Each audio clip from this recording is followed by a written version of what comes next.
Lu.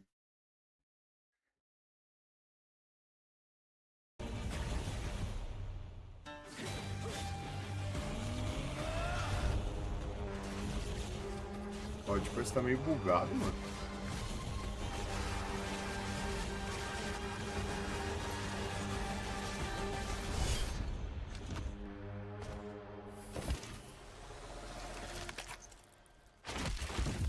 I will take what I am owed.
Deixa eu ver uma parada aqui, mano.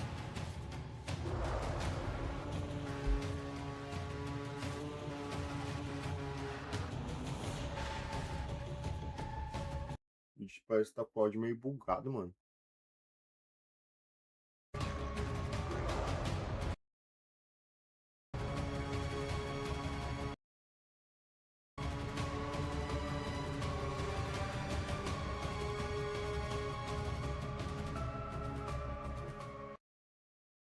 Sei lá, vou no banheiro. Na verdade, vou pegar um café.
Tipo, o trailer GTA tá bugando até minha net aí na baia, mano. Só pode.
baixar o volume por aqui.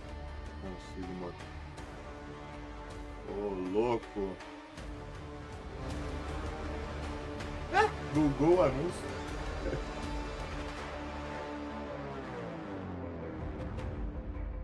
Vamos lá, mano. Quero aí outra classe surprise aí. Quero itens novos, balanceamento de habilidades principalmente. Boneco mais fraco. Vamos, Iagão, tudo certo, mano?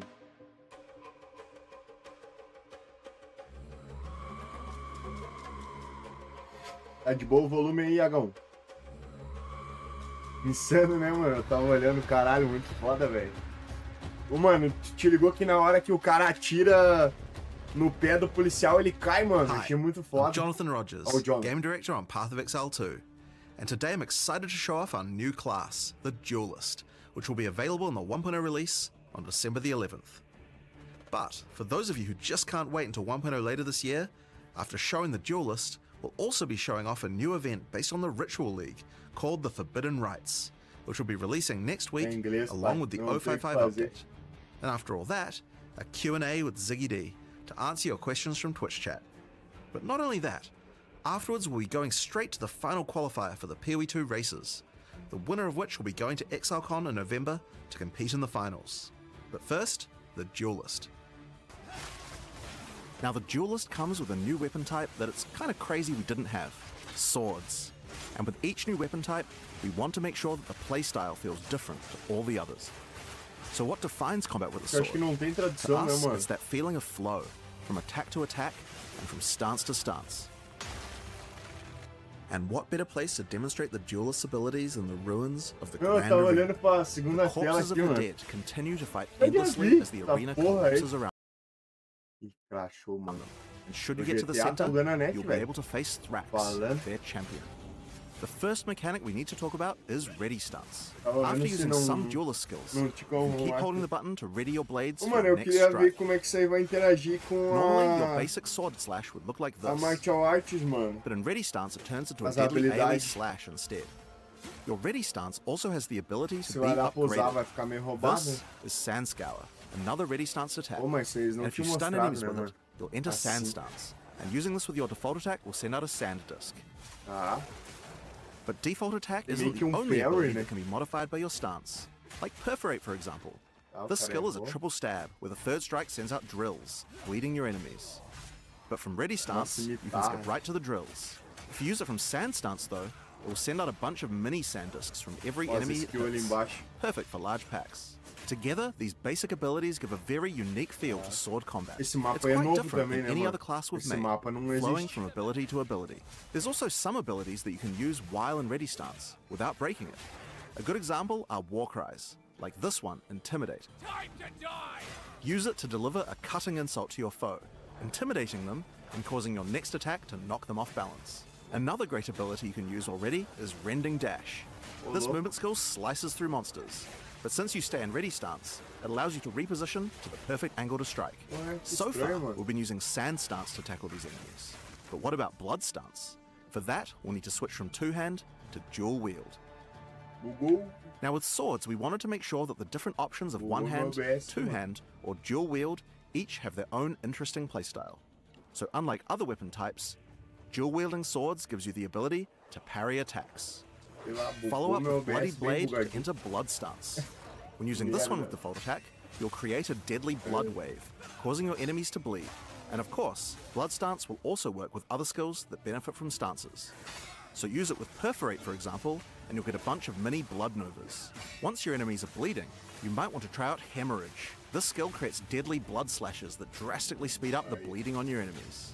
And once the enemies have built up enough blood loss, slice through them with a Rending Dash to consume all the blood loss for a giga bleed. I was born for this.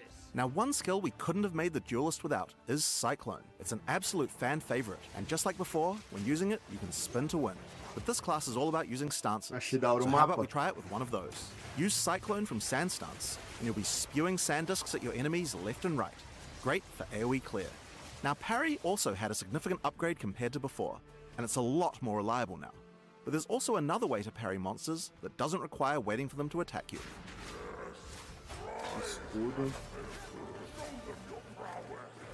By switching to a shield, you can now bash enemies straight out of ready stance to parry them without waiting for an attack. E agora, será que isso aí é a parte do ato ou é mapa? Acho que é um ato, mano. Acho que é o ato. During the arena's heyday, challengers would first have to face deadly Bagulho da beasts to arena test lá, their né, e metal. tal. So why should it be any different now? Before you can face Thrax, you will need to defeat these dangerous adversaries to prove your worth.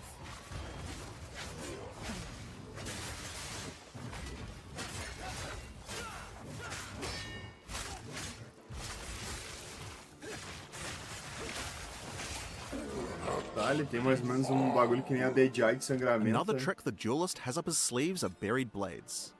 Earthrend creates blades that slice through the ground towards your enemies. And once in the ground, these blades have a few uses. The first one of these can be done using Charged Slash. The basic version is a simple lightning-infused cleave, but do it from ready stance, and it changes into a deadly spin, sending out lightning projectiles. But Charged Slash can also be used with the buried blades. Hitting them will turn them into mini Tesla coils, dealing lightning damage to nearby enemies. It seems here we have a warrior who refused to die. I'm sure we could put his equipment to better use. Just a petty thief. Quiet. Que isso, ele tá roubando o cara, mano. Que porra é essa? O GTA travando a Twitch. You could also switch to a two-hander to plunge your blade into the ground, sending out a set of 3 blades that explode.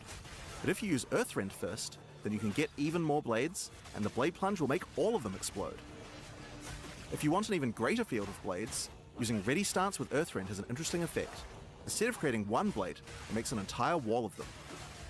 You can also hold the blade plunge skill to charge up the swords even further before they explode. Ooh, watch out for those chimeras. So for maximum damage, use ready stance into Earthrend, charge them up with Charged Slash, and do a held blade plunge for a massive explosion. But that's not all. Blood and sand work with the blade plunge too, to empower all your buried blades. Use it with sand to generate continuous sandstorms around all your blades. And this can be a devastating combo to blend bosses. Or use it with blood to create blood pools around each blade. Cycloning through the blood pools will add blood to your cyclone, so that can be a fun option. But while we're talking about that, Cyclone counts as a storm, so it can pick up other elemental ground effects too. Blade Conduit will summon a bolt of lightning to your blade and create shocking ground, and cycloning through it will add lightning to your cyclone. Combine it with the blood to get both effects. And of course it's possible to get blood, sand, ice, fire, and lightning all at the same time in your cyclone. You guys will have to work out a good build for that yourselves. Already you can see from just the tools I've shown you, this class has a lot of interesting combinations of abilities. With even just a few skills, there are a huge number of options you can do in combat. Now before we get to the boss fight of this area, there's just one more skill I'd like to show you. World Cutter. Nossa, é muita Charge it up mano. and unleash the ultimate slash. Caralho! But that's not all. Like so many of the duelist abilities, it can be further enhanced with Blood Stance, or Sand Stance too. Alright, so those are just a few of the tools the duelist has at his disposal. Oh, eu nem so let's vi, use them to face the true threat, Thrax, the champion of the arena.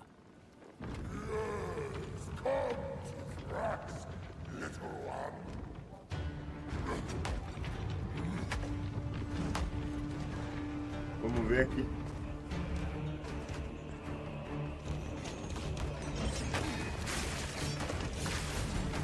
Ó, a Twitch tá em colapso.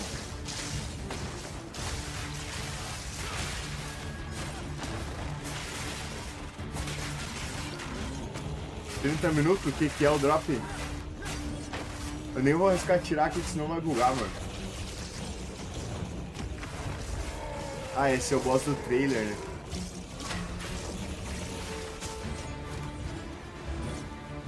Caralho, acho que dá hit kill essa bolada aí.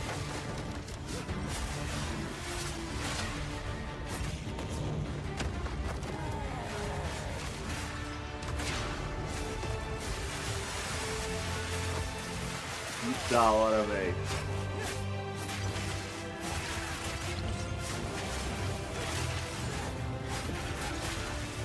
Ah, é verdade, tu tinha pego todos os itens, né, mano?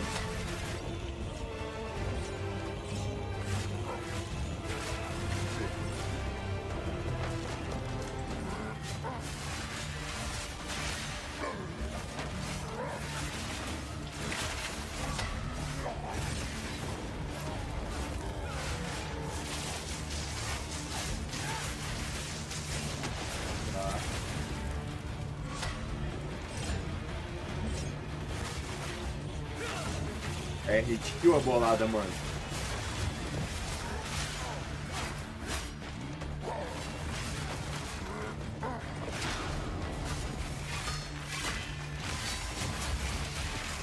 Que isso? Alright, so that's a taste of what we have in store for the duelist. It's my favorite class I've ever worked on, and provides a really dynamic combat experience that's just quite unlike any other ARPG. But we also wanted to show what kind of possibilities there are for the duelist in the endgame. To do that, I'll hand things over to Mark. Hi, I'm Mark Roberts, Game Director on Path of Exile. Today, we're going to go through 2 in-game builds that we put together for the duelist made by our developers. Our first build is called the Bringer of Blades, a mighty name once feared in the arena. This build is all about rising buried blades from beneath the ground. Some say each sword created by this build is from a foe slain in battle in the gladiator arena, and from the afterlife, they offer their sword back to you in respect. The bread and butter of this build uses Earthrend, supported by the lineage support Calm's Madness, to maximize the efficiency of creating buried blades. It combines that with the Blade Conduit skill, to charge up all the blades with lightning. You can also use the Astral Projector support on it to be able to do so from ranged, if you want to minimize risk and place shock ground underneath your enemies. We also have Earthrend supported by Electrocute, so that we can keep the enemies crowd controlled. Then it's just simple. Spam Earthrend, occasionally using Blade Conduit to refresh the charged lightning on all the blades. For stronger enemies, or larger packs, we want to be able to get sand stuns. The best way to do that while clearing is using Combat Frenzy. Simple, now you're generating frenzy charges. With those, we can use Sand Scour to enter sand stunts, and from sand stunts use Blade Plunge, to cause sand discs to appear on all of our many buried blades, covering the screen in storms of sand. Of course, you want to use eroding sands too, because as the sand discs are doing many small hits, you want to make sure enemies have as little armor as possible, for maximum damage. Alongside that, since we're doing lightning damage, we're also going to throw in the new support Sandstorm, which causes our sand discs to become infused with lightning. The other tool we're using is this support, which causes all your buried blades to add miniature auras that give you damage. To double down on that further, we have this new passive skill Notable, which also causes your buried blades to make you angry, causing you to generate rage on hit while near them. With those, we want even more buried blades. So, let's take it to the extreme. And for that, we have this skill, Rain of Steel, which allows you to call down a whole ruckus of swords, covering the entire battlefield in buried blades. It's pretty obvious what to do next. Just use the existing combos, and the entire screen becomes surging with lightning as sand discs run wild. There's more coming even still. Alongside the duelist, we've made a whole bunch of new epic swords. I mean, just look at them all. This build in particular uses this sword, which causes all your buried blades to be enhanced by Karui magic and become ancestrally boosted. Then, take these new passive skill notables, specifically for boosted attacks, to improve your efficiency even further. There's a few new ways to boost attacks with the duelist, and we're excited for you to discover and integrate them into your builds. With all that combined, look at this actual mayhem.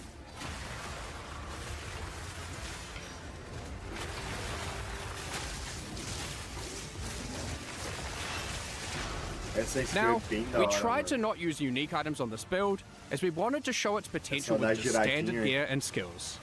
But this next one is a different story. So, let's move on to our second build. Here we have the Scourge Walker. For this build, we wanted to do Cyclone with a twist. For that, we're going to use some uniques, starting with a new sword being introduced alongside the duelist, Oro's Sacrifice. This sword grants a ton of fire damage, at the expense of your physical damage, and grants a new skill called Infernal Step. Infernal Step itself is pretty fun, and pretty epic. Use it as you flicker around, burning enemies as you strike them. Be wary though, there are both upsides and downsides to using this skill consecutively. Each use gains you a stack of Sacrificial Flame. While this isn't inherently a downside, using Infernal Step while you have Sacrificial Flame causes you to take fire damage, and the more you have, the more you take. So you want to make sure you mitigate as much fire damage taken as possible. In order to do this, we're using even more uniques. Like these, which have received some changes. Molten Tenet and Zoph's Blood. Then we've just gone and used good armor gear in our core armor slots to stack up as much defense as possible. So, what about damage? We're doing a few things here that are pretty out there. Given we're using Oro's Sacrifice, we're dealing purely fire damage. However, we still need to be able to bleed for some huge DPS you'll see soon. To do that, we're using this unique ring, Blistering Bond. This allows our fire damage to scale bleeding, instead of physical damage. Our last unique is Beric's Respite. As said originally, we want a Cyclone, which is a wind skill, and can benefit from elemental ground surfaces. Now, our Cyclone is a fiery vortex. One last thing to note before showcasing our Scourge Walker in action is that Oro's Sacrifice also grants you frenzy charges while at maximum Sacrificial Flame. This will allow us to fold Bloodied Blade into our rotation between Cyclone sessions to get Blood Enhanced Cyclone. Alright, now you can see our basic rotation. First, we use Infernal Step a few times. Then, once we have a frenzy charge, we use Bloodied Blade. This puts us in Blood stance. And then it's simple. Cyclone away. As you can see, we have the perfect harmony of demonic powers. Blood and fire fill the screen. Honestly though, we need to add some horror and flesh to the build to really embrace the fantasy. For that, let's use this new support gem, which we will put on our Cyclone. Given we're already bleeding, this can cause enemies to shed chunks of flesh when hit, which explode after a short delay. Check out this ruckus. Oh, and while we're at it, let's add even more fire by using the Fan the Flame support. At this point, you can already see how much this is getting out of control. I love it. You may notice we have an excess of frenzy charges.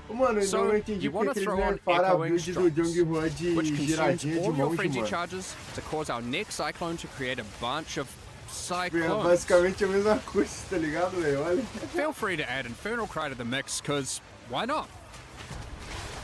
Okay, well it's already pretty damn strong, but we can push it further. What about single target?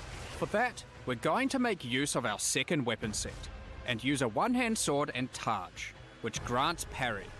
However, instead of using a regular Targe, we're going to use this Runeforged Targe, which grants us a special version of parry that maintains its stances when used. So if you are in blood stance and use it, you will remain in blood stance afterwards. This includes while using the dashing parry that Jonathan mentioned earlier. We are going to want our parry debuff duration to be as long as possible, so we can spend more time spinning. To get that, we're using another new sword base type. This one adds base duration to parry. We've also then invested into as much parry duration in this weapon set as possible on new passives on the tree. Now, we can make this even better by using a new support that allows our parry to apply Armor Break. And to get it to benefit from our fire damage, we will anoint the Molten One's gift on our amulet. Now, our Armor Break causes enemies to take extra fire damage. So now, we just get into blood stance using Bloodied Blade, use parry, which dashes in, keeping us in blood stance, then we cyclone our way to glory. Don't forget to also use Echoing Strikes once you get enough frenzy charges. I mean, just look at this damage. You may have noticed we didn't show any Ascendancy classes. That's right, these builds weren't even Ascended, so their build potential goes so much higher. And the Ascendancies are pretty epic. Here's some art to tease them. But to find out more about that, you'll have to check them out when we show them at ExileCon later this year. We hope you enjoyed our Duelist demonstration. We're really excited to have you get your hands on it and start slicing and dicing throughout Rayclast. Now, Path of Exile 2's full 1.0 launch is later this year on December 11th. But if you just can't wait till then, next week we are doing our 055 update, and it includes a bunch of changes as well as a new event. Given that, it's finally time to talk about Forbidden Rites, a new event based on the Ritual League that will be starting with our 055 patch next week. But that's not all. We also have a massive overhaul to the Trial of Chaos, some new in-game Abyss content, and more. So, let's dive straight into it. The King in the Mists and his cultists, left unchecked, have spread their influence. By his will, the Nameless have been performing gruesome rituals throughout Rayclass, all the way from the forests of Ogum to the deserts of the Maraketh, and even Utsal and the Karui Islands, afflicting everything around them with a foreboding darkness. As you can see, they've been quite successful in their efforts, and if not stopped soon, who knows what will become of Rayclass. During the Forbidden Rites event, your goal is to put an end to their nefarious plans. In each area of the campaign, you'll find a ritual encounter. For those unfamiliar, these are effigies that are guarded by the Nameless and their servants. By defeating them within the ritual site, you can then activate the effigy and fight them again as they are revived by dark magic, all whilst various plagues will try to kill you. Defeating the revived monsters causes their blood to go to the effigy to be used as tribute. After the encounter, use the tribute you earned to acquire rewards. These rituals, unlike their in-game counterparts, will not exclusively reward unique items, and instead will give you a bunch of items useful for leveling, like currency for crafting your gear alongside a bunch of equipment. Ultimately, in every area, you get to kill some monsters and then go on a small shopping spree. However, we know people liked having unique item rewards from Ritual, and we wanted that to still be present in the campaign, but we just couldn't give one out in every single area. Throughout each act, 2 times, and once in each interlude part, you'll see these clusters of more epic ritual effigies on the world map. When you reach these areas, you'll notice that unlike normal, the effigies aren't just in a random location in the area, but they're on top of the area's boss fight. By completing these boss rituals, the boss will then be carried forward and added to the next ritual in the cluster in the next area, where you'll face it as part of an increasingly dangerous series of boss waves. For example, the first cluster you'll encounter is shown here, containing large effigies in Clearfell, Mudburrow, the Grelwood, and the Grim Tangle. If you complete the ritual in Clearfell, the Hag boss will appear during the ritual in the Mudburrow, alongside the Devourer. Once you've completed that area, the ritual in the Grelwood will include Bramblegast, alongside the Hag and the Devourer.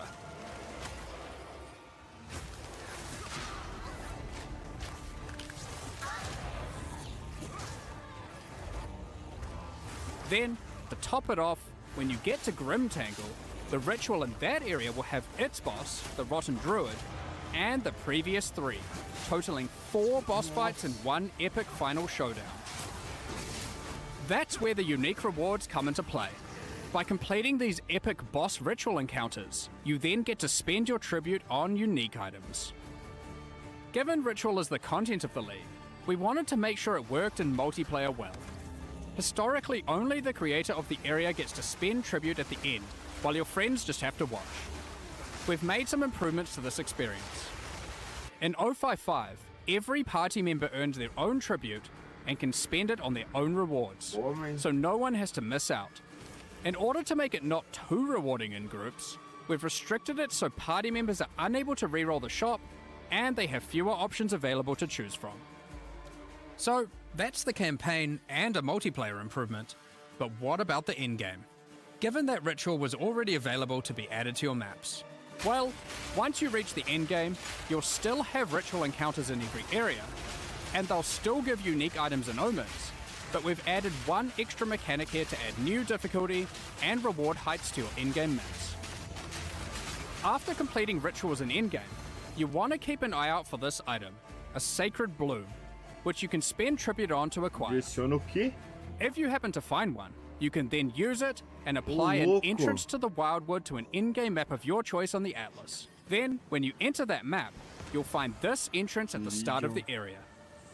By entering it, you're sent into the Wildwood. You have limited time here, but while in the Wildwood you can find wisps, and you want to follow the trails of them and collect as many as possible. There are 3 different types of wisps: primal, vivid, and wild. When you then have to exit the Wildwood, the wisps are freed and will spread across the map, possessing and influencing many monsters. Primal wisps, when freed, can cause normal monsters to become magic monsters. Vivid wisps, when freed, can add additional modifiers to rare monsters. And wild wisps add rarity of items dropped to all monsters. If you're really lucky, keep an eye out for these sacred wisps. I wonder what they do. Será que vai vir esse item mais forte, mano, no início? Nossa, eles really vão roubar. And by using ritual tablets, you can increase the amount of wisps found while in the Wildwood. Be warned though, while affected monsters drop better items, the wisps also empower them, making them considerably more difficult to defeat. Tá com muita... So, that's the Forbidden Rites event. While it isn't a full league in the traditional sense, it gives you the perfect opportunity to start in a fresh economy. For those of you who enjoy having clear goals to work towards, this event league also introduces a new set of 8 challenges. These include completing the campaign rituals, defeating named rare monsters, reaching level 90, and more. Nível 90. Completing them will earn you 4 exclusive cosmetic rewards and a statue for your hideout to commemorate your success. Estátua. Ô, louco. Swarm your enemies with the Locust Footprints effect. O efeito de pegada. And send your foes scurrying to their demise with the Locust Swarm Finisher effect. Fear the dark no longer with your Wildwood Guardian pet at your side. Pet? And level up in fashion with the Wildwood Affliction level up Level effect. Up. Next, let's talk about the Trial of Chaos. O Twister não tava Since early puro, access launch, we've received a lot of feedback about the Trial of Chaos. It was just obvious that it wasn't good enough. So we've gone through pretty much every part of this trial and made improvements across the board. There's so much to cover here, so let's just fire away with some of the more important changes. Starting with a banger. You can now leave the Trial of Chaos between rooms and resume later at your leisure. Ah, dá pra continuar agora. Alongside improving almost every aspect of the encounter types, we've made far more of the rooms just about slaying all the enemies, instead of the more specific objectives like escorting the statue or implanting soul cores. We've increased the size of that pesky elevator and made them more responsive. We've made the doors between rooms open quicker and from further away. We've shortened the distance between rooms to have less running. We've added a lot more inherent scaling to the area and to the Trial of Sekimas too, to account for the lack of Atlas Tree. We've made the Trial Master only time freeze to spawn in all the monsters once at the start of the run, instead of in many of the rooms. On top of that, we have done a full pass on all the modifiers, making them significantly less dangerous at lower tiers, and rising to the same difficulty at their maximum tier. Additionally, all the modifiers now grant bonuses to item rarity too. The modifiers now also have better descriptions, being more explicit about what danger you're signing up for. We've also added a new kind of modifier, called a wager modifier. These are meta mods that can significantly increase the danger and reward of your trial. For example, this one increases the tier of every modifier already applied to your run, but in exchange for that, doubles all the currency you've earned so far in the run. There's about a dozen of these, and they have some pretty interesting effects. Sometimes you want to apply them early in the run, other times late. They add a very cool dynamic element to the mod selection between rooms. The Uxmal, the Beast Lord boss fight in the Trial of Chaos, has had its arena redesigned entirely. Less flying, more attacking. The more significant elite monsters that spawn during the Trial of Chaos are now more dangerous, but more rewarding. Speaking of rewards, you can now also find these chests between each room to get some bonus items for your efforts. And the rewards available when choosing modifiers no longer offer random corrupted items, now exclusively offering only currency items and soul cores. Oh, and we've done a full balance pass on those too, to make them more powerful, alongside adding some new ones to the trial and endgame. Os gêmeos, ô louco. Speaking of the trial and endgame, for those looking for a greater challenge, you'll no longer need to have to stop after 10 rooms. You can now continue all the way to room 30, with the difficulty and rewards escalating as you progress. Ah, dá pra buffar Combined e with the fazendo mais previously vezes, mentioned mano. wager modifiers, the rewards of these Ô runs louco, can Val, get very, 16 very caos, juicy. 4 divine, ô Reaching louco, these mano. later rooms will also allow you to obtain all 3 Trial Master fragments in a single run, giving skilled players a clear and reliable path towards facing the Trial Master rather than leaving their progress entirely to chance. We've moved the functionality of the wager currency mechanic from magic inscribed ultimatums that could drop from the Trial Master Legal, vai into the valer mais base agora, mechanic. mano. This can be accessed at the end of every 10th room. Overall, this is a much more polished version of the Trial of Chaos, and we think it addresses many of the concerns players have raised over the past several months. When we introduced the new endgame in Return of the Ancients, we wanted the journey through the fortress to feel Caralho, o epic, templo ficou and muito it massa, was. mano. But your first time progressing through it, it is a massive undertaking. With a fresh economy, we wanted to make the fortress easier to complete. So in 055, we're making some changes. After completing the main questline, you can now just venture out of the fortress and find another Arbiter of Divinity key. By defeating this more difficult version of the boss, vai aparecer all no- remaining sections of the fortress mapa will be agora. automatically completed. Now, onwards to Abyss. We're introducing a new Atlas feature centered around it. We wanted to add more things to find when exploring the Infinite Atlas. Abyss? So, we've added these new abyssal ravines that can appear. Each map on the ravines has abysses in it, and as you complete each along it, the next map gets more and more Abyssal rewarded Ravine as you monster. push the Abyssal Legion back. When you reach the last map on the ravine, you'll have a guaranteed Abyssal boss encounter. The Forbidden Rites event will not have Runes of Aldo content in each area, but O Kulemak vai aparecer nos Fret mapas not. agora, será? Pharaoh, Danig, and Expedition content is still going to be available in the Atlas as core, and that includes standard leagues. You can now Sim, continue mano. to find expeditions in game, but from Act 4 onwards. In the endgame, expedition tablets will now be available, allowing for some new levels of investment into the league. Such as having 2 full expeditions in just one area, alongside up to 2 standalone remnant encounters. With tablet mods, you can now even get many sentries per expedition, resembling an almost sentry minion build as you run around and apply Booster de runic modifiers minion. to monsters across the maps. The existing Runes of Aldo League will continue to run, so if you want to keep playing there, Pô, que finishing essa your marca em endgame cima and da completing vida aqui, mano? challenges, feel free to do so. So that's all our new content summarized for this Event League and 055 update. In case you didn't see it alongside Path of Exile 1's release for Curse of the Allflame, here's a reminder to check out our supporter packs and mystery box that release with it, which are now fully available for use in Path of Exile 2 as well. These include the Plague and Remedis supporter packs, and the Curse of the Allflame mystery box, with some epic items including armor sets, weapon skins, weapon effects, map devices, hideouts, a new tracking scroll, some otters, and much more.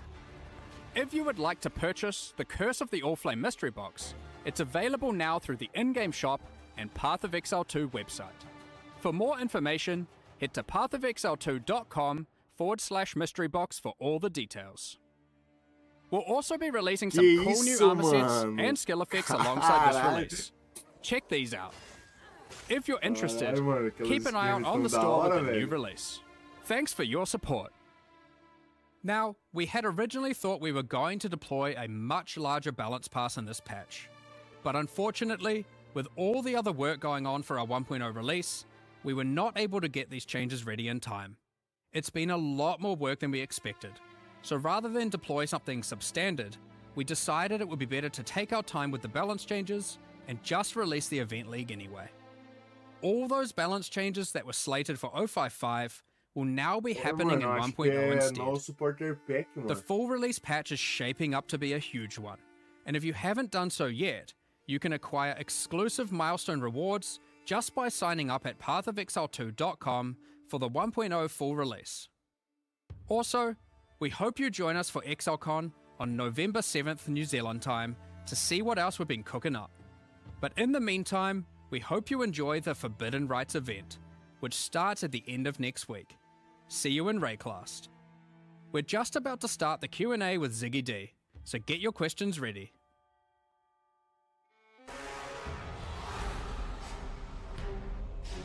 Next you guard. Acabou?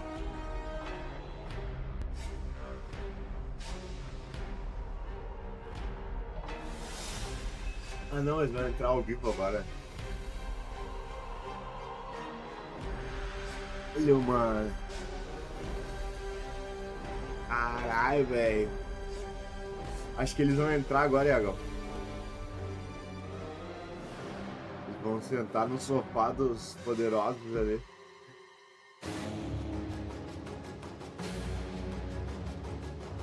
Mano, o templo ficou muito da hora, mano. G'day and welcome back, Exiles. Joining you from around the world, I am Ziggy D in Australia. We've got Jonathan over at Gamescom, and we've got Mark in New Zealand. So we're all over the place this time, coming at you remotely for some Q&A to talk about carta de Magic Duelist do Mark today, ali, singela. the 0.55 event update, and various other little questions that you might have in a bit of a mini Q&A session. Thanks for joining us from all over the place, folks. Jonathan, you're at Gamescom at the moment, where some lucky people are able to actually play the Duelist. How's it been going? Absolutely. So yeah, it's honestly been great. It's really good to see players just being able to play and experience the game. It's always fun. But you know, my voice is actually a bit screwed right now because I've been kind of yelling over the loudness of the Gamescom. You know, trying to explain complicated Duelist mechanics. You know, in yelling form. So my voice is a bit messed up. So hopefully you guys can forgive that. But yeah, it's always fun talking to players and journalists and seeing what they think. Só umas informações yeah, have you been able to get some like good kind of in-person feedback there, since you're right there with people as they're playing? Yeah, for sure, absolutely. I mean, yeah, it's great. We've also got Kevin, who's been one of the designers, working on the Duelist as well. He's been able to get direct feedback, talk to players as well. You know, it's been really good. Awesome. And Mark, you're over in New Zealand, where you were just working on the endgame builds that you showcased in that video there, which were pretty spicy. How are things going over there in the studio? Well, I'm at home right now, but it's been pretty hectic. Just putting it always is for these deadlines, just pulling everything together. But yeah, these in-game builds we just had to put together in the last, honestly, it felt like the last week really is when I was like, okay, we've got a theory craft some epic shit. Let's put it together and came up with. I said made by developers. Technically, that is true, but I kind of live do Alan tinha, mano, umas 60 umas 70 mil pessoas, mano. They both seemed tinha pretty gringo fun. fazendo live I mean, que they were tinha definitely fun to play. 200, Hopefully, they were fun to Para o watch. resto da galera que eu vi por cima. It's a lot more as well. So there's like, né, mano? you know, good dozen builds I had in mind, and I was like, oh, we were going to go with them, and we're going down a whole bunch of different paths, and it just kind of ended up. I was like, I want to do something traditional that uses a bunch of swords and something demonic, because why not? So it was quite interesting that I ultimately just got to pick a fantasy and then make it happen. But of course, the difference between me making builds and players making builds is you have to make a build with what works, whereas I make the build and then I'm like, go and make it happen, development team. Thank you. So change the balance until it works, basically. Yeah. Make this a thing. Well, you certainly have a lot to work there with the Duelist. There is a lot going on there. I know, Jonathan, you personally were just telling me earlier that you're like very excited for the Duelist in particular, and that it's the most fun you've had with the game so far, or something to that effect. Absolutely. I really love this class. Like, I really love melee combat in games. Like, it's something that I really enjoy. And this one really, honestly, I would say finally kind of delivers something that I would say is like peak melee in an ARPG. Like, I honestly really love it. But also just there's so many intricacies to the skill design in this class that's really interesting. Like, I don't think we've ever sort of woven so many different ways to kind of do mechanics with all the different with all the different skills. Like, every skill is like designing 3 or 4 skills, honestly, just due to all the different ways that you can use them. But at the same time, it's like it's all quite diegetic, by which I mean like, you kind of like, there's metal in the ground, you electrify it, and now it's like zapping things and things like that. It's all kind of obvious in some ways, but also kind of complicated too, because there's just so many ways you can use everything. There's a ton of nuance to it, but even so, I had a chance to play it last time I was visiting, like a couple months back, and there's some sort of intuitiveness to how the skills end up working together, where you can almost play without reading some of those descriptions, I think, which is good because there's a lot of descriptions you did have to write for those, given the it's actually kind of interesting in the studio because the people who are more, I guess, stat focused are actually the ones that feel the class is more complicated and the ones who just like take it as they see it. Because if you look at the number of stat sets, it is kind of crazy because you'll have like, it's like you've got a buried blade explosion, and then you've got to be like, okay, then buried blade when it's got electricity, and then buried blade explosion with with electricity, right? Or versus just the electrical hits, and it just ends up being like half a dozen stat sets on every skill that you, which is what we call the different tabs that you see on the skill gem. So if your first experience of the game is like looking at the skill gem hovers and like looking at every single stat set, then you're not necessarily in for as good of a time as if you just like try out the skill and see what it does. I guess that's sort of quite different than what a lot of our skills have been like in the past. But I honestly really love it just because there's so many interesting ways to use the skills. With this, just having such an extensive set of like skill interactions compared to anything you've had so far, how challenging is designing this one and getting it to work and be playable in that way, being, say, compared to the Huntress and the Druid? Well, I'll tell you what, this is one of the hardest classes to design, and a lot of it was like, okay, swords are pretty much the most generic weapon ever, right? And you ask like 10 different people what a sword does, and they'll give you 10 different answers. So there are certain fantasies, and we kind of had to make sure we were delivering like pretty much anyone's fantasy of a sword, and there's like quite a few different ones, right? So, that you have to go through. But I think the kind of like thing that ties it all together is that to me, swords are about like the kind of that flow feeling. That's what I kind of wanted to nail, and that's where the whole sort of ready stance thing kind of came from. So it took a lot of iteration to get there. I went through so many different designs of the way that swords could work, and eventually it's funny because the whole blood and sand thing wasn't even part of the initial design, and at some point I realized that some of the stuff that we were designing was coming kind of close to that, and I'm like, oh yeah, hang on, in PoE 1 we've got this blood and sand theme.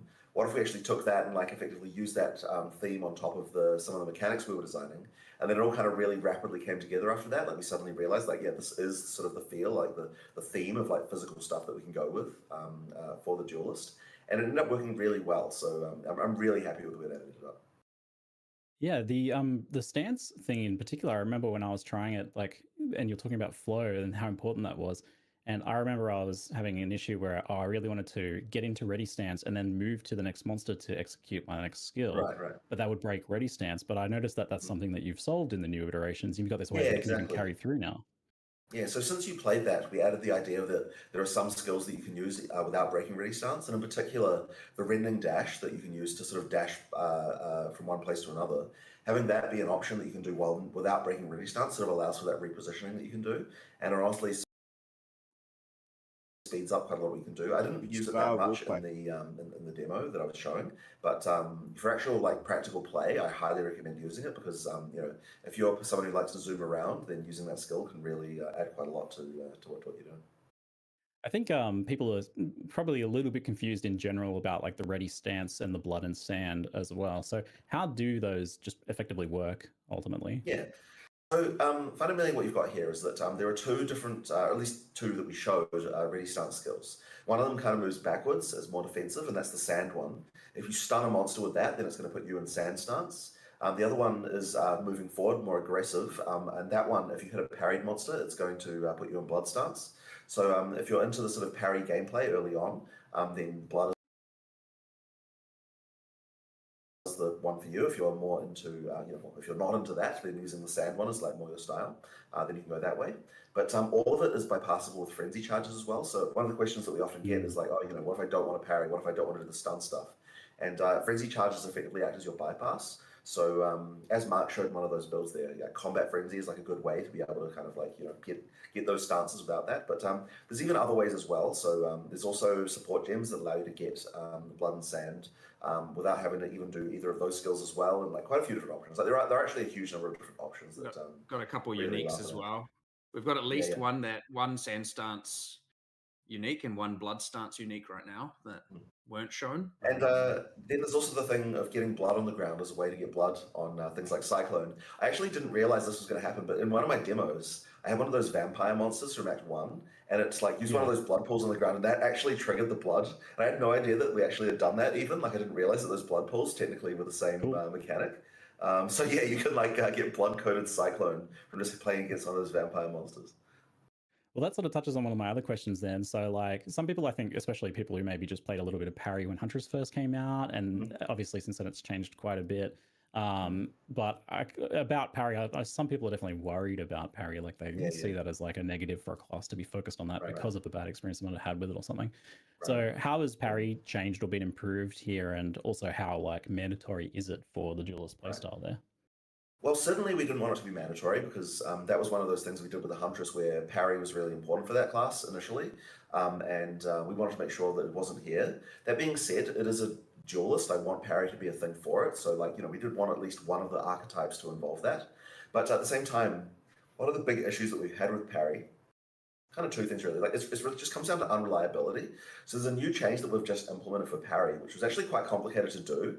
And it's a little bit complicated to explain as well, but effectively what we've done is we've made it so that when you're parrying, your character is effectively enlarged against skills that are parryable. So that means that you'd kind of have this problem before where you'd feel like you would try to parry something. And it looked like the monster kind of hit you, but it just didn't. And that was happening all the time, and like one of the frustrating things about parry. So what we've done is now that we've made this change, it means that monsters hit you much more reliably when you're parrying. And so it just makes the whole thing a lot better. But the other issue that we had as well is just boss fights. Like some boss fights just don't really have a lot of parryable attacks. And that's where the shield thing comes in. We can do the shield bash to allow you to parry a monster even when they're not attacking you. So that one's kind of like, it's also can be used during parry as well. But I sort of saw that as like a boss fight problem of like, just some bosses just don't have the ability to parry. So it makes the whole thing a lot more reliable in any context. Right so both of those changes together really do improve the feel quite a lot compared to what we had before. And honestly, like, I mean, I love to parry personally, but even with that said, we know it's not for everyone, so we want to make sure there's other options too. Yeah, that shield, the buckler shield bash parry was super satisfying when I was messing around with that. So. It is one of those things that's so hard to explain to people though, because when you put the tutorial for that, like it's just kind of like an extra thing on your native skill that you've got, like just the shield that you've got right from the beginning. Normally people don't look at the videos for like the base skills like that. Like typically there are videos for if you go into the old menu, you can get to it. But yeah, like nobody's really digging into there and looking for that. So it's kind of hard to find where to explain that. But I guess anyone who listens to this live stream will know about it. And hopefully that'll slowly make its way through the community. I was going to ask, because like, I didn't even know about that until you told me about it later. What were you saying?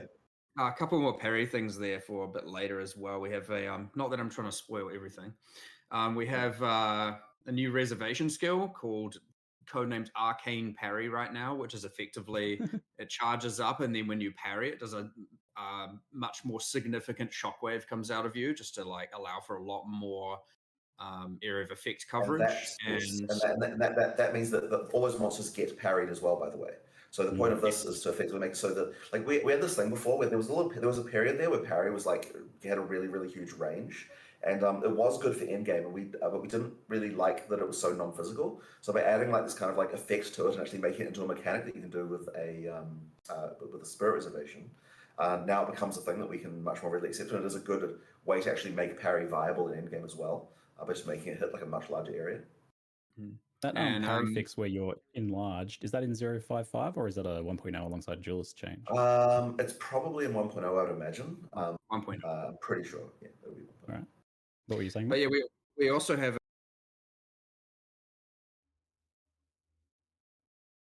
a new unique helmet coming, which causes your war cries to parry enemies, and then in the full radius. And we also have we're currently trying, we're hoping we can get this, but just so that if people want to play two-handed sword and want to still engage with it, we're trying a two-handed sword base type that grants parry, and you can parry with that. So that'll be a very specific base type. I'm excited about that. Base type definitely. I was definitely a little sad to see that you couldn't parry with the two-hander, but I kind of get not wanting them all to be the same. So having the differences there, because so you can parry with the dual wield swords, which is obviously a unique thing to swords. And you can parry with the buckler or the armor evasion shield bases, right? Like the other ones as well. So you've got the parry with those, but that's your unique two-handed sword parry. That's pretty cool. I mean, you guys might like make more work for yourselves. That means even more animations, right? You have to make a two-handed parry animation now. Sure. Just for that. Sure. You know, it's fine. It's fine. It's fine. I was going to ask about the animations actually, because these are definitely some of the cooler animations that we've seen so far, and also just in general, like some of the coolest sword animations I've seen in any game. Even noticing like some real kind of like authentic aspects to some of the movements and stuff. Like obviously it's over the top, like giant sword slams and stuff, but some of the like movements in like say the Cyclone and the way the swords twist around and the swords are handled and stuff like that. I'm like, oh, there's someone knows sword stuff on your team. It has done a phenomenal job, not only of the animation itself, but also just researching stuff. And I actually had someone at Gamescom, like a journalist, say to me that they actually know how to, you know, they've used a sword and done some like, you know, blade practice. And the first thing he said was, oh, you know, like, did you like hire anyone to like advise about this? And it's like, no, one of our animators just really interested in this stuff. And what they do is he's got like a, you know, weighted plastic blade that he's got in the studio, and he can film video reference of himself like doing things and sort of get some of that to get video of it that he can use to kind of work out how to do the movements. But he's just really interested in all of this kind of stuff, and he does a lot of research, like watching YouTube videos of actual people like doing this stuff, and like it's resulted in like just a really amazing looking set of animations. Like honestly some of the best animation work we've done. Yeah, I would have believed if you had said like, oh yeah, we had some Heba guy came in, we mocapped them or something. So that's really impressive work. So some great stuff. Yeah, it looks super wicked. But at the same time, like you've also not been afraid to go a bit over the top there. One of the press images with a gigantic anime. I mean, there has to be some level of anime inspiration if you're talking about swords for certain things. Like as I said before, like everyone's got different fantasies about what being a swordsman means, and the sort of anime sword thing is definitely one of those. So we kind of had to have it. Yeah, you've tried to touch on all of those. You definitely got that dash in kind of nothing personal anime thing where they slice and then fall apart afterwards. Yeah, exactly. So I'm not sure if we even showed that in the video really, but we actually have some new tech now where all the monsters are capable of being sliced into pieces. So it actually works like all the monsters are being like split up, and then we can. It's actually a mechanic. You know what? Actually, one of the in-game builds had it, didn't it? Where you slice monsters up. And then we've even got mechanics to take advantage of that, like the one that makes so that some of the chunks explode after they get sliced up. Yeah, it's an actual thing now. We kind of originally did it just as a visual cool thing, but we turned an actual game mechanic as well now, so that's kind of interesting too. I had the meat chunks on bleed. I think we're calling them meat chunks internally. Meat chunks on bleed, but I didn't have the meat chunks on slice and dice or whatever. Right, okay, you didn't know that one. No, that's a different build. Right. All up, I know that this has been a pretty challenging class to showcase, and it's something we chatted about quite a bit, how you wanted to like show, you know, the campaign and the end game. And I think like having both of those here in this showcase has been really good for people so they can see and have like kind of like that full picture. Obviously, one of the slower technical stuff to show like how the animations work, how the interactions work. Mano, mas eu dou até que dia hoje? Hoje é dia 27, mano. Eu dou até antes do dia 5 essa liga. How well do you think overall that you've been managed to communicate the duelist here? Because I feel like it's a hard thing to nail down without actually playing segurar, mas sei lá que eles vão fazer lá. Mostly because like you know you can see the fluidity sort of. You don't really know how it feels. Tipo, olha, a gente tá indo no mês one of the reasons why we're so keen to demonstrate it at Gamescom, so a bunch of people get their hands on it. Honestly, it's just been really good. Like a lot of people really enjoyed it.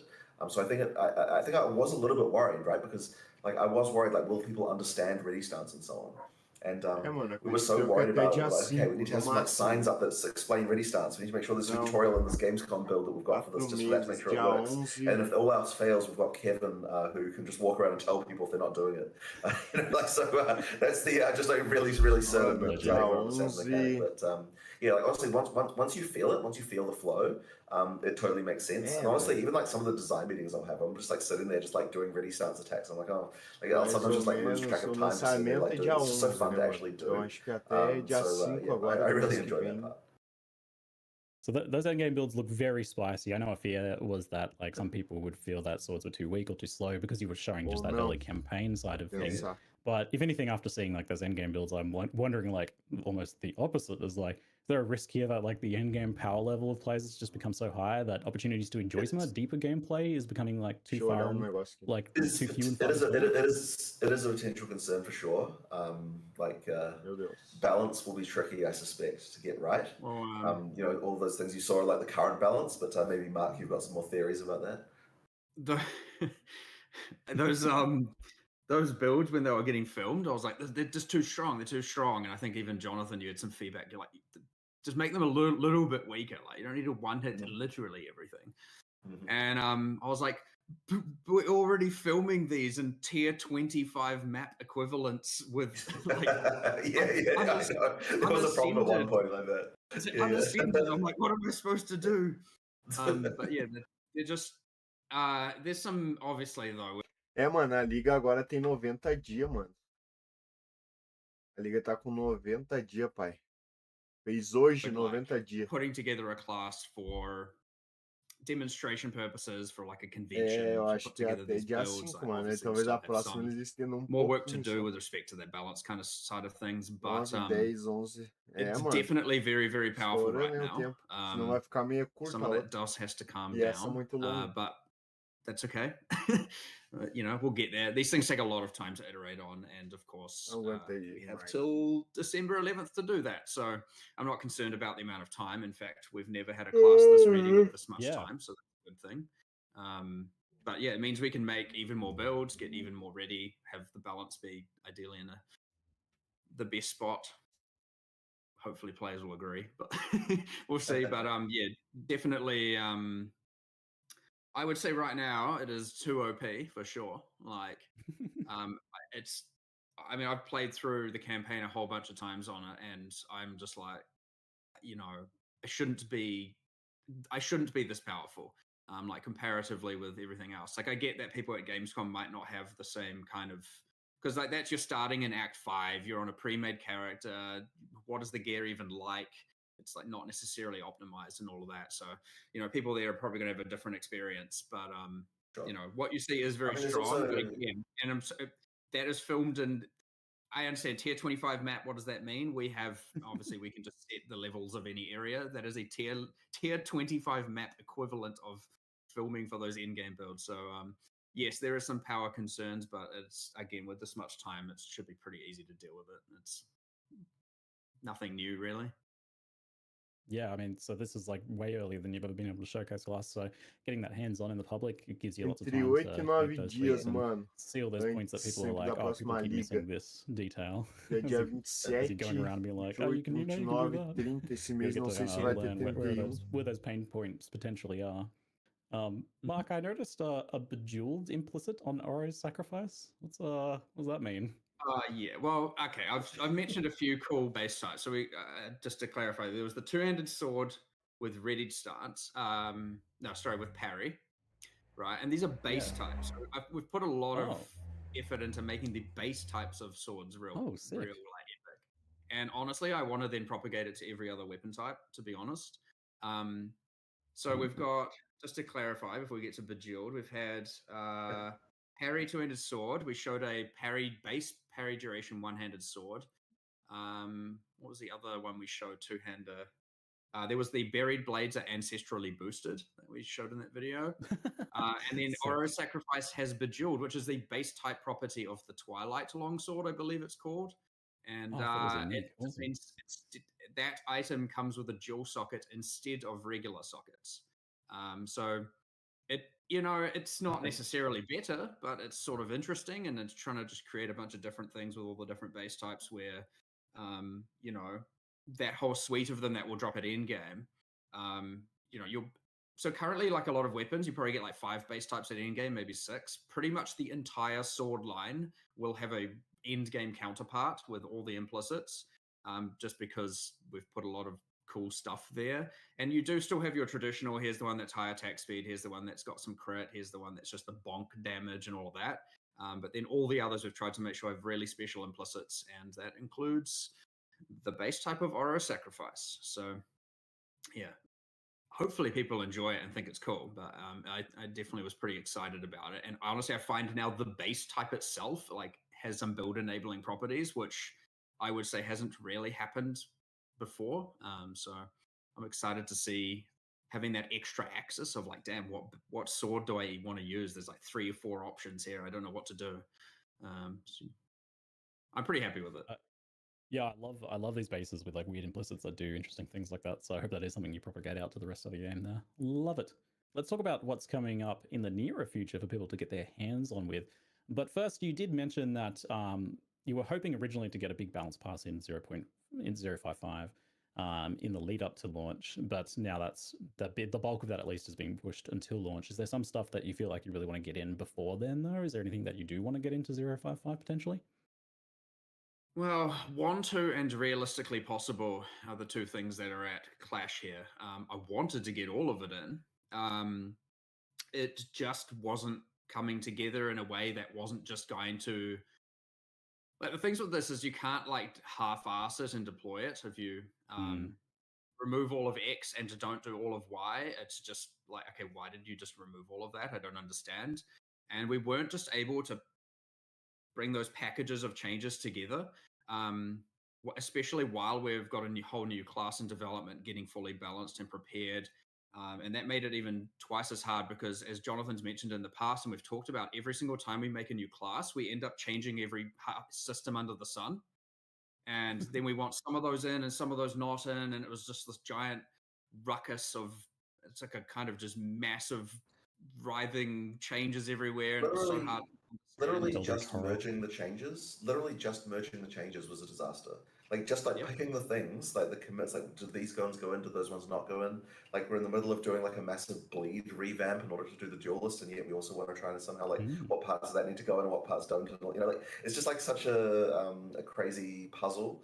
And we are at the point where literally like our producers were like, we don't know if we can make a build of this. Of like what you want, like we've got a bunch of changes. We don't think we can even create a build that works in the timeline that we need it to be. So yeah, it was challenging even on that level.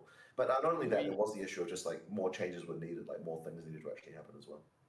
For example, to support echoing strikes, we had to make it, we effectively refactored our entire cloning system, which kind of touched on every single skill in the game.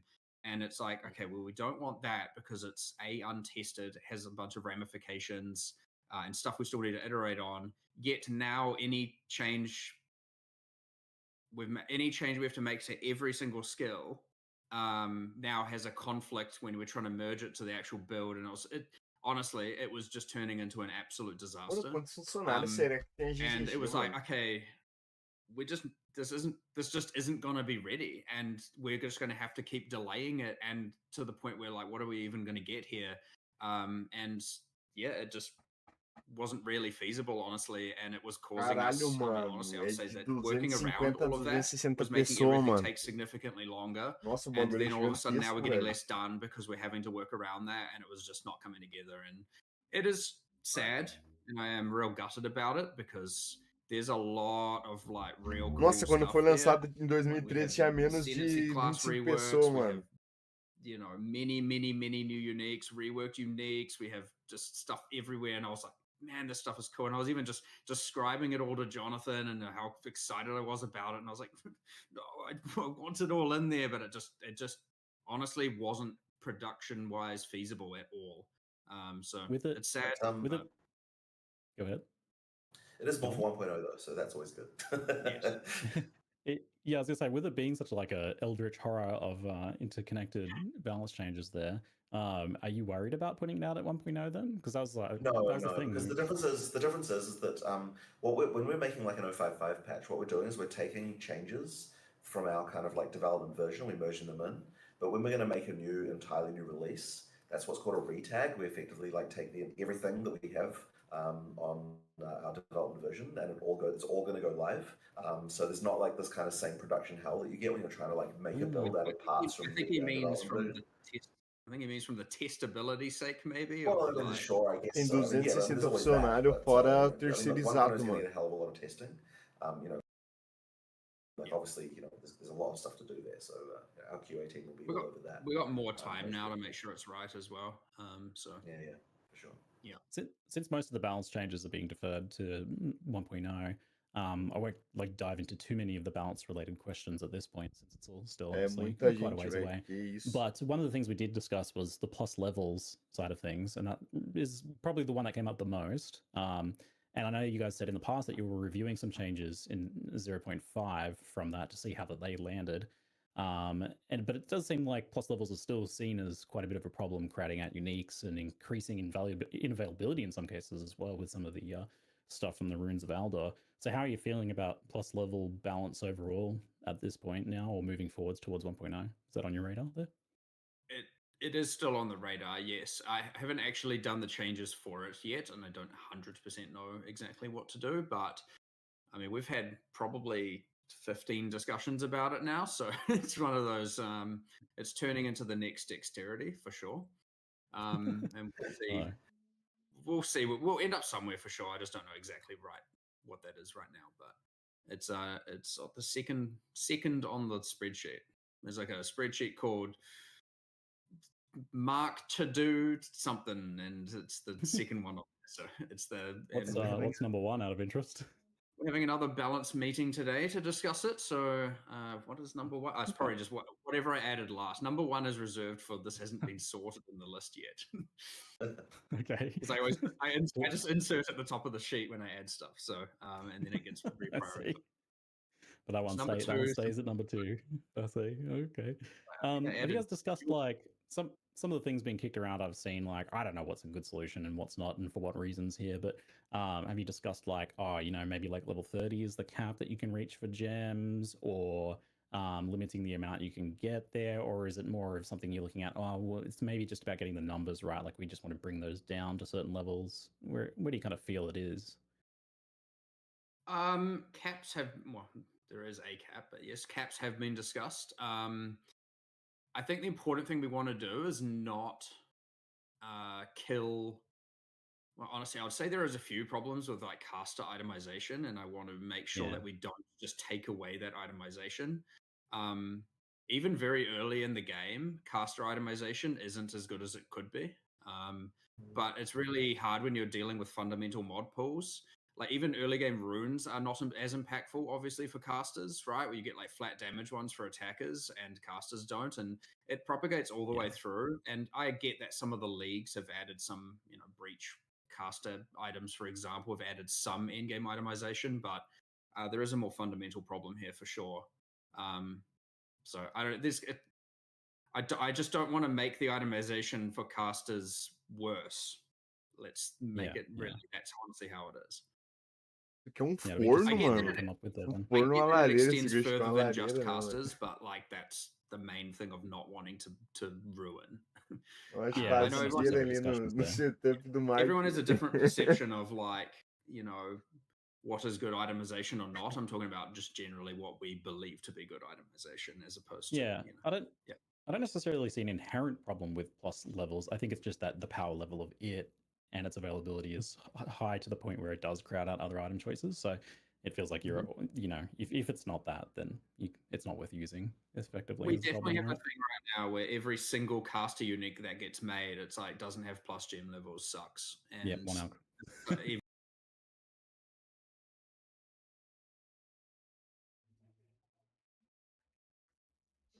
With all of the new uniques we've been making, it's like you kind of want to default to be like, this needs +4, this needs +6, this needs plus, and it's like, do we really have to put this on literally everything? Yeah, but to compare, like, in the same way that you're making when you're making a weapon, like generally you can't just be like, nah, I'm not going to put any damage mods on it. So like a martial weapon. So it just doesn't feel quite the same. And I do understand why. I've discussed that before, but anyway, we'll see what happens, but we will do something.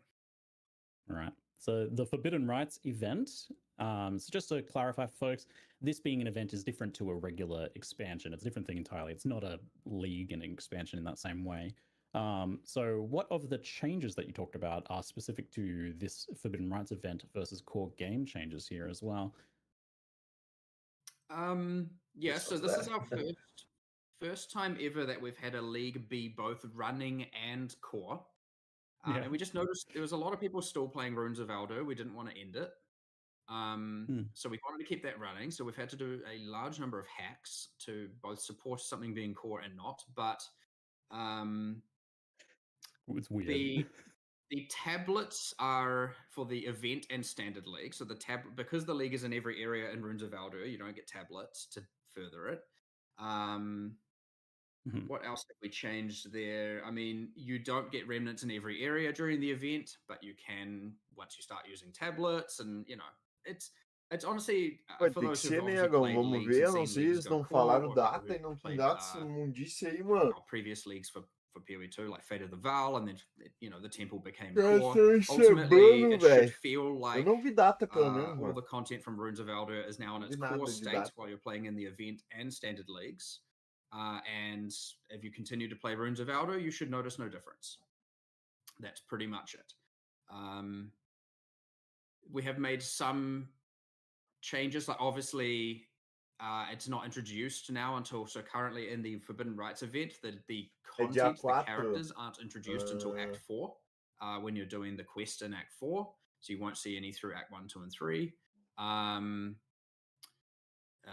What else is different there? I think the only other thing we may have, I'm pretty sure we changed it, is which I don't know how people are going to respond to this one, but we've removed from the Forbidden Rites and Standard League, so it's not in the current Runes of Valdur. We didn't want to affect the economy, but Elder Saga, the mods from it are now in the core mod pool of what can generate on logbooks, as opposed to requiring that item. You'll have to determine the rarity yourself. And then we've replaced that outcome from the remnant encounters, just so that the entirety of the end game for that isn't just Elder's Sagaing, and that's it. Awesome. Good stuff. The ritual, speaking of like the end game here for the league, for the new league, the event, the Sacred Bloom from the rituals that lets you add the Sacred Wildwood to maps. How rare are these roughly? Is that something we can be applying every decent map, or just kind of the most juiced ones because it's like going to be very invaluable? It's a big thing to be able to get the Wildwood. It's about 1 in 5 maps to get one and about, but give or take. Acho que vai ser sexta, normalmente you're not going to run it every map, but of course it's tradable. So yeah, feel free to just go ahead and buy them. So yeah, I don't know. I think that was a pretty decent rate, but we may still iterate on that. That seems like the sort of thing you could easily like afford to run fairly frequently then. With that being the case, back in when we had this before in Affliction League, it was probably the most insane juicing thing we've ever had. So both in terms of difficulty and reward, which is really cool for a number of reasons. Like obviously people like big loot explosions, but also you could make like the hardest monsters of all time outside of like, deepest of delves. Is this potentially going to be a similarly spicy thing for Path of Exile 2? It's obviously pretty hard to compare the drops because it's just an entirely different drop ecosystem. Like, are you going to be having to hover and identify 100 heavy belts in every map? Probably not, but for those who, that is my strict memory of Affliction, is like, I am so sick of looking at heavy belts on the ground. Yep. I think they actually got 2 mirrors in that league as well, which I feel like shouldn't happen, but maybe even more than crazy. I've only ever got one in more. Yes, I have equal memories of Affliction. Don't worry about that. But the way that the Wisp scale the monsters is a bit different anyway. So instead of just rarity, PoE1 did rarity, quantity, and chance for items to be currency, I believe as it was. Instead, here what we've done is blue Wisps turn monsters magic. Normal monsters magic, yellow wisps add mods to rare monsters, and purple wisps add rarity to everything. So purple, magenta, so if you're stacking rare monsters, obviously yellow and purple is the right combination to get. So are you going to expect the same levels of juice? Hard to say. It should definitely be a good alternate way to juice in-game maps compared to, say, something like Delirium right now. And of course, though, you can stack both of them. So, to some degree, of course, because they both get better with tablets, so they are contesting with one another. But you can just run both and stack it with everything else that is in the in-game currently. So, should should be pretty out there, pretty crazy. Right on. Rapid fire. The Trial of Chaos was the changes there look amazing. It was one of my least favorite parts of the game. So those changes, there's huge sort of improvements there. I love to see that. Is Sekima's likely to get a similar treatment in some way on the way to 1.0? It's not as bad in my opinion, but still be good to see. It is in terms of content existing content that needs improving. It is the next as an actual in content, not like character side or balance or anything. It is the next thing on our list that is the worst thing. The next worst. So yes, we definitely want to, but obviously lot to do for the end of the year. So we'll have to see if we can fit it in, but we'll see how that goes. But yeah, if not, I would say if not for release, then you'd look at it for 1.1 kind of territory for sure. But honestly, the changes we made to Trial of Chaos are it's so much better. Holy, oh my god! And it should never have been in that state. I was writing and reading all the patch notes, and I was just like, we should never have had to write this. This should not have ever needed to have been a patch note. This is horrendous. And I'm sure when we get through Trial of Sekimas, we're going to have a similar situation going on. So. It's not as bad. At least there's a kind of strategy there to some degree and ways to make money and, divines. But yeah, it needs a substantial amount of love for sure. Awesome. Good to hear it then. So a few more rapid fires on the end game. The challenge level of end game caps out pretty early currently. That's good for build diversity, honestly. But it does mean that there are some limited options for testing your more powerful characters. Uber bosses and more challenging end game content, that's something on the radar for maybe for 1.0 or something? I don't want to commit to higher tiers of boss content and difficulty to too much of a degree, especially with respect to Uber bosses, until we have the character balance in the right spot. And in theory, 1.0 should have them in the right spot. But you know how balance goes with these things, with live service products in particular. And similar to PoE 1, right? It's every single league we have balance changes. So it's one of those infinite tasks. That being said, I definitely don't want to add Uber boss content until we've felt like that's in a stable spot for sure. I actually went out of my way to play a number of kind of atrocious builds this league. I picked literally the worst thing, the things that were being played the least, and I played them. And honestly, fighting those pinnacles with those characters was insanely difficult. And I was like, if we were to add content beyond this, it's just impossible. It's just not going to even be possible. It was actually and I played a good character as well, and I was just like, okay, we need to, we've got some work to do here before we go and create a bunch of content that a bunch of players will literally never be able to even achieve, even if they did everything right, because the character balance is, the low end is just not in the right spot at all. And honestly, the very, very top end, the top 1% kind of builds is not in the right spot either. So once we get that, I'm hoping to be able to actually start, thinking about it. Okay, but I mean, the Wildwood will go towards making things harder, so rest assured. Yeah, some juicing potential there.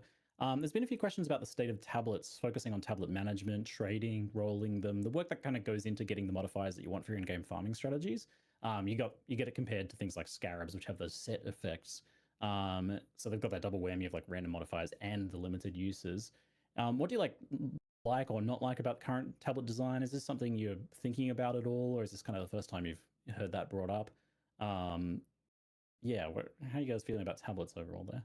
We've actually discussed it pretty in depth recently when talking about PoE 1 with respect to the current state of endgame there, and talking about all of the changes we want to make around there and how it compares to PoE 2 and what parts do we like and not like. Personally, I really like the tablet, the mod rolling side of things. And what we've found is generally over time, there is at least an audience that are more aligned towards wanting determinism, and thus the mod rolling can get phased out. And I actually think that this has been a big part of the discussion where we're looking at this. I feel like by adding more determinism and removing these like random axes, the strategies end up becoming quite dull and then have to just be balanced around that determinism, and then they get neutered, and then you've just lost kind of everything because everything is all equal and everything's all balanced. And it's had that effect, like definitely it's had that effect as to where the fine line is between the kind of mod rolling and the determinism. I'd say that it's something we still have to kind of figure out, but I'm quite happy with how that is right now, where there's like some crazy stuff you can do, but it requires specific tablets with specific mods.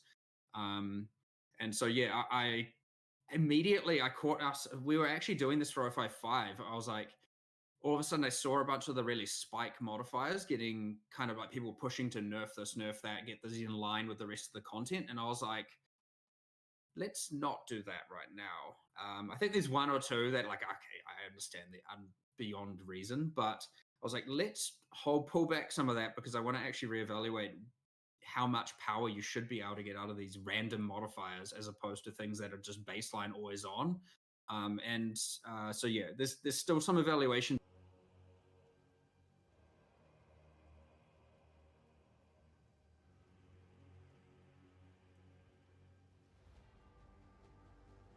A caixa.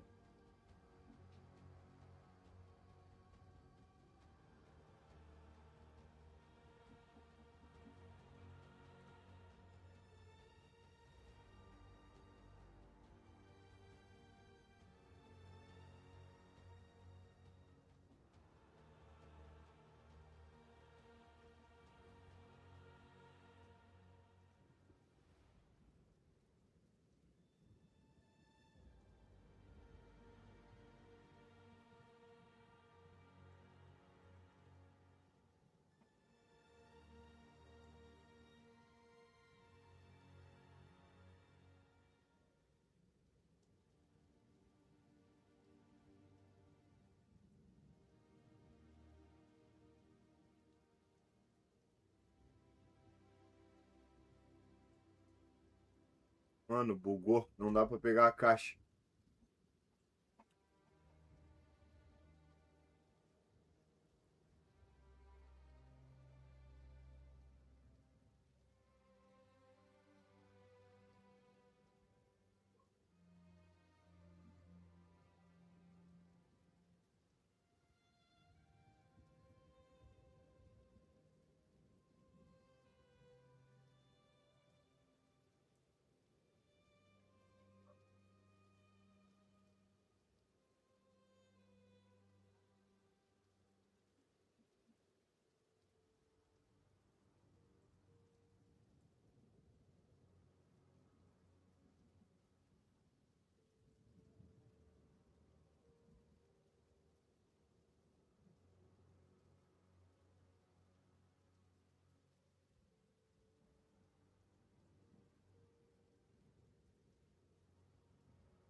Twitch tá toda bugada.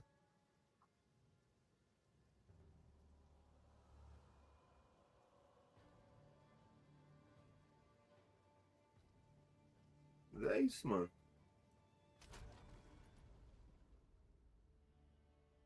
Tá, eu vou começar de novo. Esse aqui eu vou deletar. Esse aqui eu vou deletar também. Esse aqui eu vou deletar.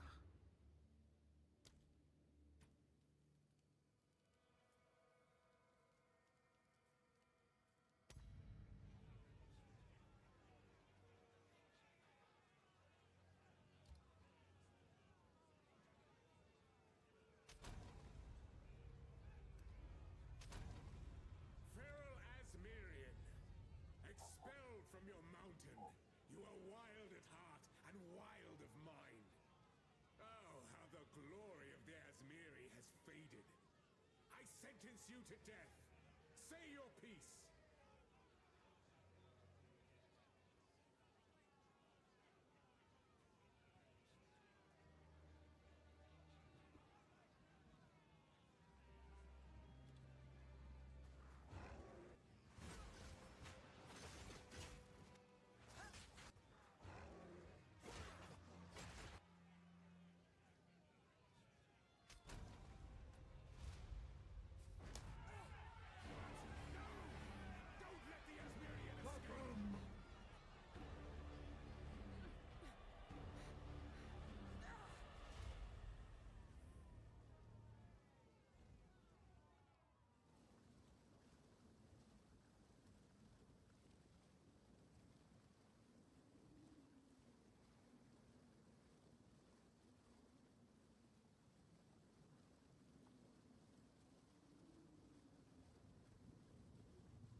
É aqui, vê se entra a minha caixa aí. Tô curioso, tô sabendo que eu ganhar.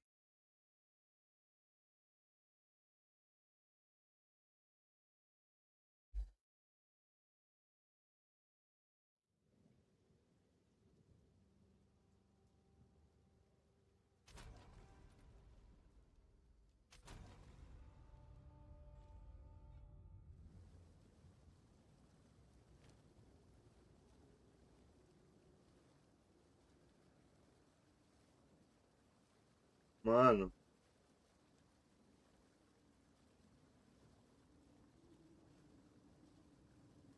Ela tem 25.900 de gold.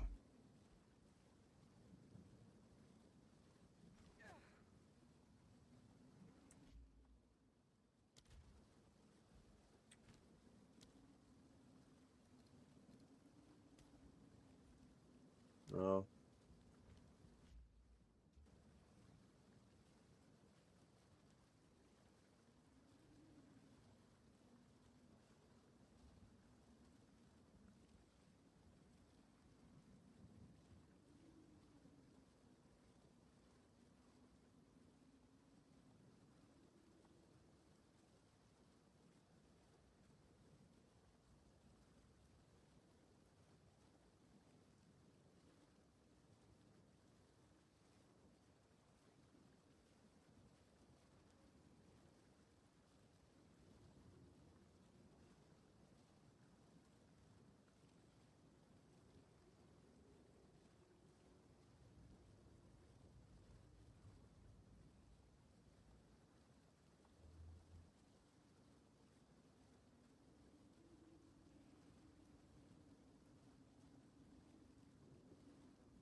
Vamos abrir?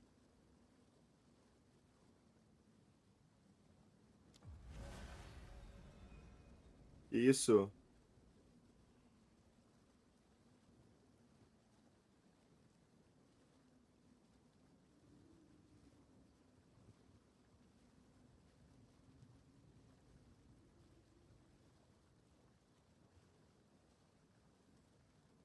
Será que funciona aqui? Que não, hein?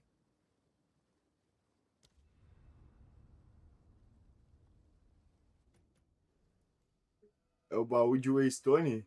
Funciona?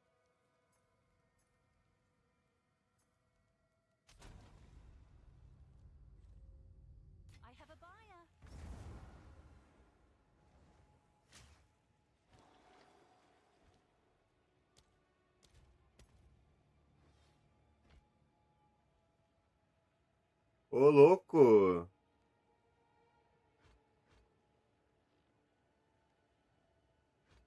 Funciona mesmo?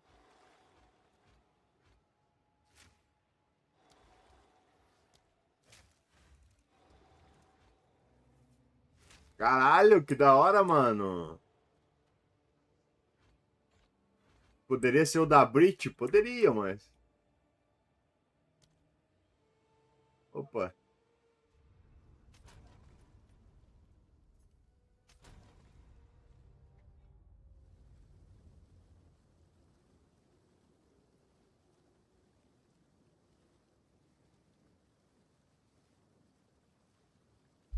Só abrir meu guia aqui.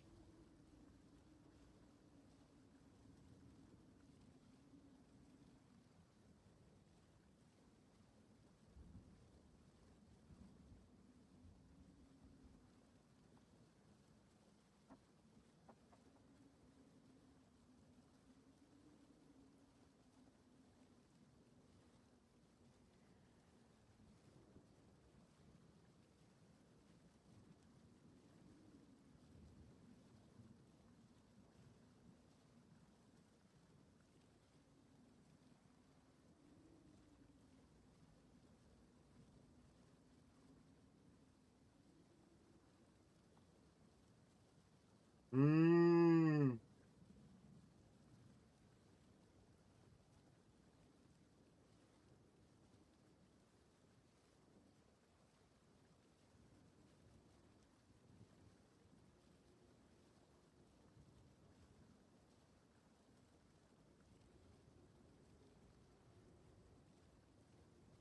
Se eu conseguir conectar a build direto aqui, mano.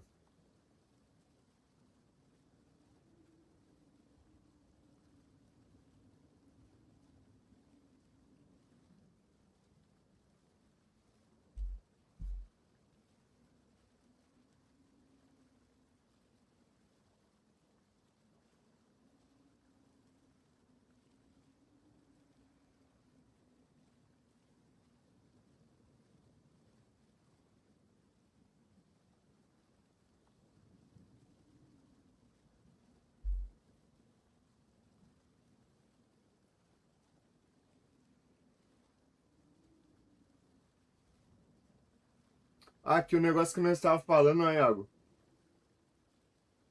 Deixa eu ver se eu consigo te mostrar aqui. Ó, mano. Pra botar o tracking da build lá pelo Mobalytics, tá ligado? Só botar em track build, daí que tu escolhe pra build que ele vai levar, mano. Eu acho que funcionou. Vamos ver agora. Não sei se precisa de mais alguma coisa ou assinar algum recurso aqui no Mobalytics, mano.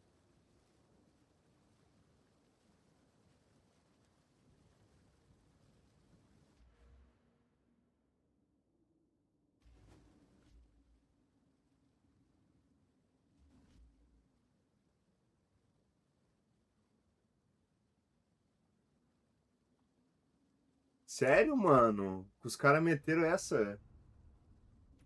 É sério isso? Eu não vou pagar, mano. Que se foda. Vou fazer o meu próprio, sei lá.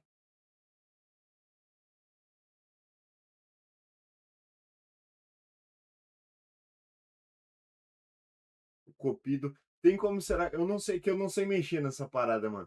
Mas tem como eu fazer um pelo próprio aqui por dentro do jogo, né? Ou preciso de uma extensão, sei lá.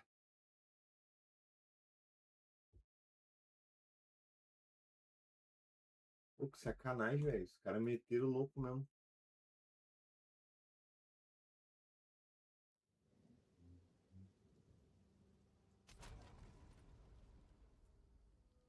Eu nem sei se funcionou, mano.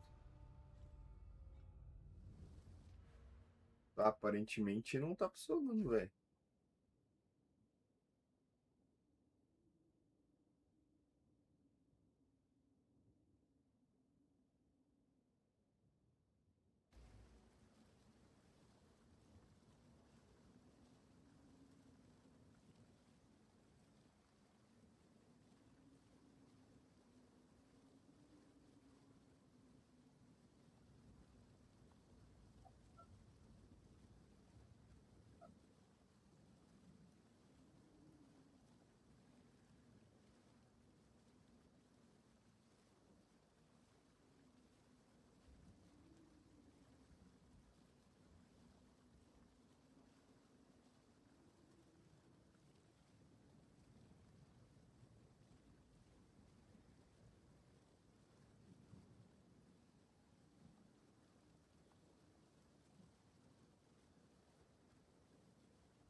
Não sei, não entendi.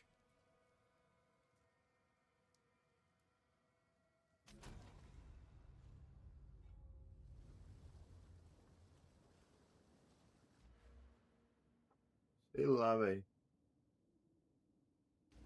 Dane-se, vamos começar.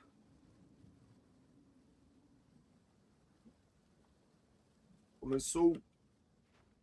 By the first one, you're alive. I would appreciate it if you could. Reach Clearfell. Find The wrath in here is stronger than I dared imagine.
friendlies, but I've Smith.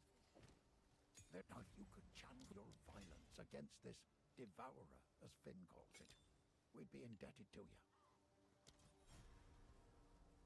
Looks to be a decent sort, that one.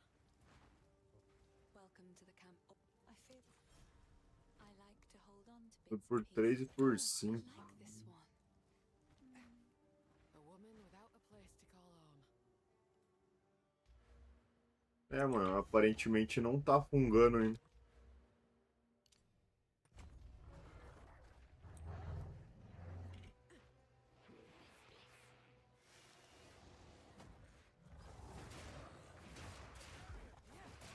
Always someone in need of rescuing, isn't there? Thanks for the help. Name's Farrell. I'm Yeah, Perhaps let's, speaking of, let's investigate that remnant.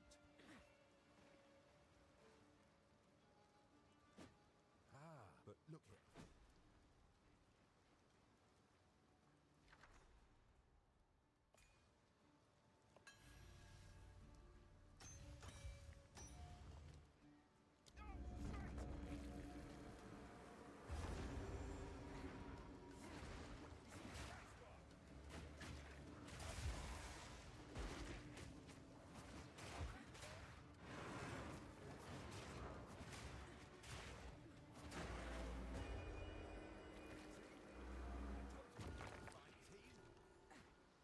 That was some Well. help. See, good.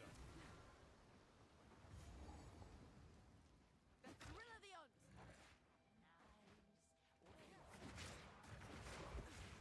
Invader! Be still!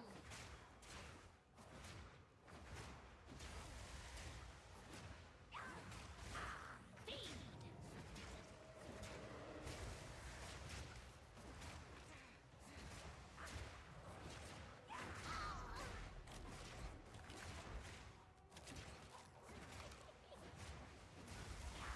Be still! Swell! Rotten! Feed! Be still! Morreu, velho, a safada. Ai, não mistura, cara.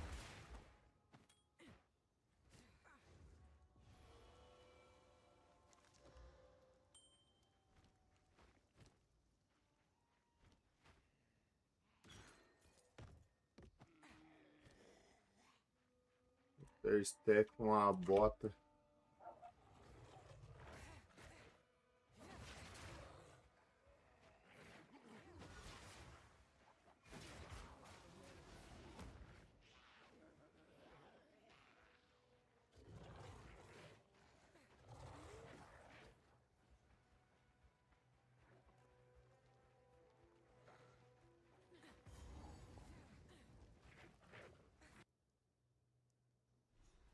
Droga, vou botar ali só pra pegar.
Usar pra esse nível 4.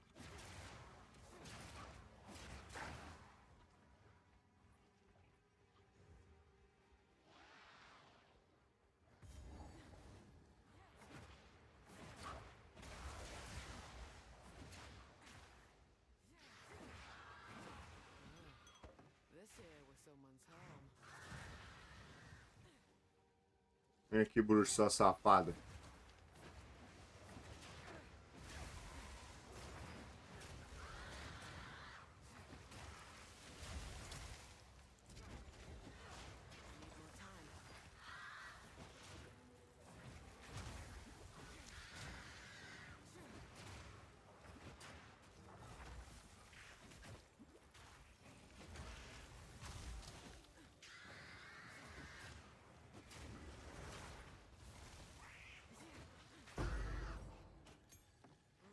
Don't discriminate. It twists witches.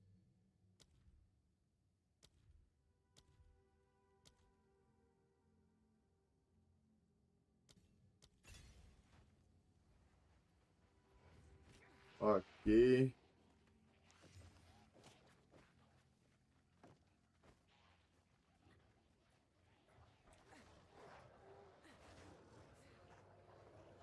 Esse boss eu não quero fazer.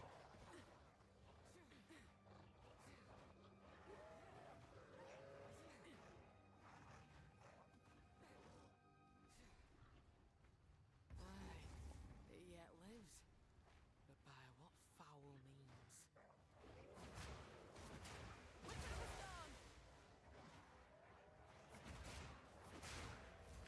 I'll hunt you down. Awful lot of mushrooms, more than you'd expect.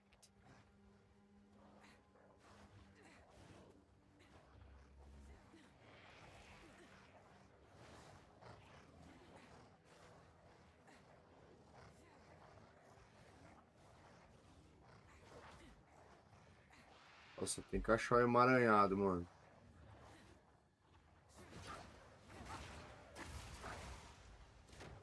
I'll not make the journey home like that.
Ah, chamo. Já vou pegar o waypoint aqui. Some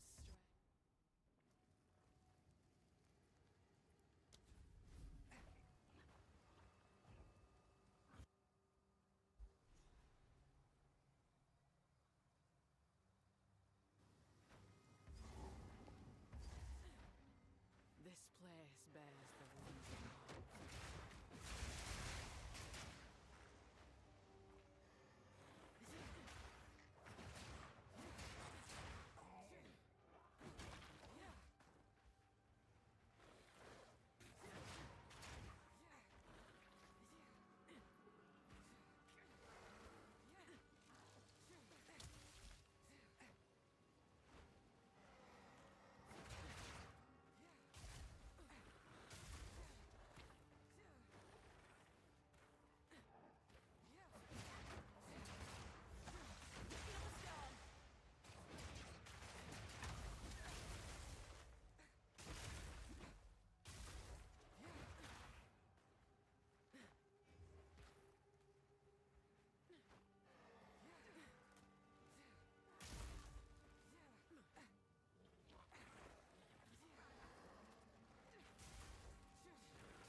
Não me mata, cara. Por favor. Bah, que droga, mano. Fiquei stunado ali, velho.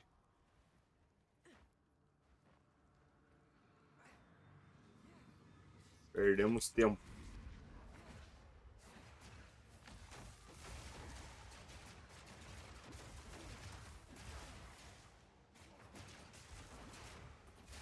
Cara, é muita gente! Aqui não dá pra botar Twister, mano. É só Erling Slash Frostbomb, mano. É muita gente, velho.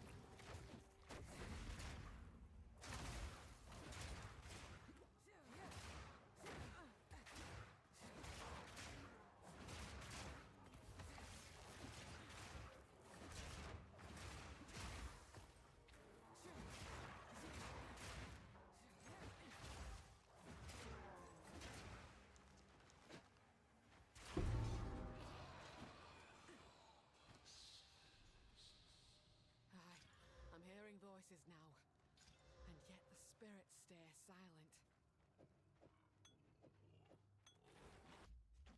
The wind howls.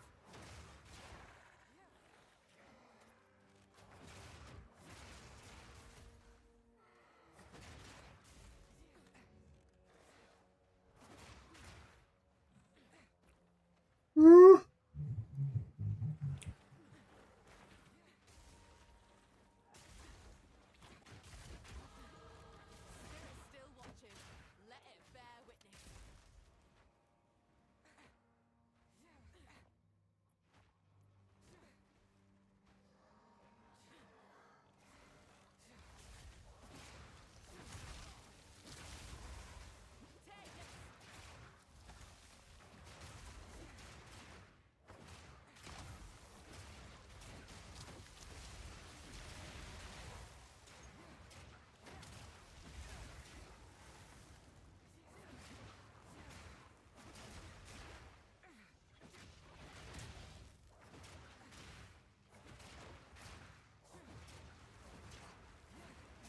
Prove them a prowess.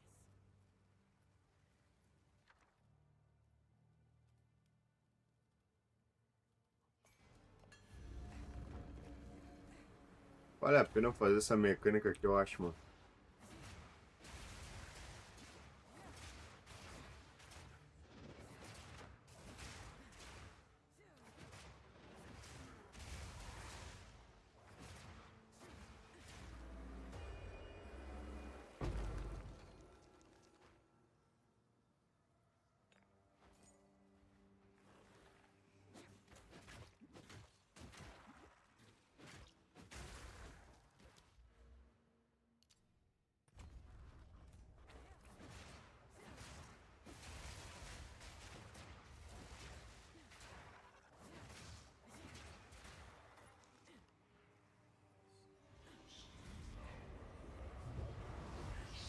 Nossa, eu não posso morrer aqui, mano.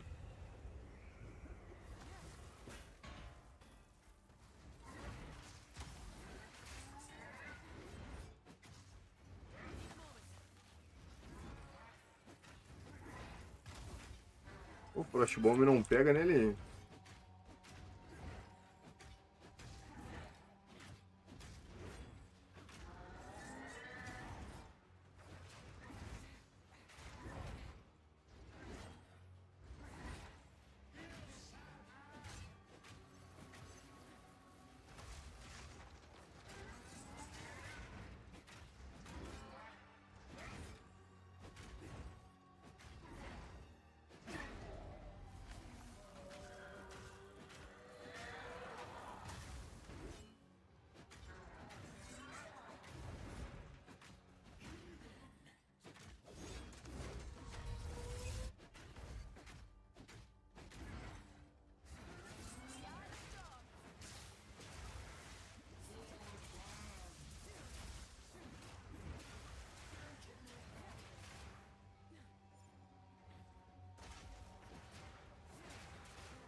Ok, foi bem mais fácil agora.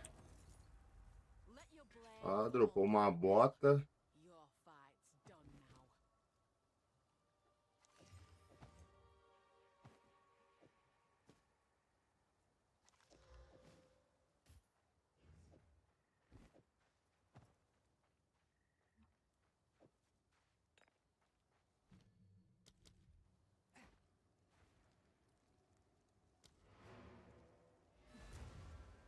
Perdi tempo aqui, mano. I would have. Till next time. Oi. If you find a pint out there, don't bring it back.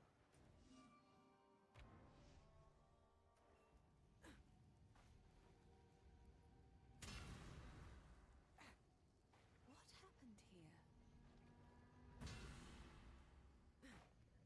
Need more time.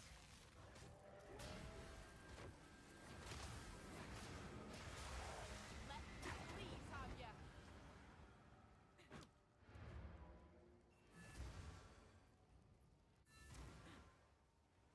The wound on the green. Goodbye.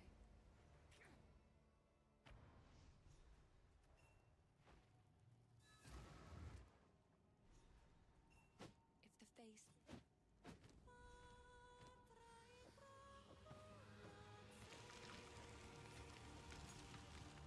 The old magic still thrives. The way's open. Please. Awful light a spot of sun to chase the little room.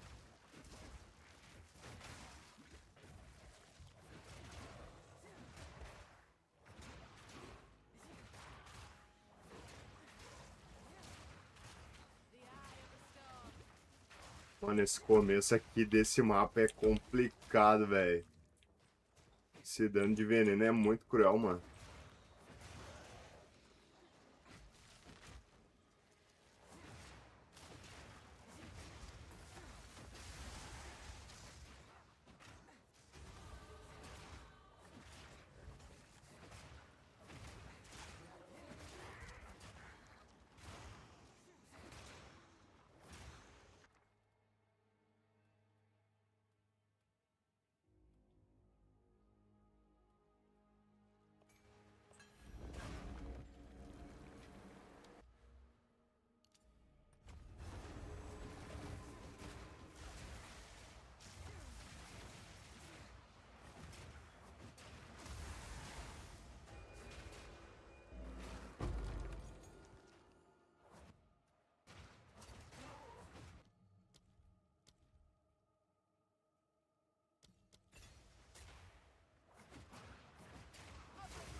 Não, mano.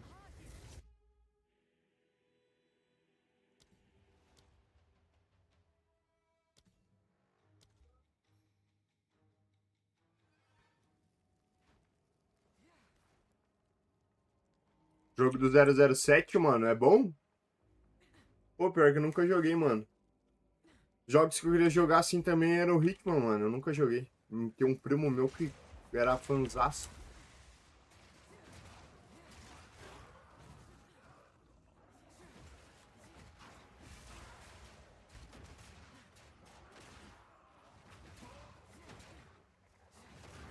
Uncharted diz que é bom também, né, mano? Eu nunca joguei.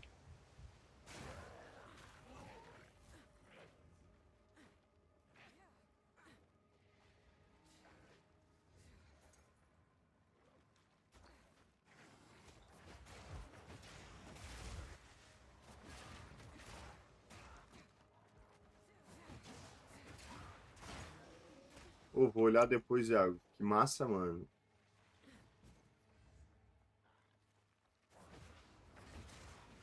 Cara, ontem eu tava olhando os Devil May Cry pra jogar, mano. Faz anos que eu não jogo e tava todos por 100 pau, velho.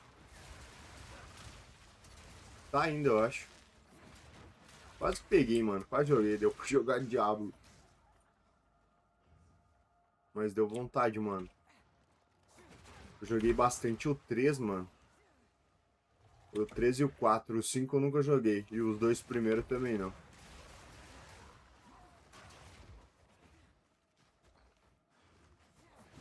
Eu comprei, mano, o último evento que teve porque eu li os livros, né, mano? Aí o último evento medieval que teve da Steam eu peguei, mano. Eu acho que eu paguei com as DLC, acho que 40 pila, eu acho, mano. 40 e poucos pila, acho.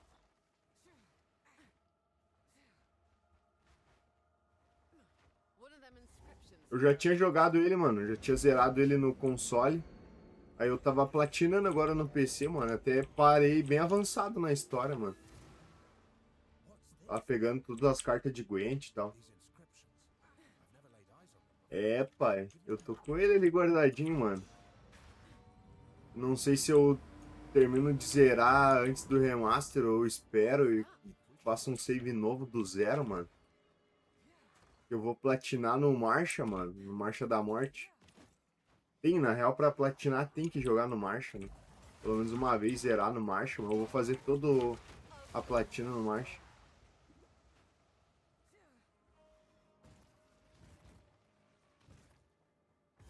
É de boa de jogar, mano. Só tem que estar sempre usando Elixir, né, mano? Tem que pegar os pontos de Elixir, que senão é difícil, velho. Vai curtir, mano. Se tu pegar, jogaço, mano. É um dos meus jogos favoritos.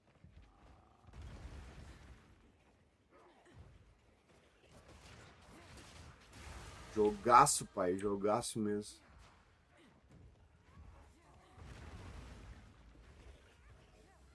As quests, mano, não tem quest ruim no jogo, mano. Todas as quests são da hora. É muito bom, mano. É de verdade, é muito bom.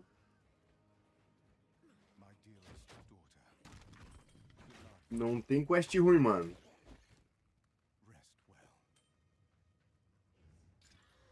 Tipo, o jogo mexe com o teu psicológico, mano. Sei lá, tu... O jogo faz tu pensar, pô, mano, caralho. Se eu tomasse a decisão, vai acontecer tal merda, sei lá. Porque é que é o meu estilo de jogo, mano. Eu curto jogo assim. Eu joguei no lançamento, né, mano, também.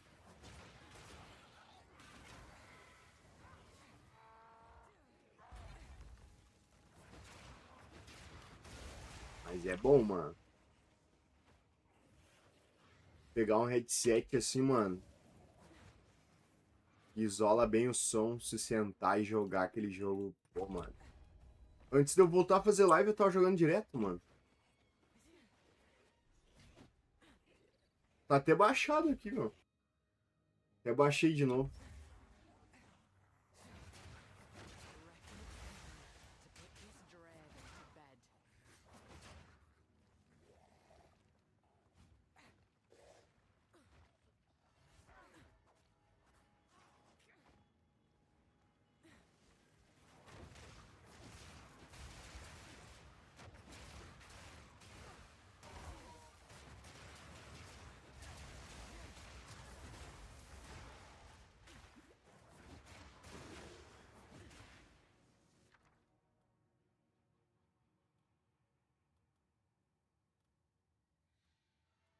Vai uma regal aqui, né, mano? Vou fazer. É, mano, agora eu não sei se tu não comprou promoção. Ah, eu paguei barato demais, mano. Paguei 40 conto com as DLC, mano. Eu tinha acabado de ler os livros, daí deu vontade de jogar de novo, mano. Aí eu, pô, velho, eu vou... Daí, bem no dia que eu terminei de ler o livro, mano, eu... Daí eu perguntei no chat quando que ia ter a próxima promoção. Era na semana que vem, mano. Eu, pô, velho. Eu vou esperar. Aí eu catei, mano.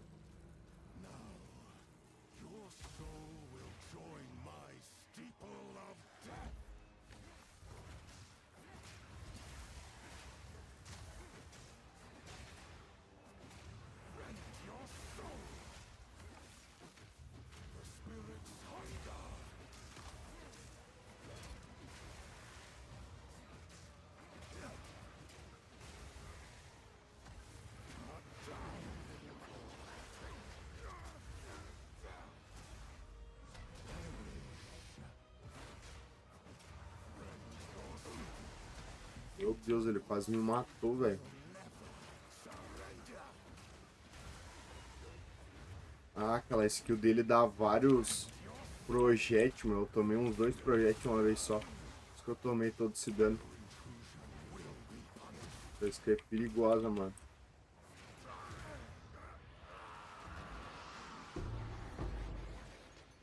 Dá uma regal, um peito. Eu já vou trocar, não dá pra usar. Nível 10 precisa. Uma lança. 25. Vou usar uma regal aqui. Precisa de 9, velho. Precisa de força também. Ô, louco.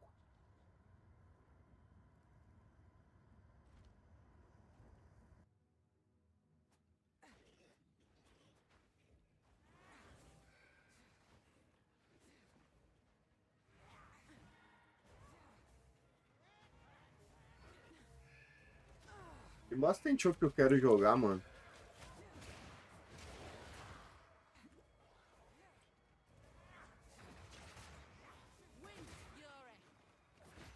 Pode bar, tô cracudo, só quero jogar apoio, né, velho? Só apoio, toda hora apoio. Aí tá terminando a Liga do Poi 2, Liga do Poi 1, Poi de novo. Aí quer voltar pro Poi 2 pra testar coisa, aí Poi 2 de novo. Aí daqui a pouco Liga Nova no Poi 2. Poi de novo.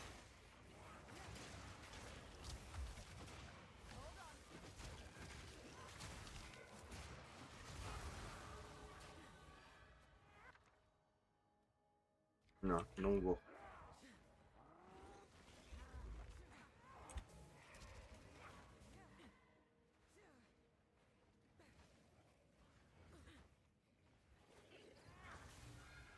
Não sei se não tá lá naquele canto, velho.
Pô, velho, eu vou morrer aqui esse raro maldito, velho. Cara, é 2 raros, velho. Um em cima do outro. Eu vou só rushar, sai fora. Não, não, aí não dá. Perco muito tempo. Não, eu caí. Cara, deixa eu passar, jogo, por favor. Mano.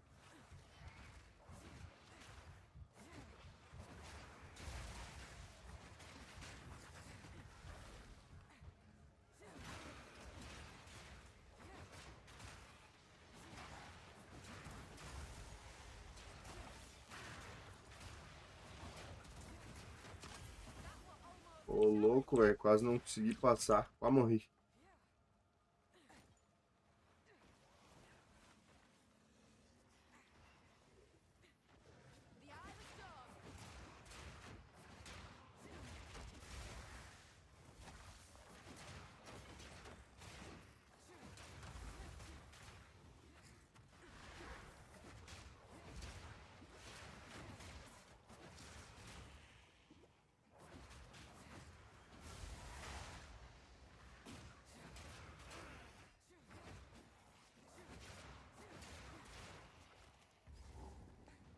Vou só rushar, velho. Perco muito tempo nesse início aqui. Nem há necessidade.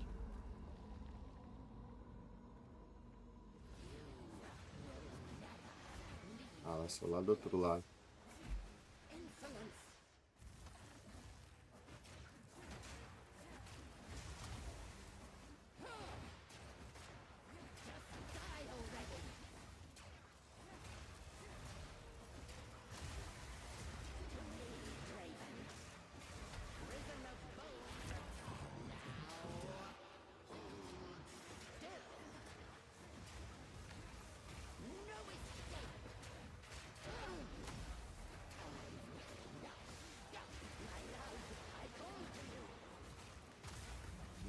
Mano, botar o Frost Bomb no início é muito quebrado, velho.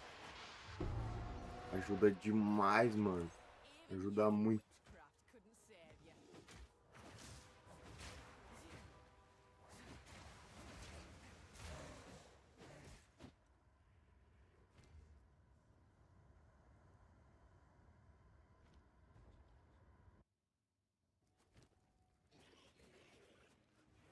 Ó.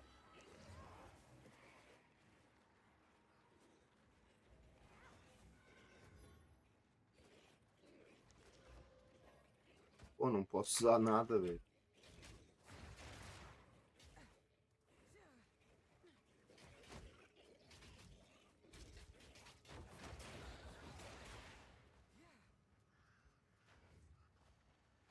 Correndo até ali.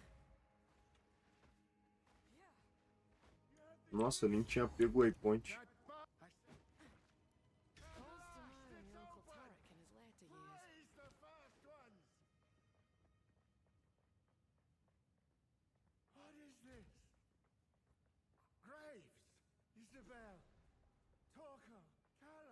Máximo mana, Chaos Damage.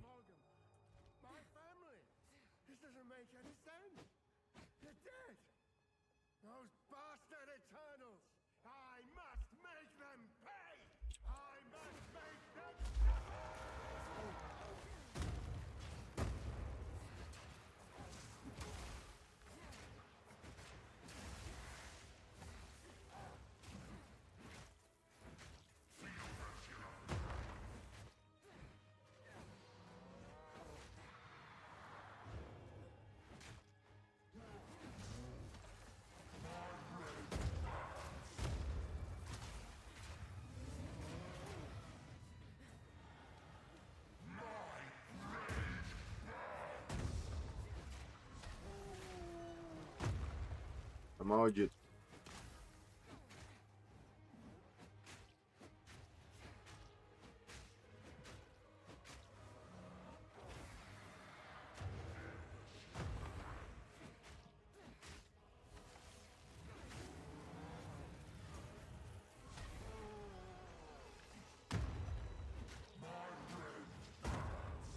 Ai, cara.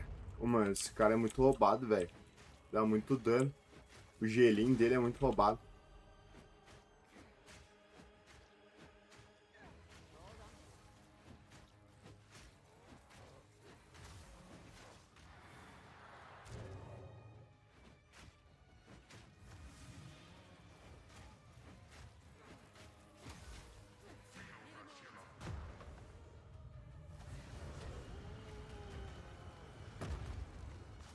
Vai me matar, velho. Tomou uma, é muito punitivo, velho. Tô ficando sem vida.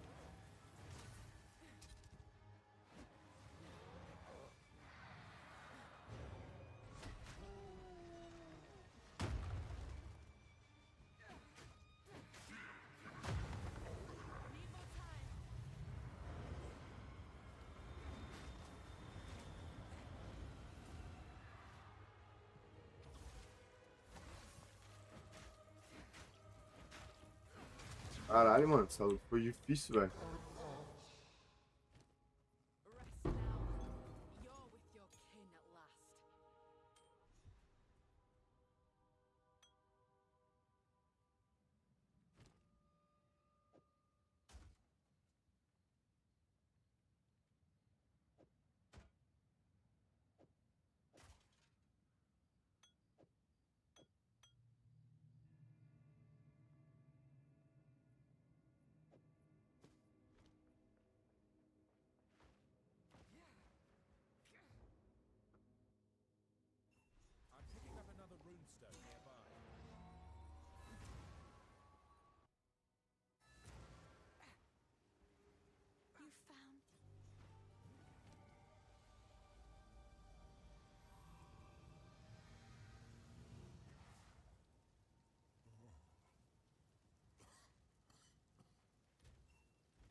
makes fun of my collection, but I think it's charming.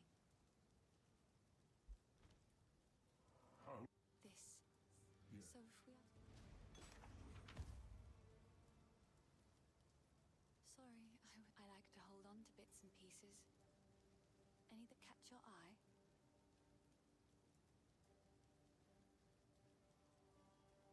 Another for my collection. Thank you.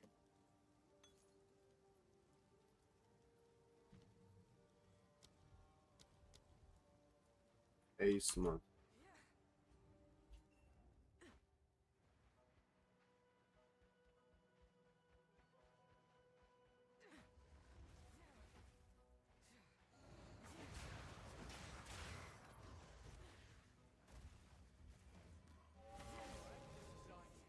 Straight to it then. The hunt begins.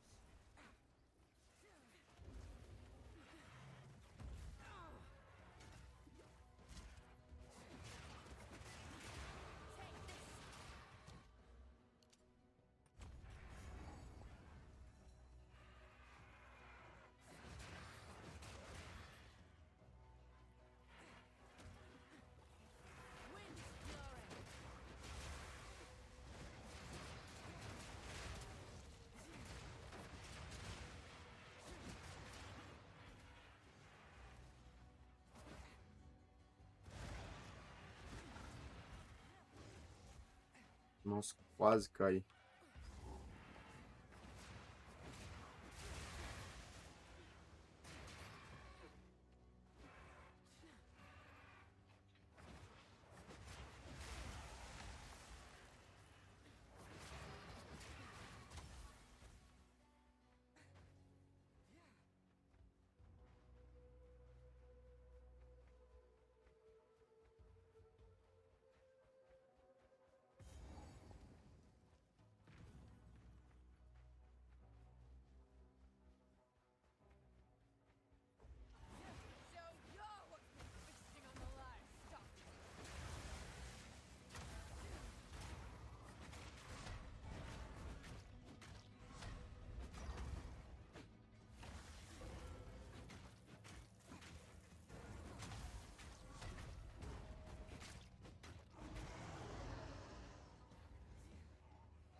Ô louco, que porradão que eu tomei.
Outro foco.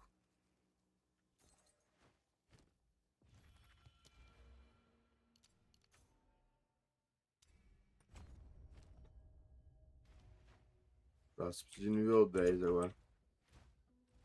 Trocar os itens.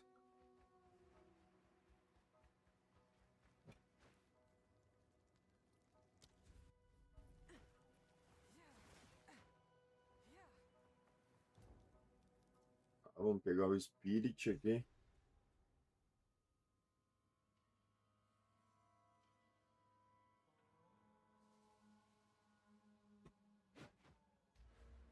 Mano, eu importo aqui pra dentro do jogo. Eu tenho que ver como é que isso funciona.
Ah, não consigo destacar a skill, mano.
A Shinex é Z2, né, mano?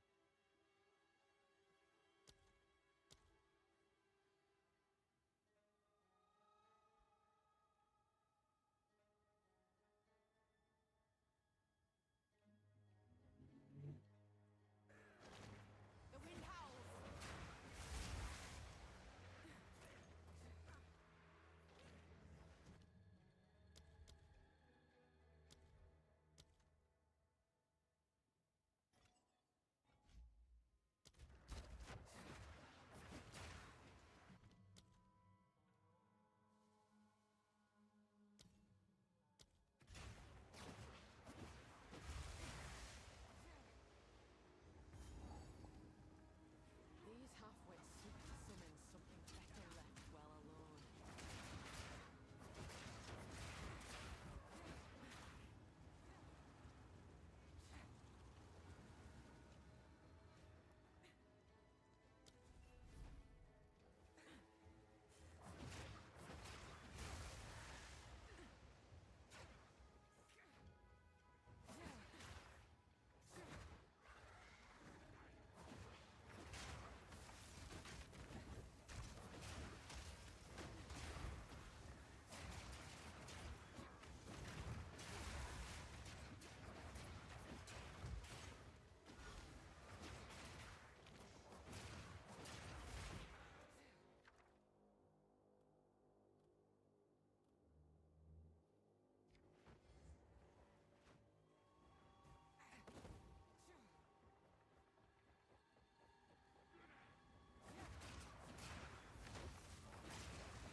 Ok.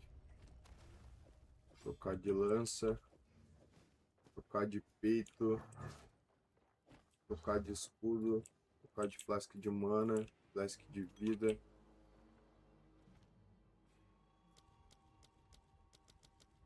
Não é nada que eu preciso, né?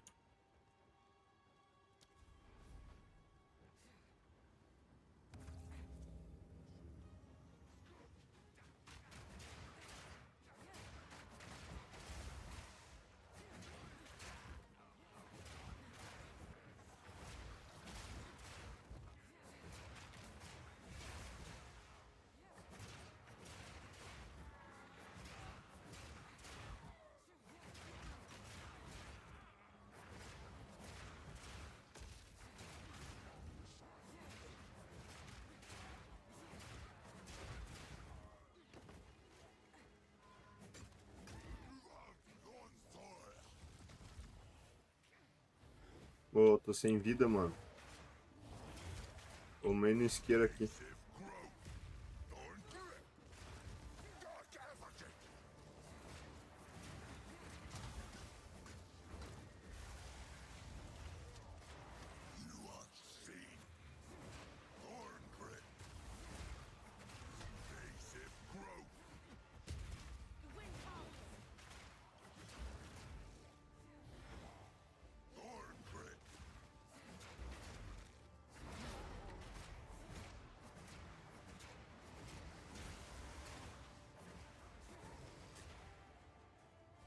Ah, mano, eu fiquei sem vida. Eu troquei o flask e fiquei sem vida. A chance de eu morrer aqui é bem alta, mano. Não tem como me curar e nem recuperar mana.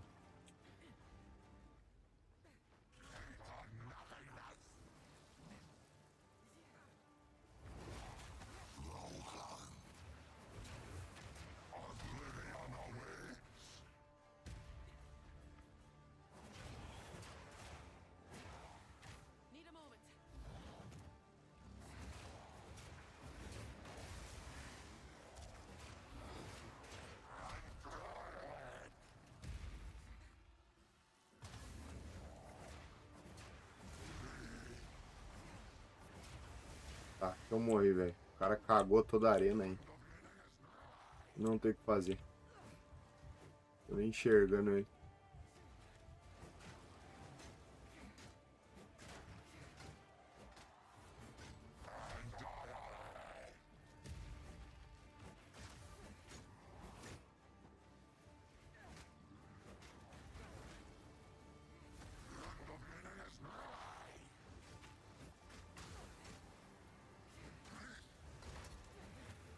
Eu tô tomando aquele dano invisível da arena. F. Não tem como me curar, mano.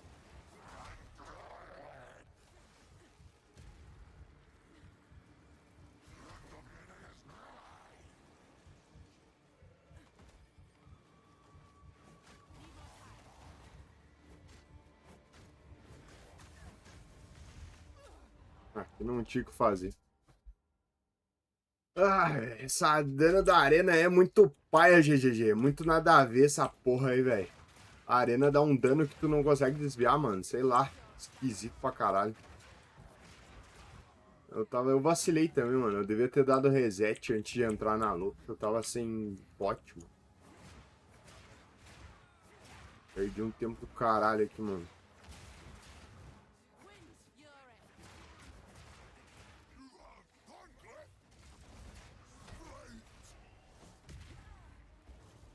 Meu amigo.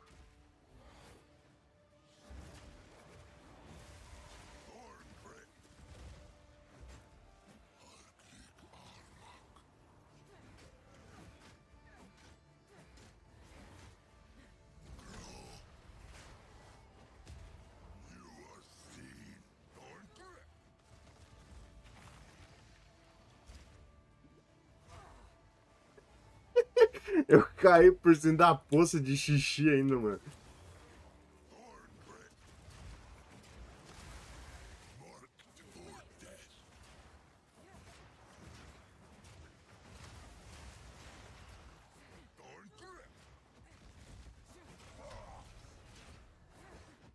Tomei.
Ô, louco.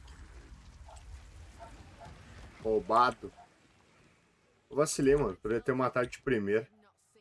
Mano, aqui eu já vou pegar o Herald.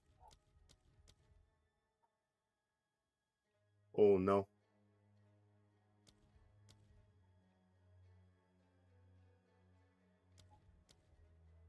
Não, mano. Eu vou pegar a dançarina primeiro, velho.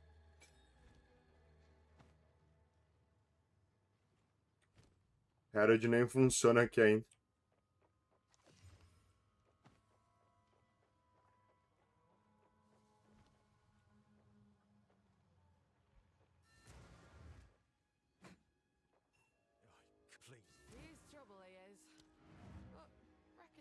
Pera aí.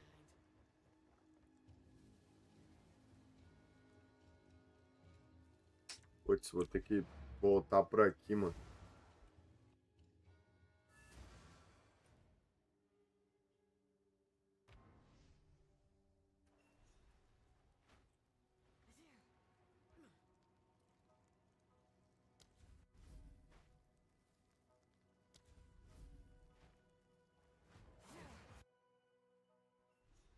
Não sei se eu fiz a escolha certa, mano.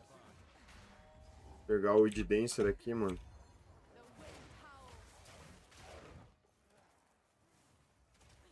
Agora foi. É que igual eu não congelo nada aqui nesse início.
Ó, o Twister, né?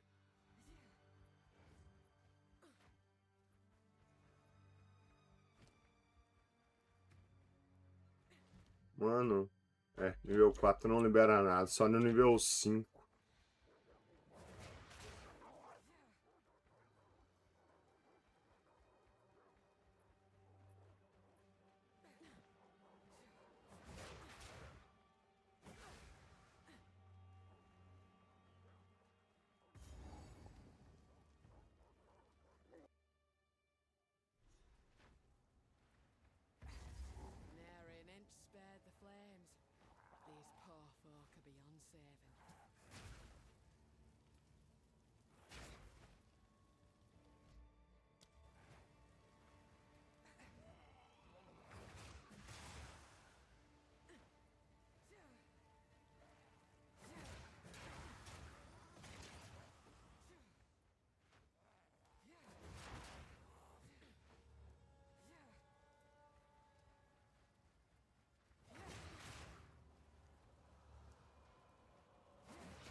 Quero muito que eu esteja fazendo o caminho certo, mano.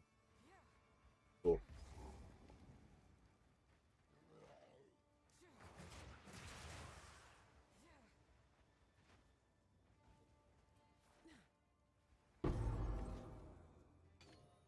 Ah, desgraça de uma marreta. Isso é um elmo.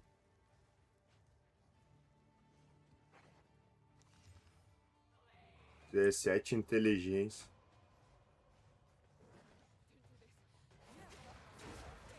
Só de um pouquinho mais de inteligência, né, mano? Tô com 13.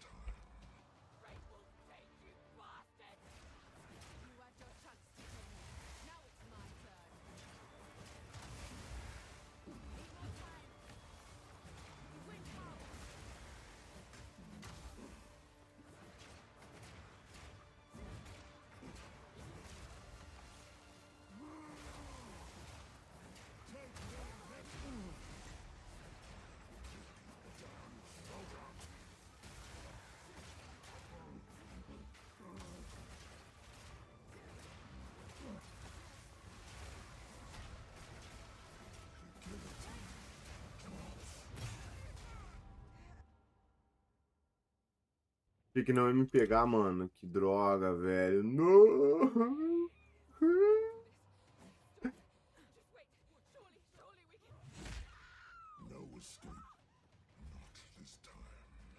Cara, achei que não ia me acertar aquilo ali, velho.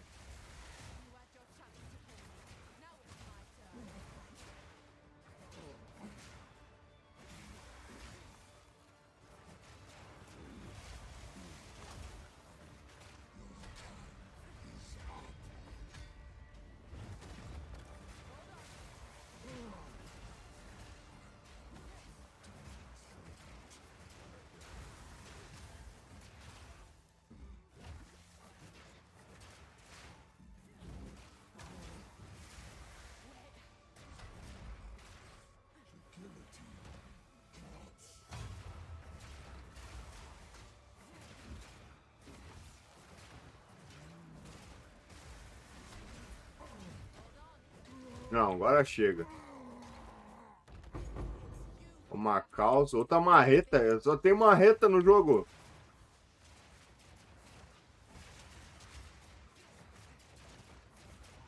Tchau pra vocês. Quero saber de ninguém.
Tem aqui. Veris um skill. Pô, é uma skill nível 5, né, mano?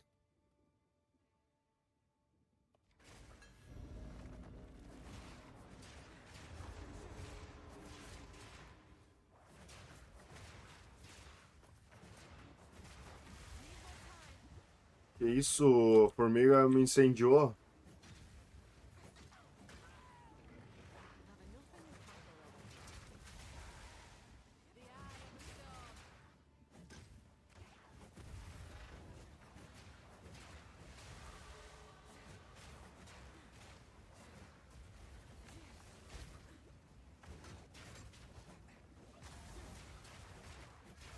Ó, safado.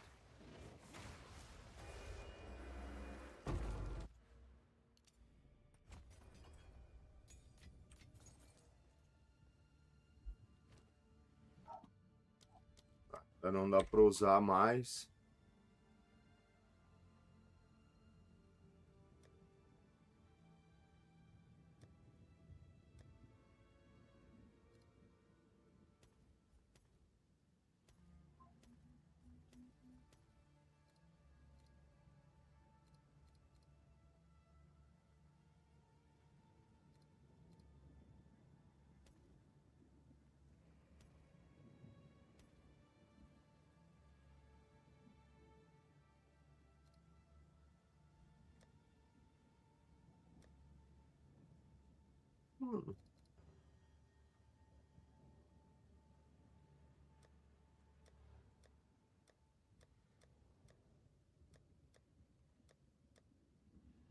Não funciona mais.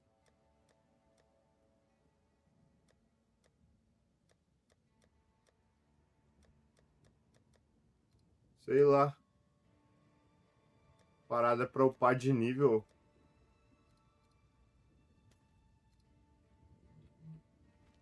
Sei lá, dane-se.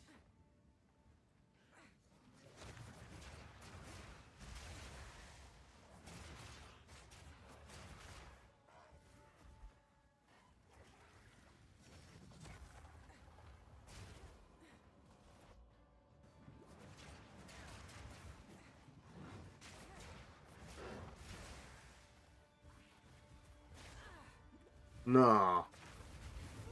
Maldito. Maldito. Devia ter dado o kit.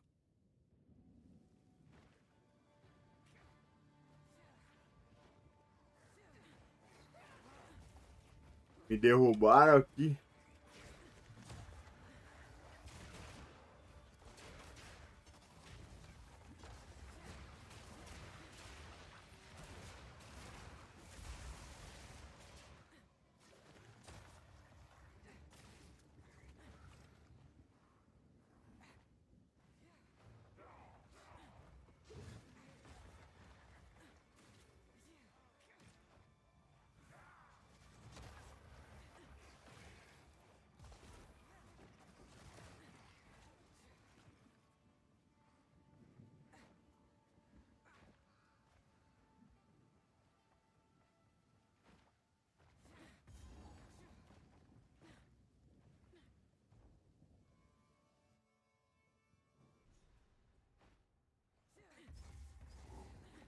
Now to do with a tyrant.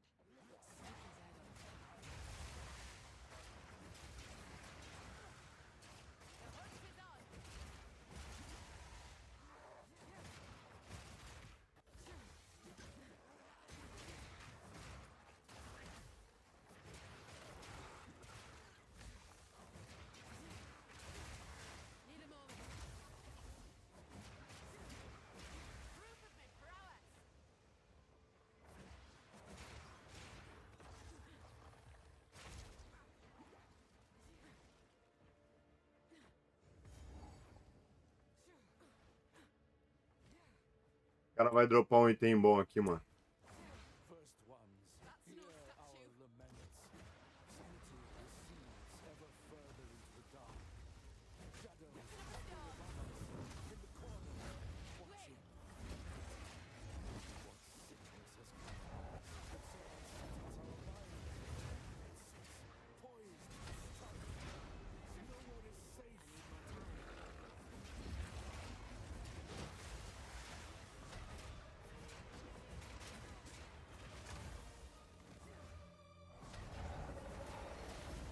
Ah, deixa eu tirar ele desse canto aqui. Vai dar merda.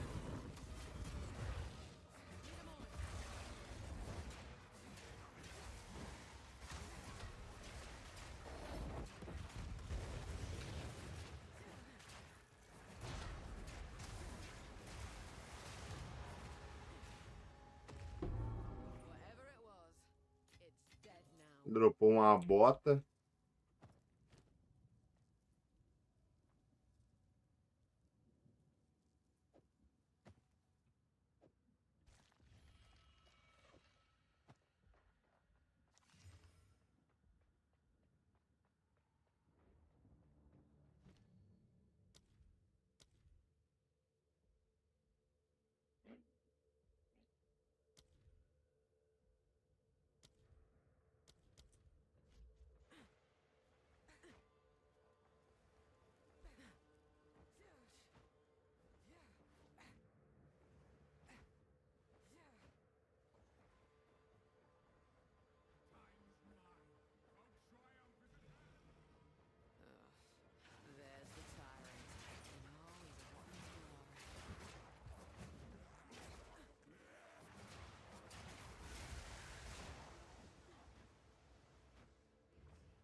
Pô, mas é uma alchemy, né, mano?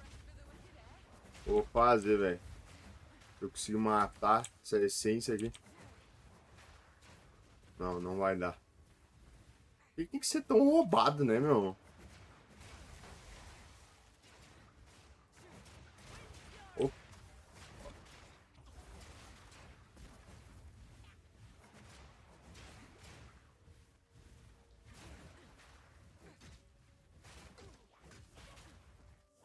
Acabou minha vida. Nossa, dei muita sorte. Foi bem na hora. Uma essência. Code. Vou jogar esse code aqui mesmo. Pela alchemy, né?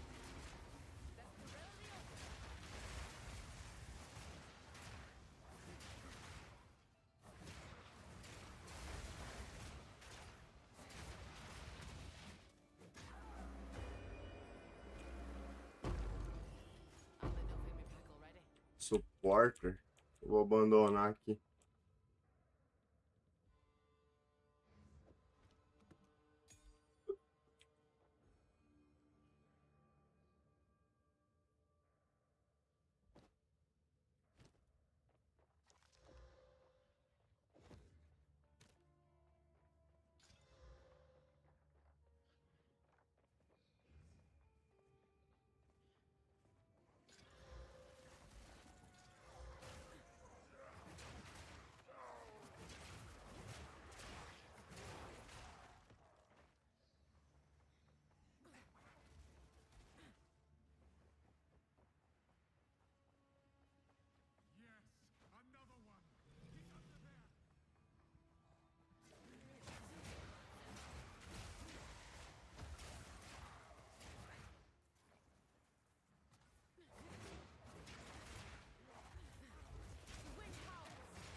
Meio fraco, mano.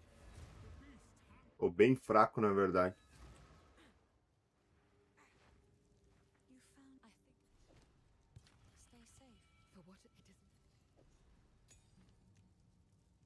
Barragem. Bem importante. Vou começar a botar o twister aqui. O Frost Bomb. O Ice Typed. Salve, Davi. Ô, Davi, de drop, tu diz, mano? Tá uma caixa, mano. Uma caixinha das novas aí no drop da Twitch, mano. 30 minutinhos. Vai até amanhã de tarde, eu acho.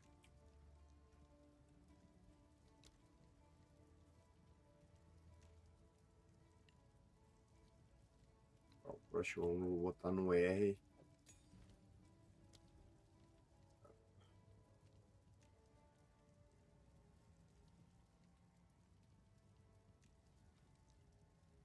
Então, Fox, alimentar armamente, Code. Pô, agora o Herald faria efeito, né, mano? Vizinho Mark.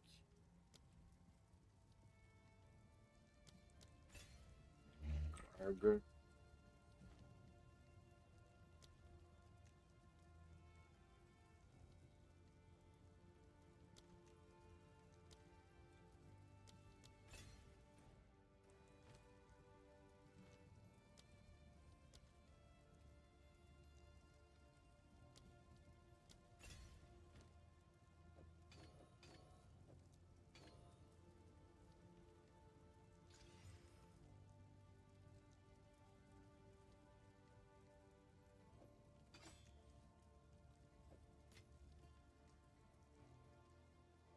If a spirit, okay, let's see. Well, you thank you.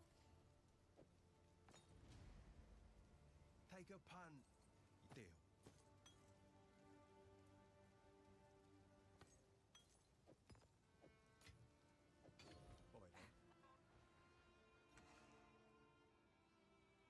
É isso que dá pra fazer. Mas tem uma caixinha na live, Davi.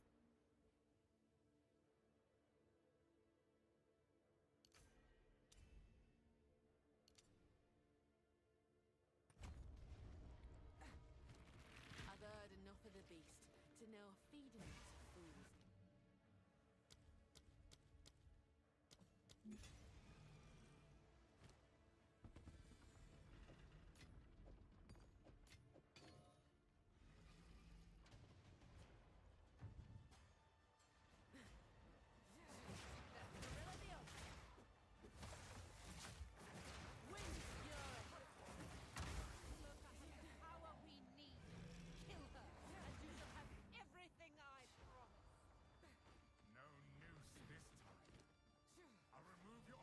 Nossa, ele de caralho, peguei uma botinha com moving speed, mano. Nem tinha visto.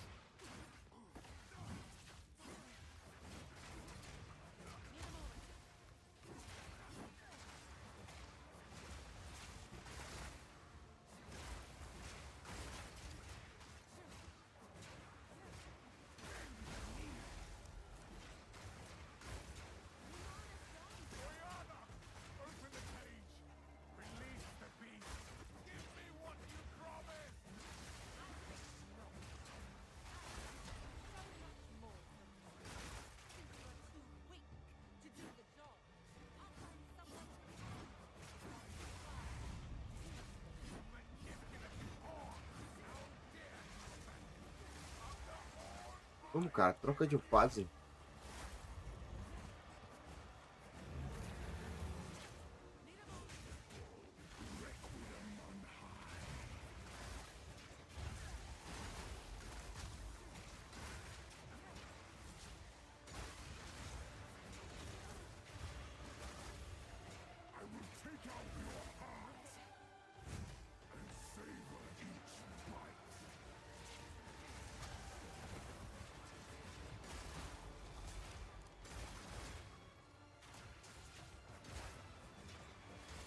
Ah, nem vai dar tempo de chamar o Lobinho. De novo, mano. Nível eu fiz aqui, nível 14. Essa é a meta, mano. Então vou esperar pra ver se dropa algo, uma lança, um elmo de preferência, um amuleto, qualquer coisa. It consumed my being. Oriana used it against me. Where has she taken the beast?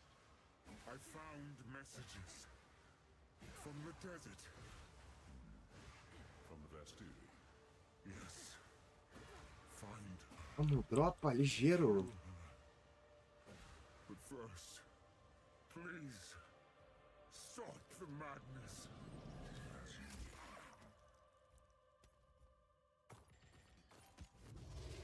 Tá, mano. Must make haste. Let us return Droga, to fui escamado. our preparations.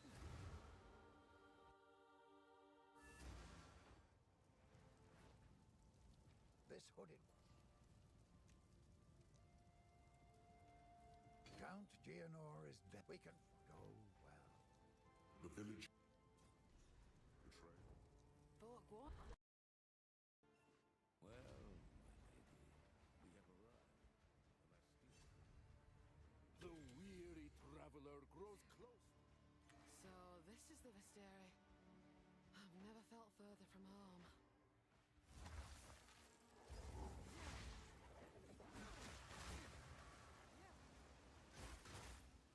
Hold on!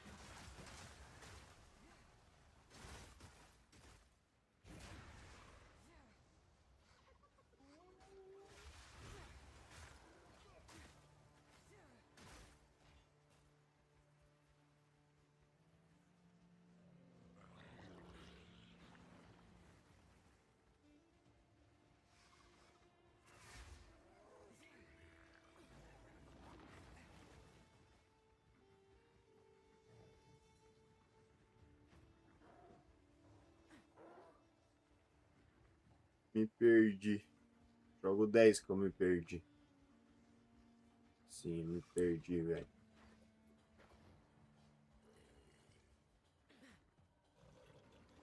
Não, me achei.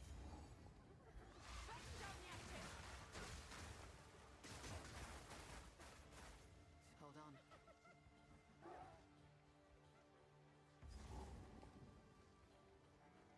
That's him up there. The leader.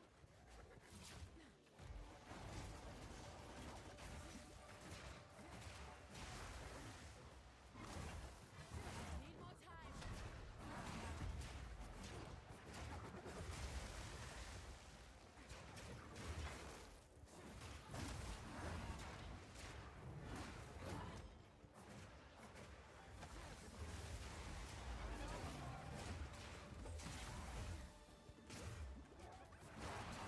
Não rola, não rola.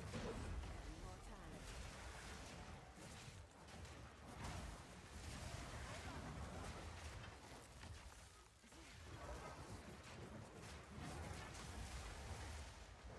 Sem roubar, sem roubar.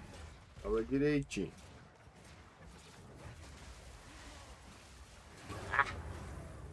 F.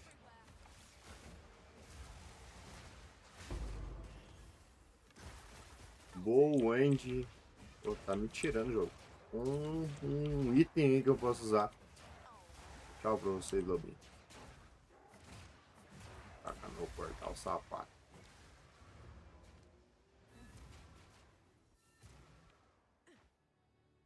Vamos, velho. Simbora. Esse lugar me dá nojo.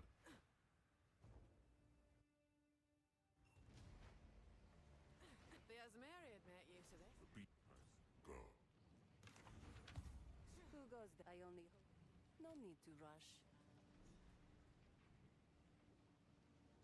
Da máxima. Moving Speed, Fire, Caos.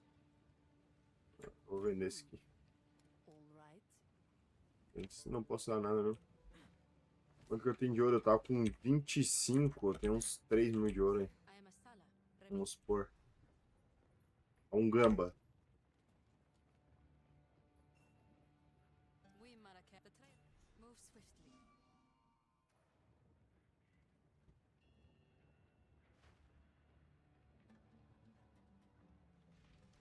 Mano. It's shut. Least.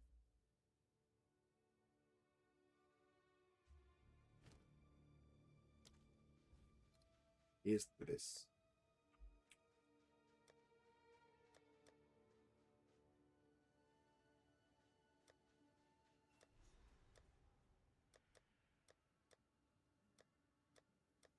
Não funciona mais bagulho de upar nível, mano. Ah, tá aqui.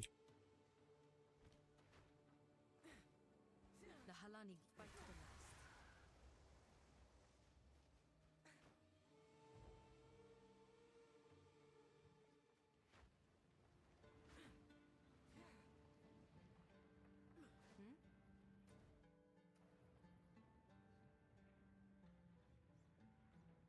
Ó, tem que vir aqui no bagulho das 7 águas, né, mano?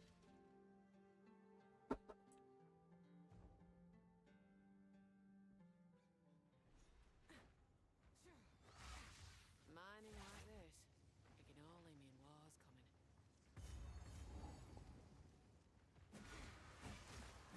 Batten down the hatches. Take this.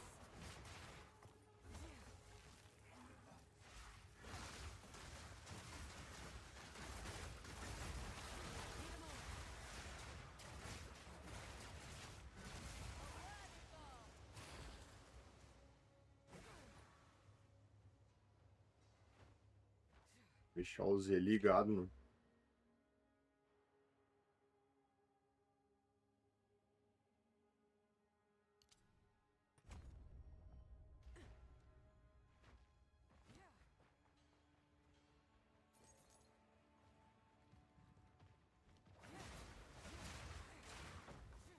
Vou poupar minhas cores hoje, velho.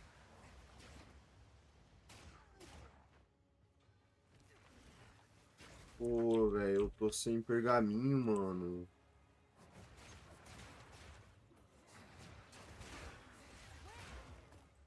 É, pergaminho.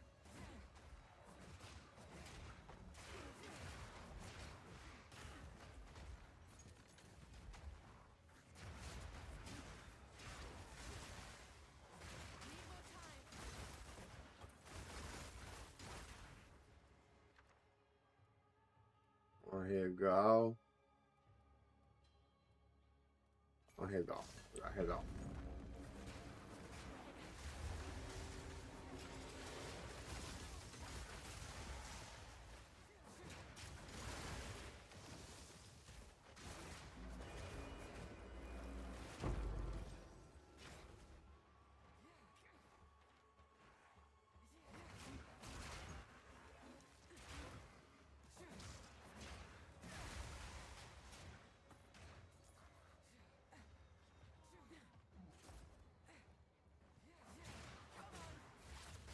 Need more time.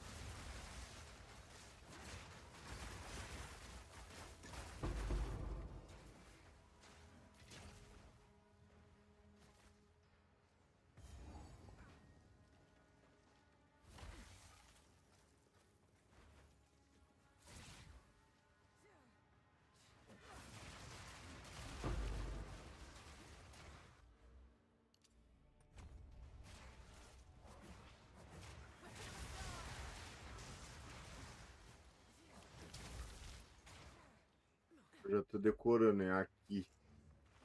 A saída.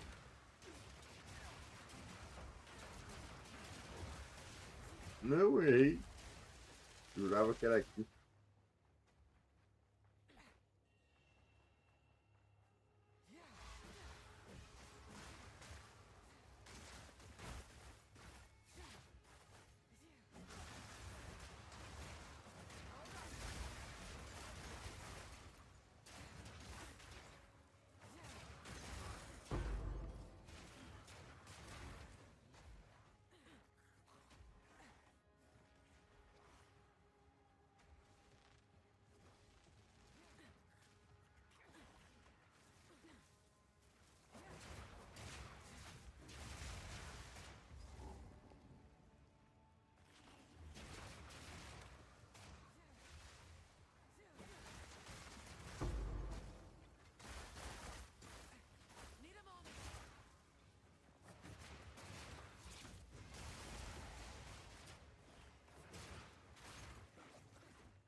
Quanto tempo a gente tá?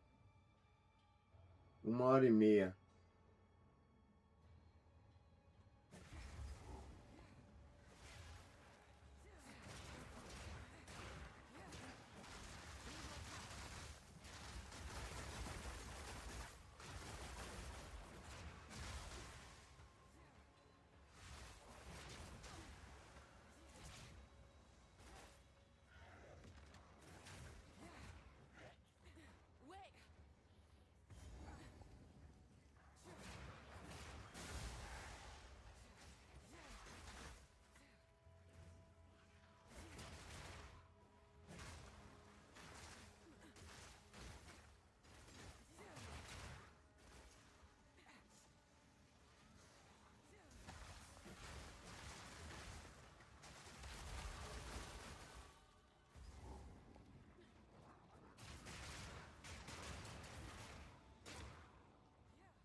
Acho que eu me perdi.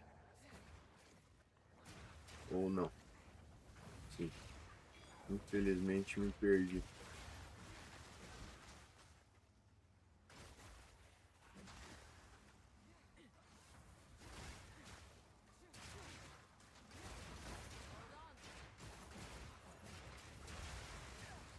Temos aqui Exalted, a Spirit.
F.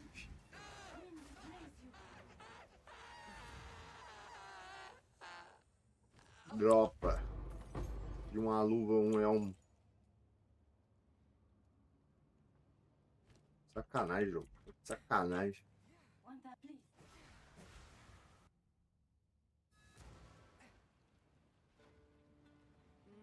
No need to rush. Uma lança melhor aí, 32. Opa, essa aqui é boa.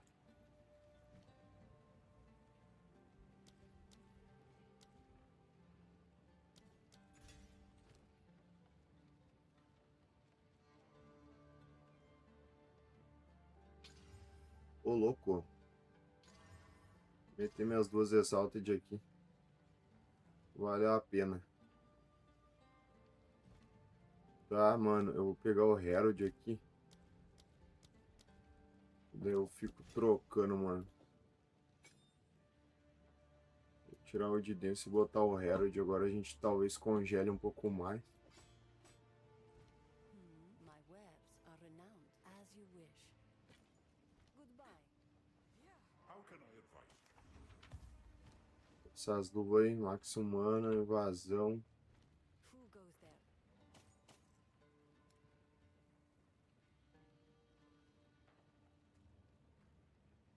Vou na massa.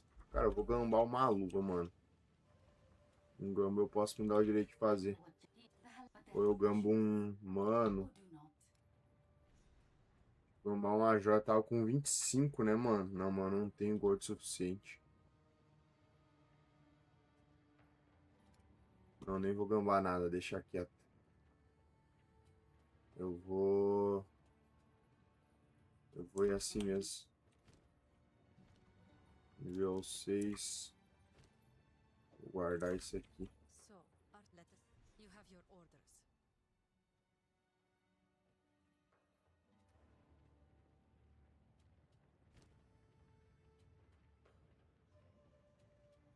Ah, a gente deu sorte aqui, mano. Tô louco.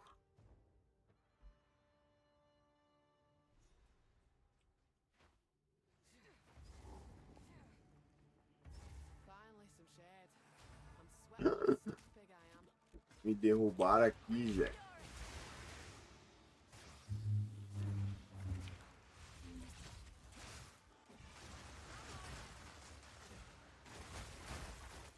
A gente tá com um daninho legal agora, mano.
Need a moment.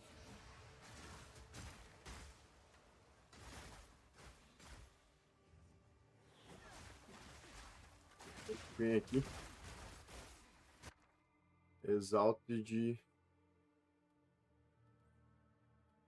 Oh, vou pegar exalto aqui, mano.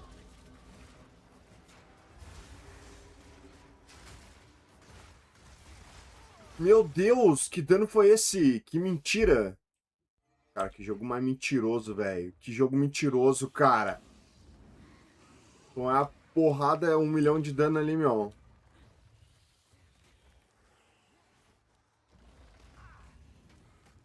Meu Deus, eu não posso morrer de novo. Perdi muito tempo. Cara, que droga. Não!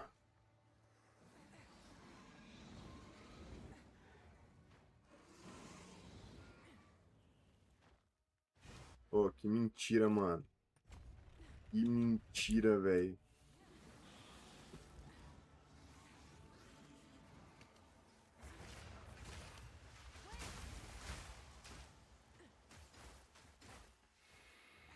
Ah, perdi tempo aqui. Tempo precioso. Tempo precioso.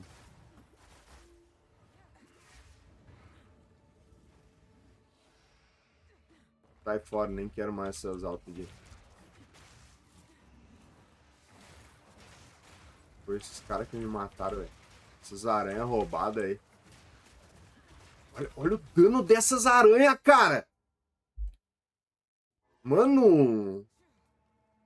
Mano, eu não tô acreditando que eu morri 3 vezes no mesmo lugar, velho.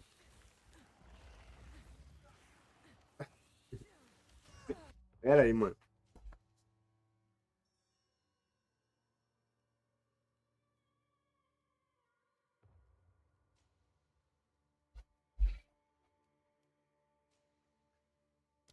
É, velho, aqui vai pra 3 horas de novo.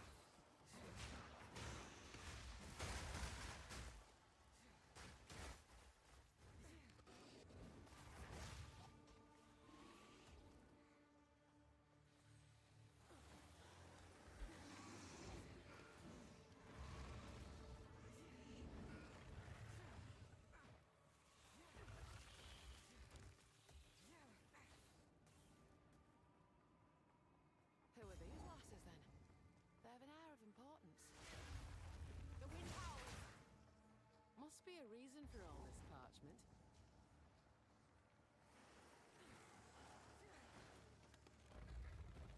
Dá um rushadão violento agora.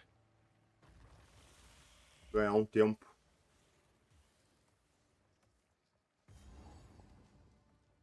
There's something odd about this door. Feels like it were meant to stay shut.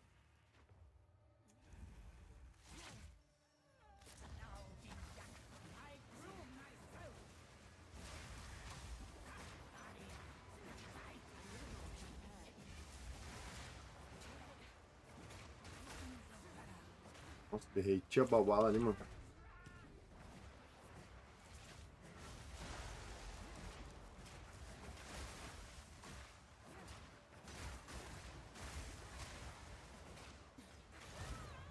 Derretida.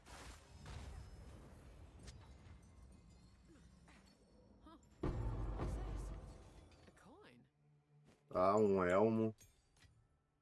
Uma luva.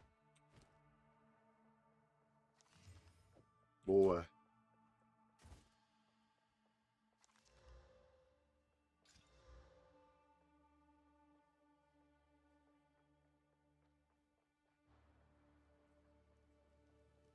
Não, não vou gastar minhas alquimia aqui.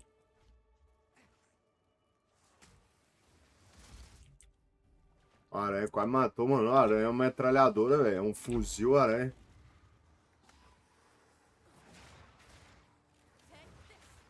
Peguei o item, peguei.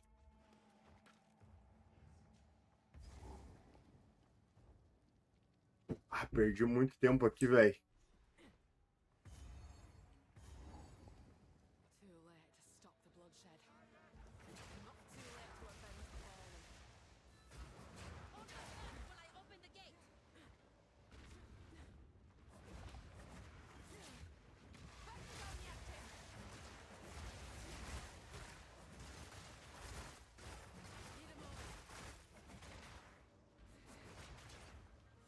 Vamos, mulher.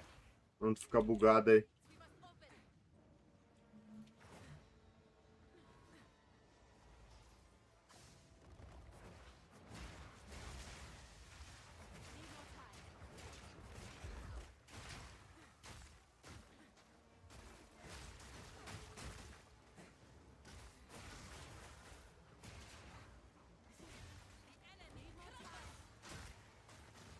Não, nem quero a essência.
Não.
Vai já, mano. Dá o fora.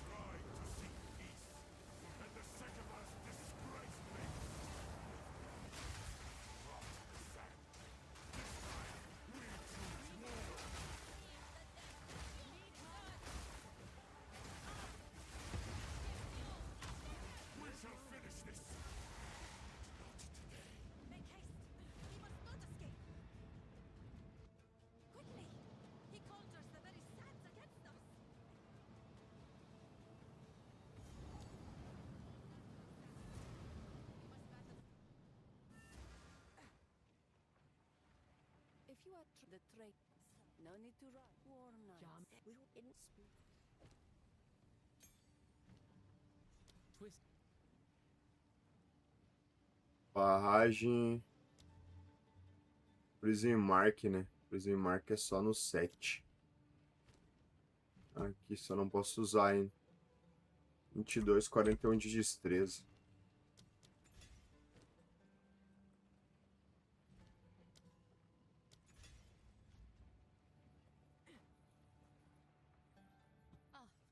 Move swiftly.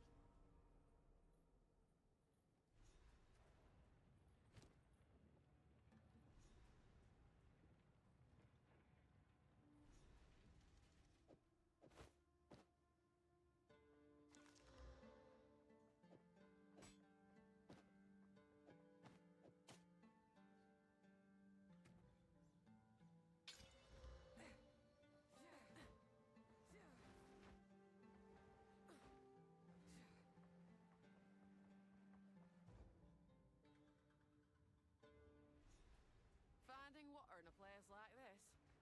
Easy job, Stay that. sharp. A route is close. The eye is done.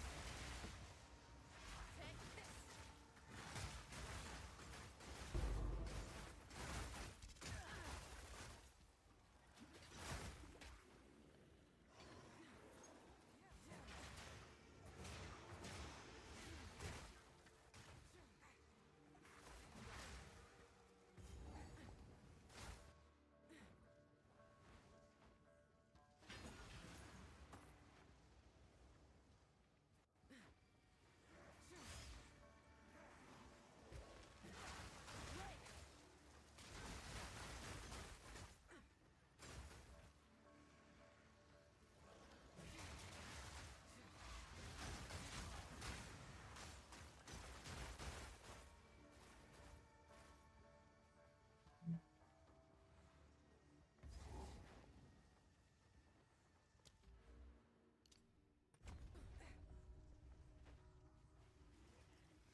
Jararaca.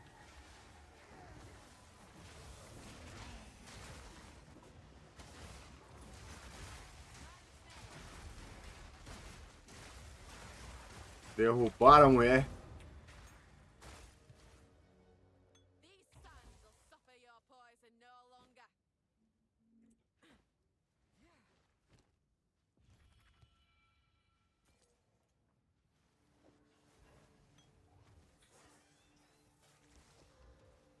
Só pra usar.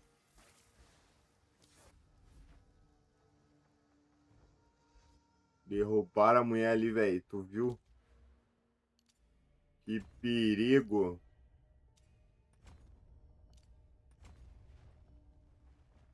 We think this way all along, buried neath the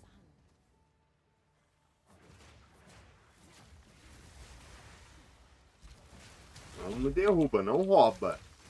Deixa eu passar.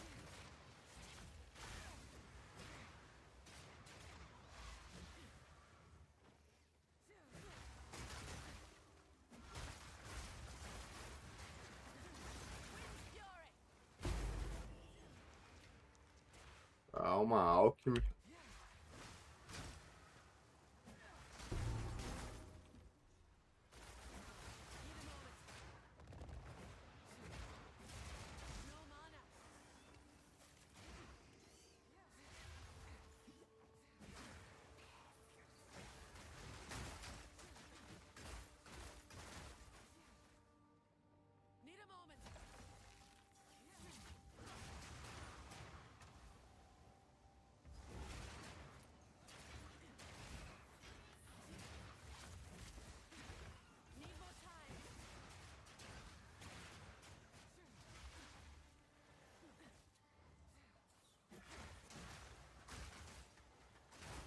Pra achar o bicho que dá a joia, né?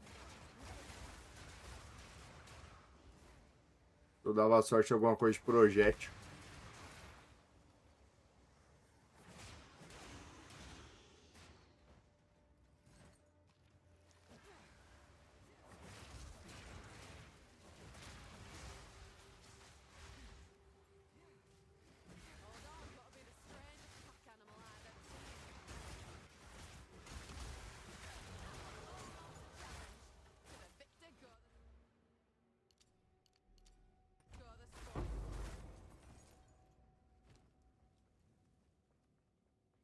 Eu gasto a minha alquimia. Vale a pena arriscar. Critical Hit Chance, Curse, Minions. F.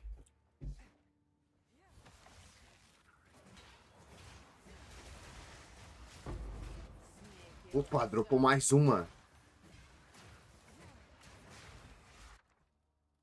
Uma Caos, Alchemy, Regal, Exalted. Que dúvida, mano, que eu fico agora. Mano, vou pegar a Alchemy aqui, velho. Ou pega a Caos. Meu Deus, eu vou deixar. Não vou pegar nada. Fiquei muito na dúvida.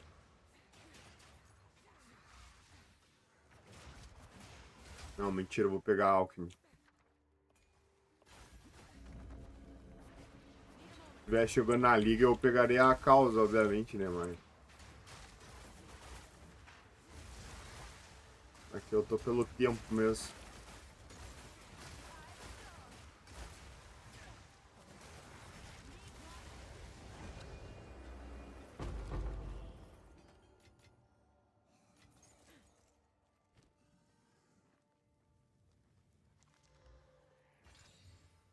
Máximo no shield, freezing build-up, artifact curses, minion. Oh, droga de minion. Toda joia com minion.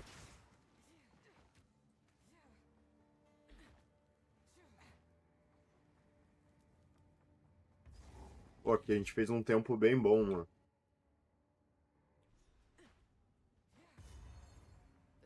Nesse pedaço ali.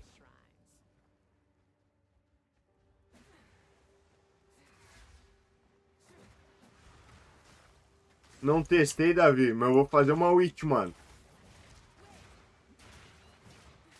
De Spark. Provavelmente amanhã.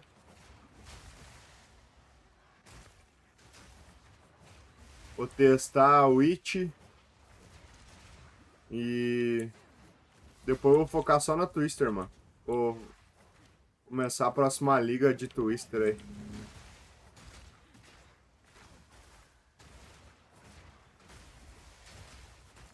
Tô viciado em jogar de Twister, mano. A gente fez um tempo... uma runa.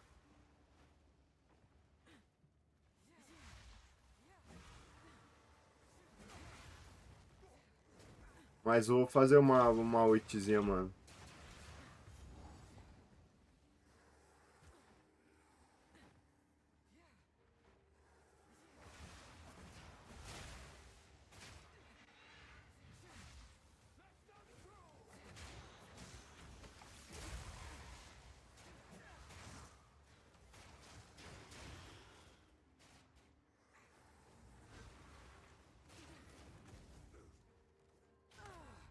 Nossa. Que tropicão. Putz, me perdi. Droga, era lá pro outro lado.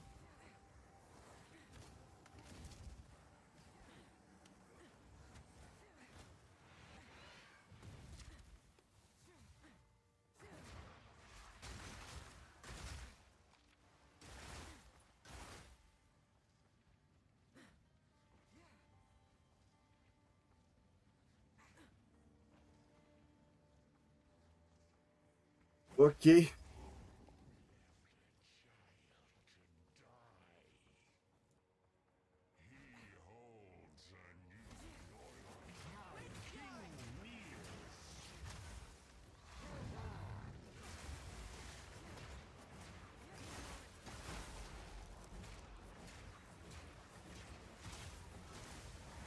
Derretido.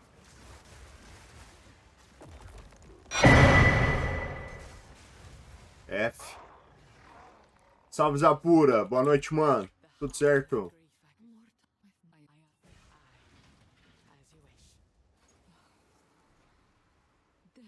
Vem aqui. Um escudo. Esse almo velho aqui. Uma bota. Deixa eu pegar essa bota aqui. Tô full. Tá. Tudo certo, mano. Graças a Deus, tudo certo.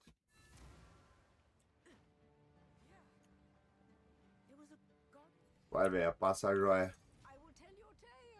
Mano.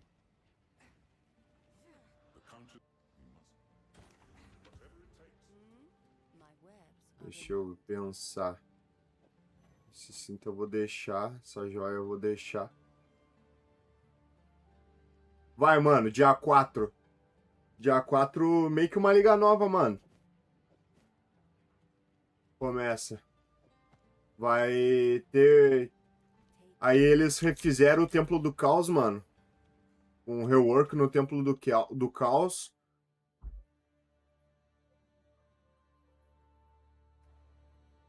Teve rework no Templo do Caos. Teve uma mudança nos tablets. Só um minuto, mano, que a minha mulher tá me ligando.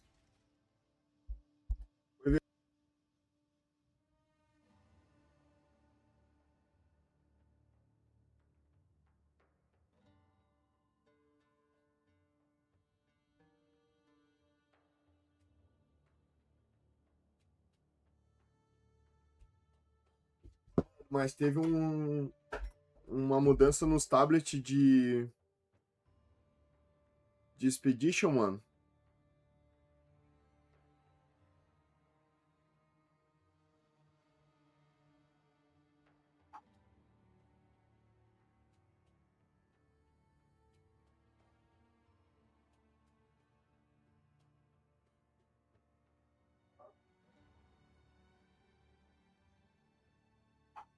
Daí, voltando ao assunto, mano. Daí vai ter meio que um evento de ritual em todo...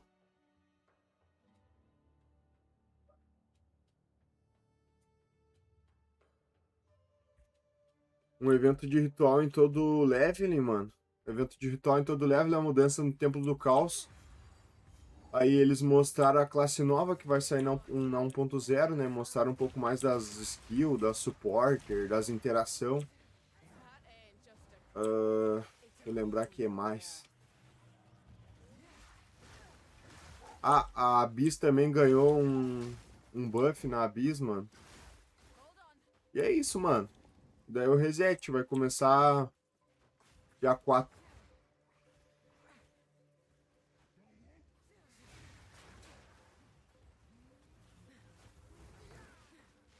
Bem interessante a questão do ritual, mano. Vai ter ritual em praticamente todo o mapa.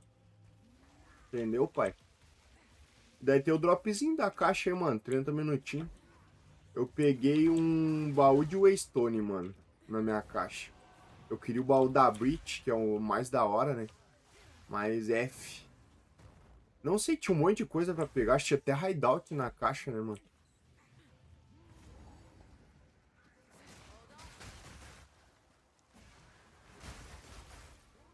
É, Davi. Dia 4 agora, mês que vem, mano. Comecinho do mês.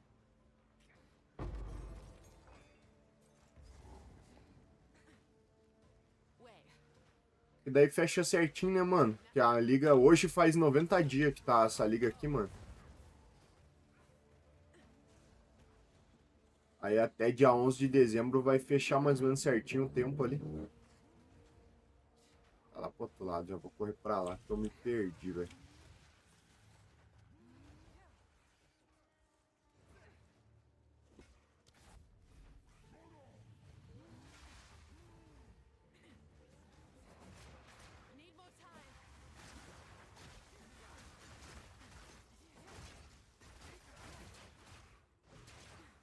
Mas é isso aí, mano. Vai estar bem da hora, velho.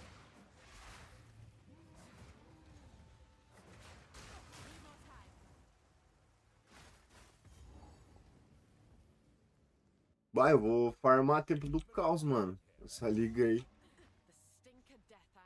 A regal vai valer mais, né? A regal vai estar meio cara agora.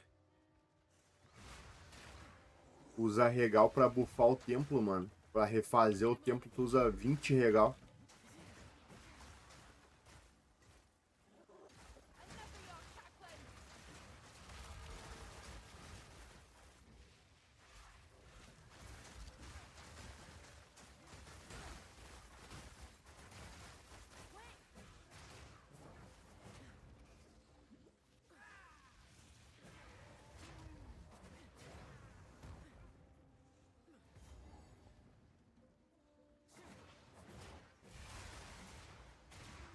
Matar esse cara. Nossa, velho. Que roubado. O espírito bufando todo mundo aqui, cara. Que jogo maldito, velho. Bagulho roubado. O dano é absurdo, mano. Os bichos ficam muito tanque no espírito, mano. Não dá pra segurar o rojão. Ficou muito papel ainda. Vou tirar essa lança aqui só pra ver. Tomei uma ruim ali, mano. Os caras me amassaram ali, velho.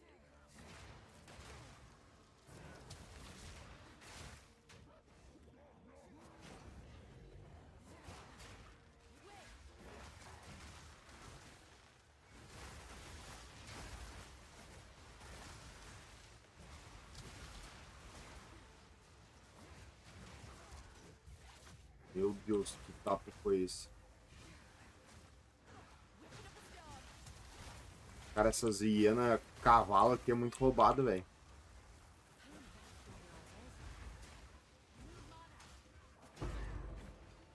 Tá, pera aí. Deixa eu largar isso aqui. Opa!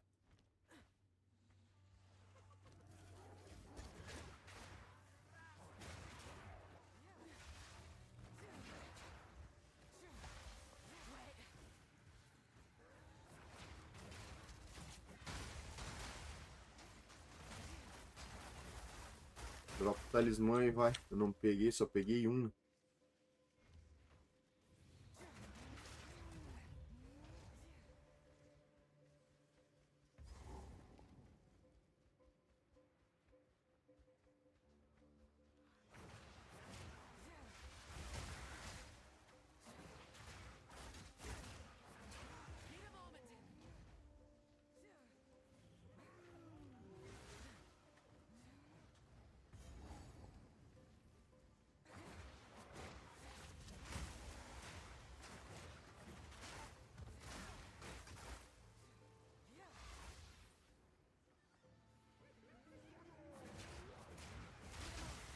Eu vou ter que refazer o mapa, não dropou o talismã, velho.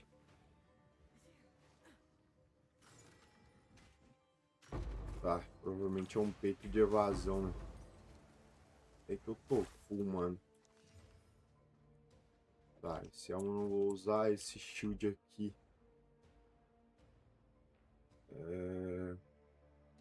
Essa bota eu não vou usar, esse eu não vou usar.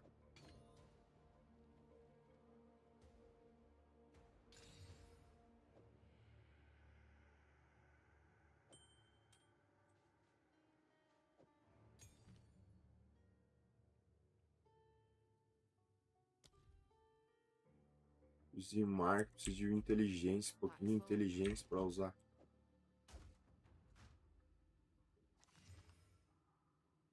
Tá, é armor e evasão, mas eu vou trocar.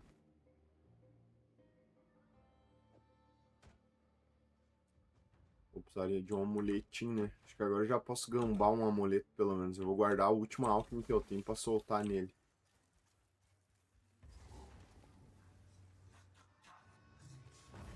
Cara, vou ter que refazer o mapa. Não dropou a desgrama do bagulho, velho.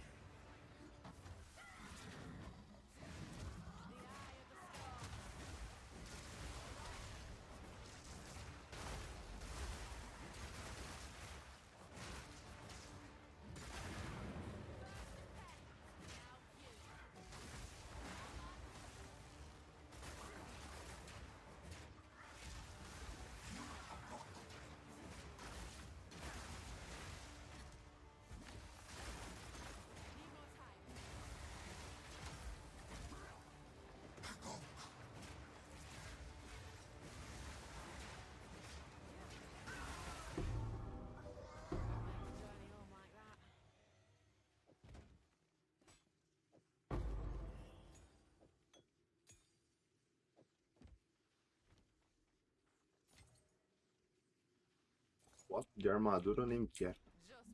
Cara, eu vou ter que voltar, velho. Vou ter que refazer esse mapa, mano. Não dropou o talismã, velho.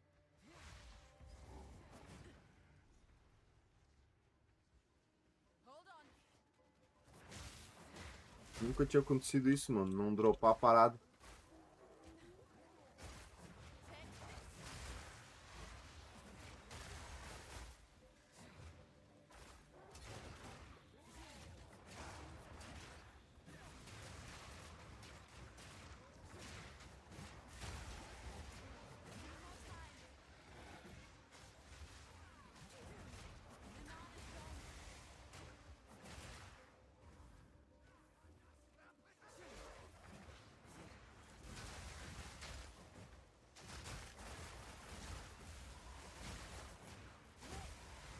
Vou ter que fazer um mapa, mano.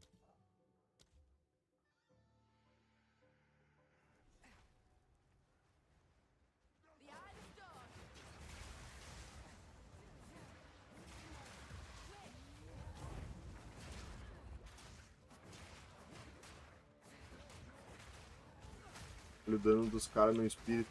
Ô, louco. Nego, não dropa o bagulho, velho. De jeito nenhum.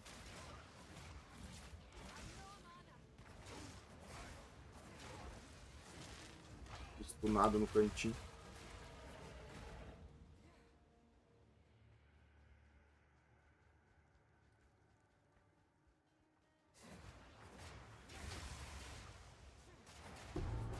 Dropou! É, foi só lá jogar alguma coisa fora aí. Mano.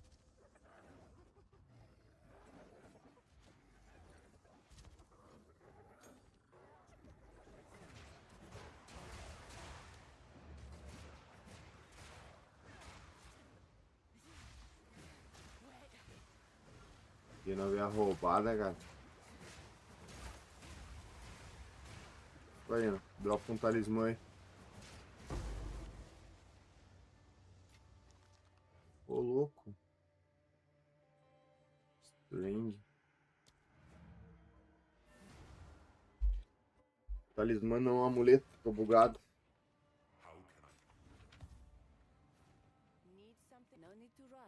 Tá, deixa eu pensar, mano. Energy Shield, evasão. Eu vou trocar, velho. Esse aqui eu vou usar. Vou entregar isso aqui já pra essa véia. Meu Deus, velho.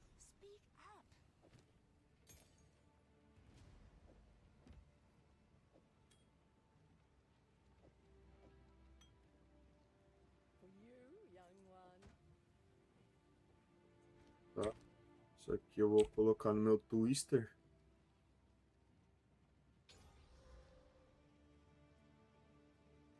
Pract. Twister. Frost. Nexus, né? Pote de Nexus. Beleza, nível 7. Precisaria dar um refound aqui, mano.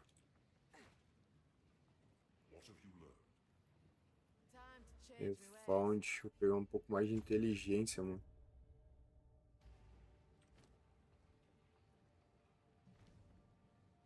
Boa.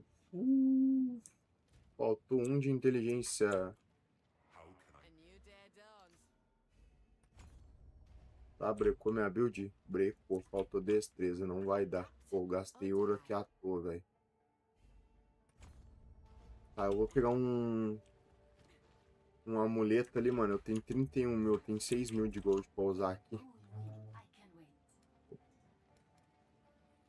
Pega o amuleto, boa.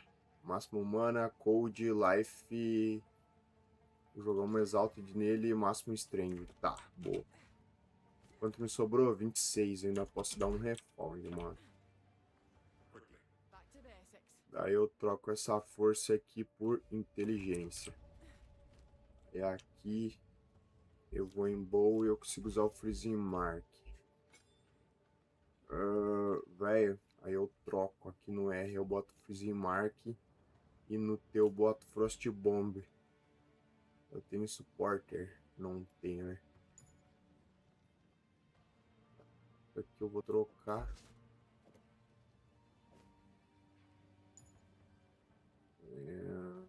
Evasão.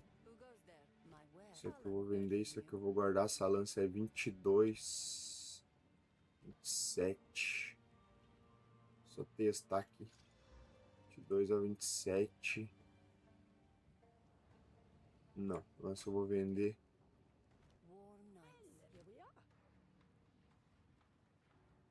1900. Não, não vale a pena, né? Eu tô com muito item aqui, velho.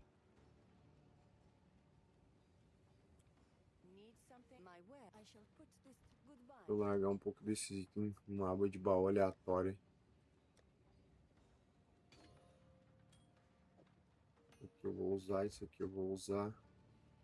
Nível 7, nível 6. Veriz eu não vou usar.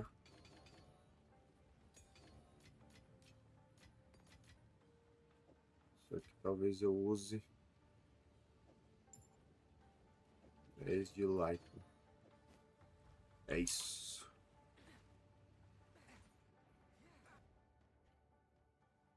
Tá, agora eu tenho no Vale dos Titãs, né? Isso. Eu vou fazer ascendência aqui, hein?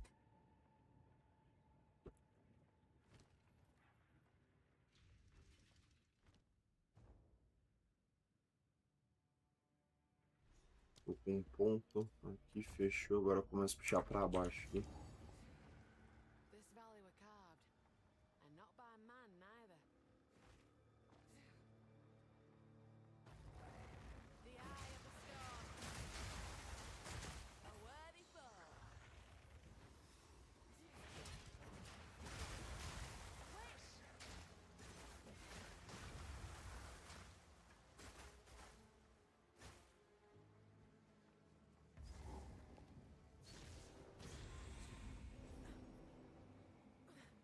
Eu vou pra cima, depois vem pra baixo.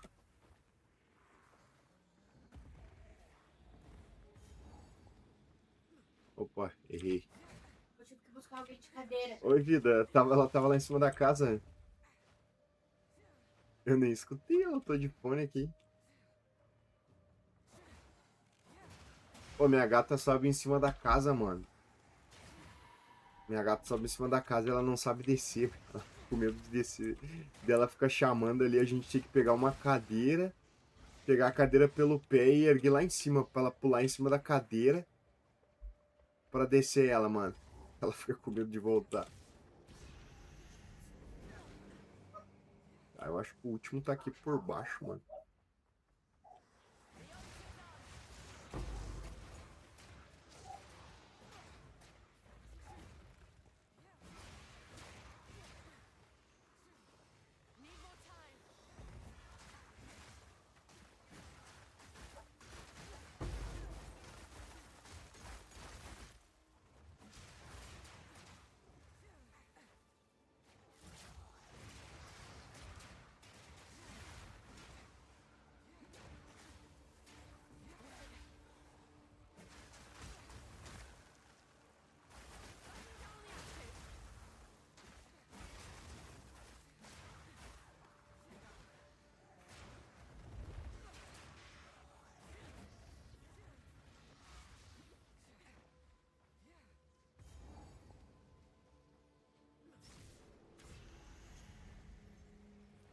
Não sei se não tá ali em cima, mano.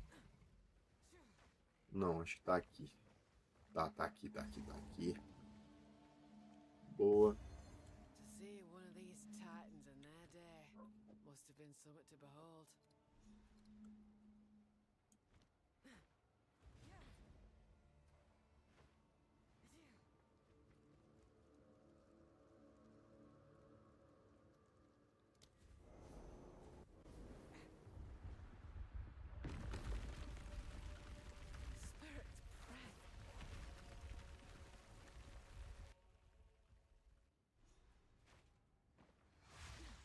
This were forbidden, but what's one more taboo broken? Ver se eu vou me perder menos hoje aqui.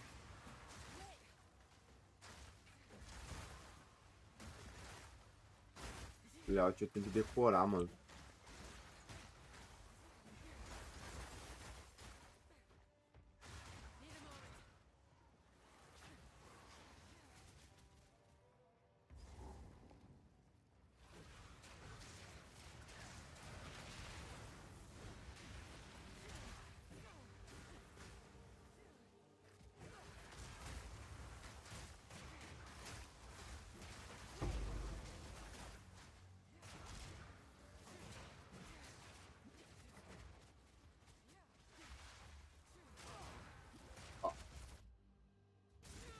Tem que fazer, mano. Cara, as aranhas são quebradíssimas, mano.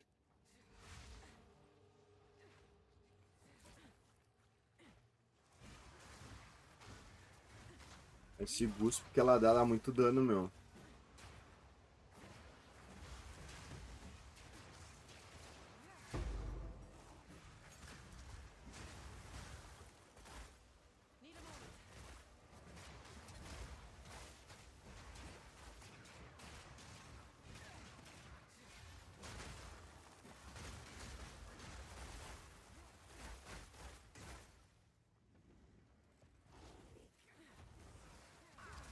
Olha isso, cara! Eu sou derretido, velho. Não dá nem tempo. Que droga, mano. Perdi tempo pra caralho, velho. Agora que eu tinha achado o caminho certinho, eu me matei. Mas a aranha é muito roubada, mano.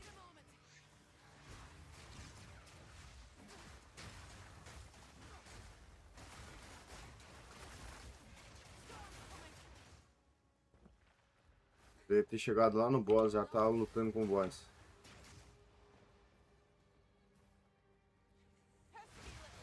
Não, não vai me derrubar agora. Tem que aprender a tirar o dedo do espaço, mano. Não ficar segurando o espaço.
Ô louco, me esqueci. Nossa, como eu sobrevivi? Não faço a mínima ideia.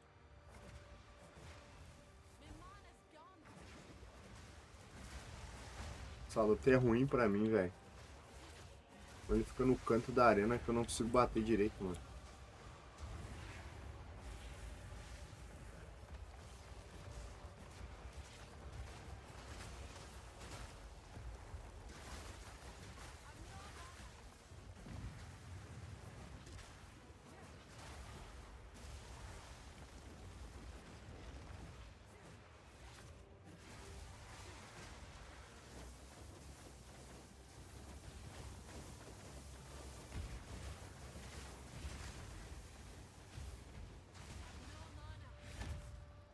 Acabou a mana, acabou a cura. Eu não matei o cara, velho.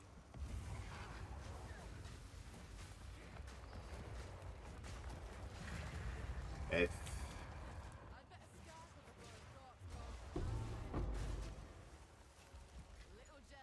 Uma bota, outro anel. Boa. Ah, perdi tempo aqui, perdi, mano. Poderia ter feito bem mais rápido. Foi burro.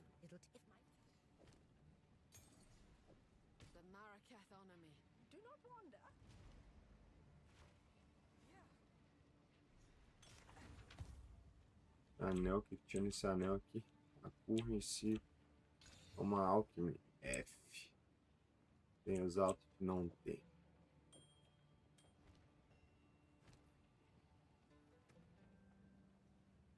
Twister. Anurling Slash. Inoc. Age. Inoc que nível, mano? Twister. Anurling Slash.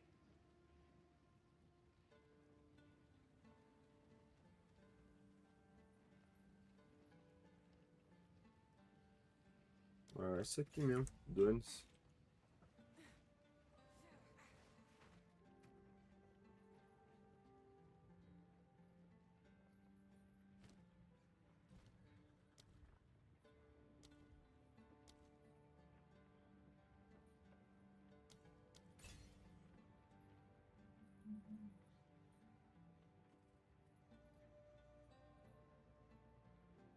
Elemental foco.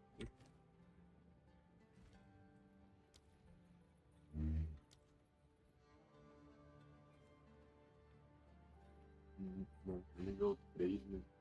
O down.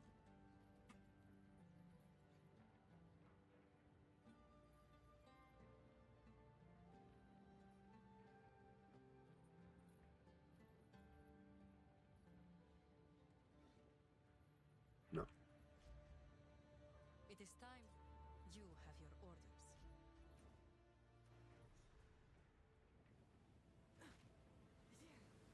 In all my wanderings, I've not seen anything like this.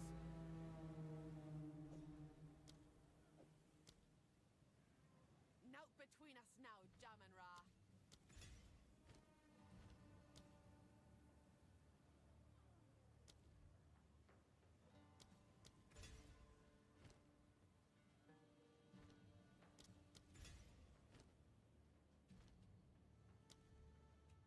I am hesitant.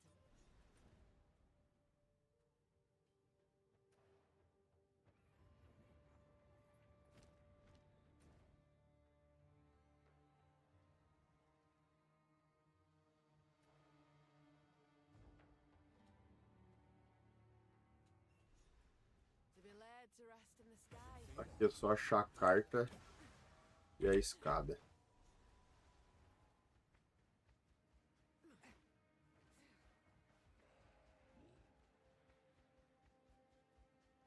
The Eye of Storm.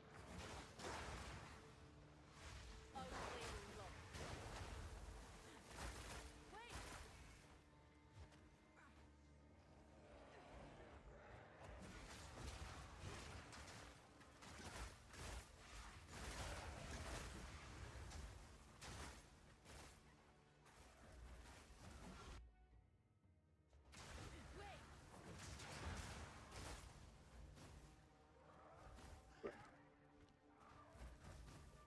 O Zimark foi de vala, faltou inteligência.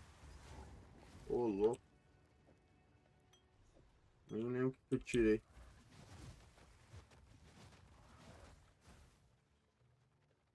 Nível 26.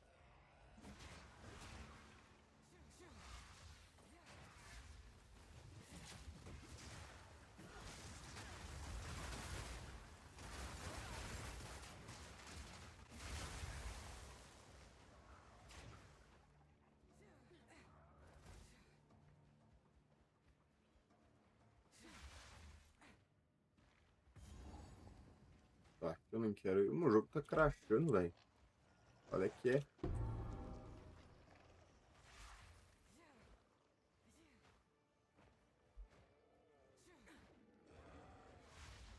Nossa, tá crashando muito.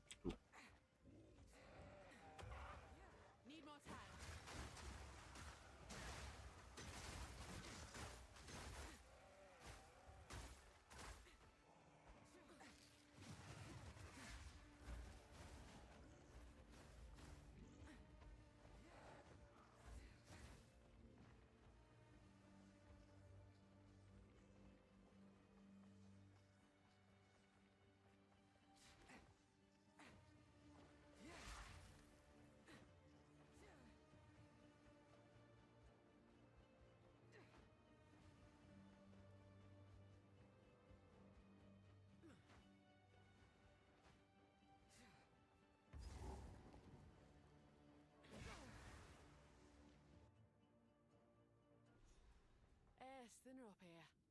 Makes me heart ache for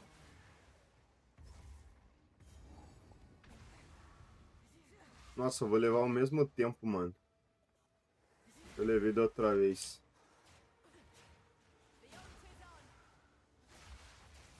Pô, mano, preciso arrumar essa cozinha e marca pra matar o Jamanta.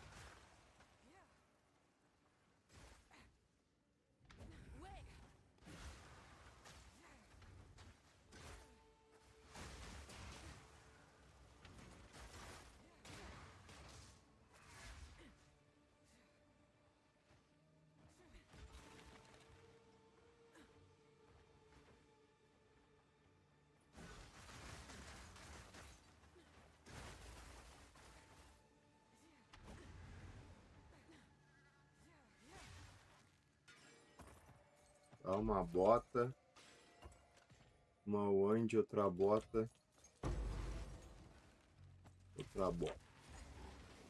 Meu Deus. Tem uma lança aqui.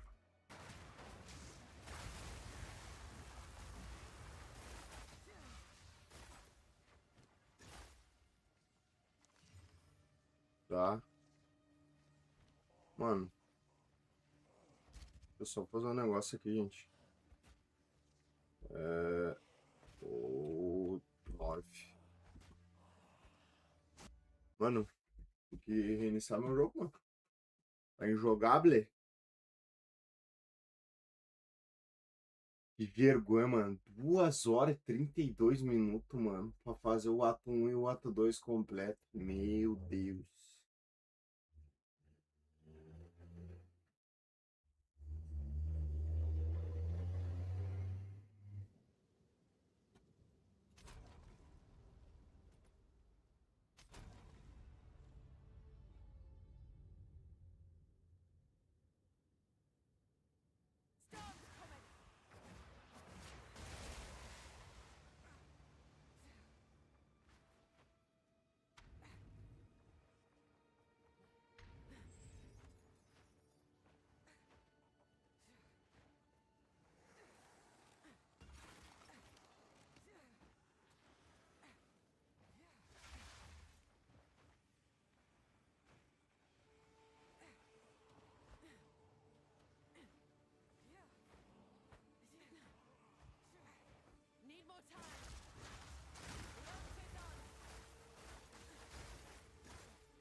Não faço a mínima ideia porque que meu jogo tá crashando.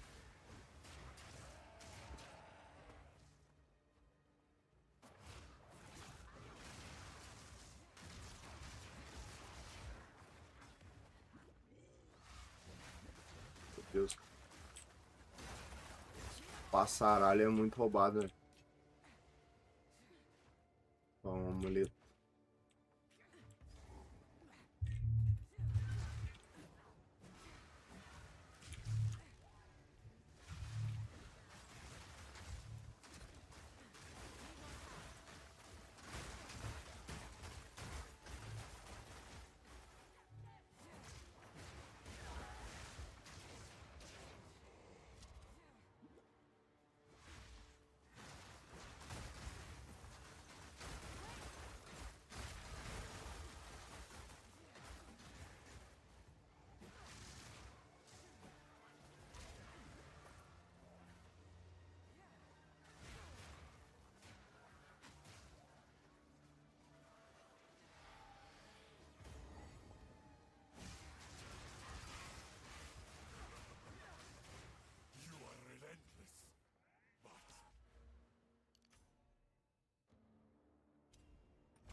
Pô, devia ter botado inteligência, né? Foi burro.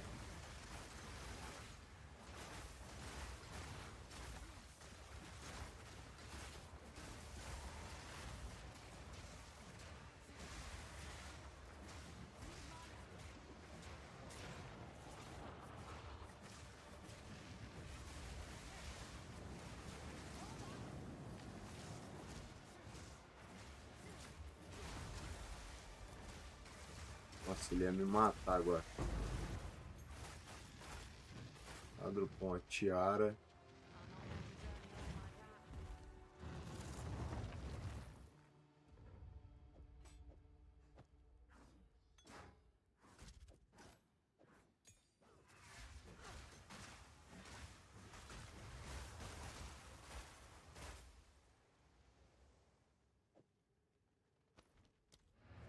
Eu dou sorte de pegar um Spirit.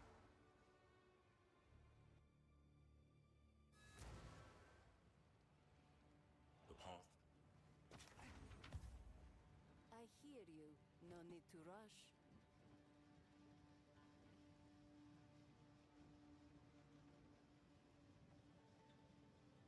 Da máxima. Evasão.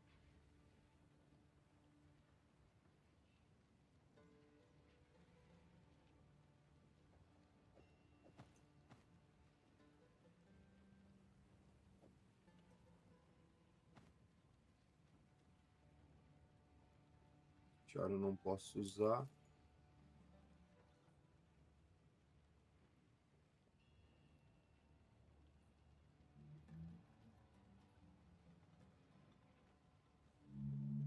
Mas que tá bom, mas o energia é bem pouco, né? Física ou não. Só que eu vou guardar. Dar a máxima.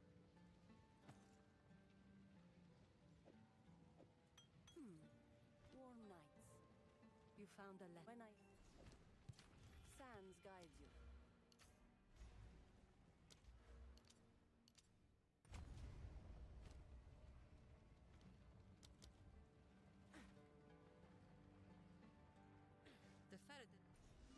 Right then. Tá, eu vou fazer a ascensão, mano. Daí a gente mata o Jamanta. Ah, mano.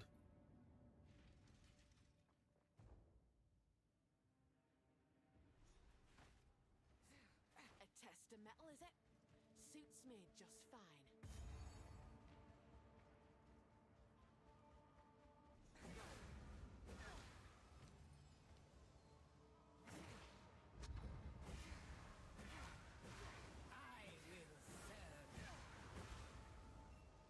We have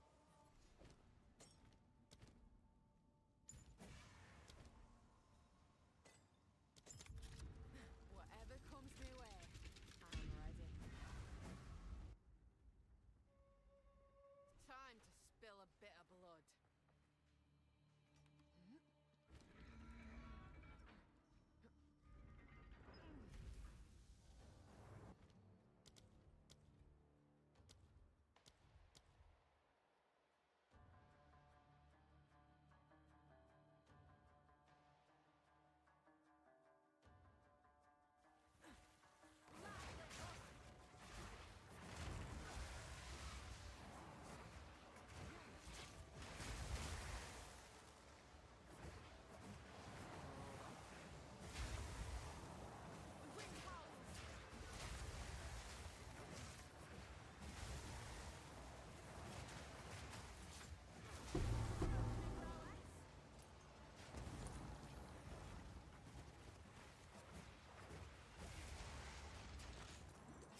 Nossa, eu nunca tinha pego uma sala assim, mano. Aqui no primeiro.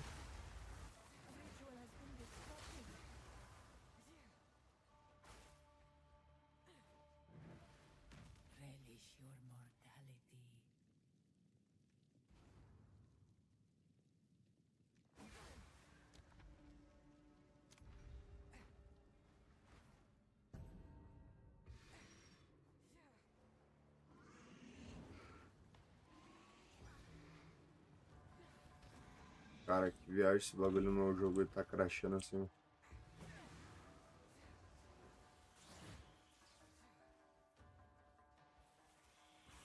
Bugs.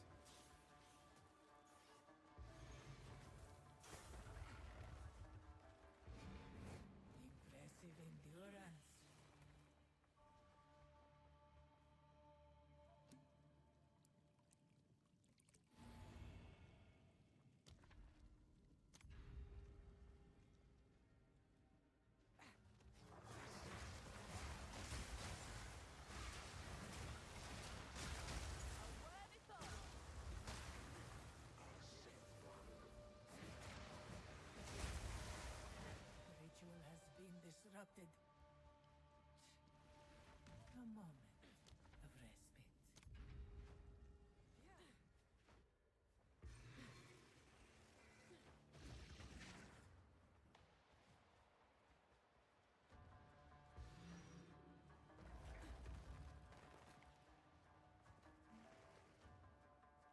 Sem armadura.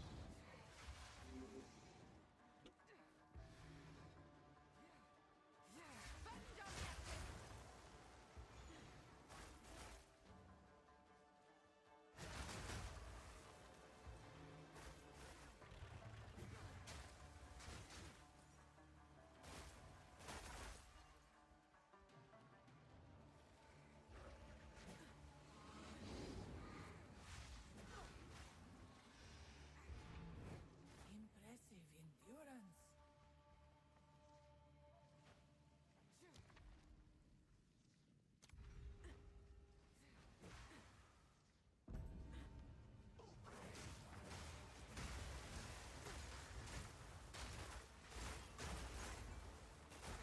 Essa sala é mais fácil de fazer.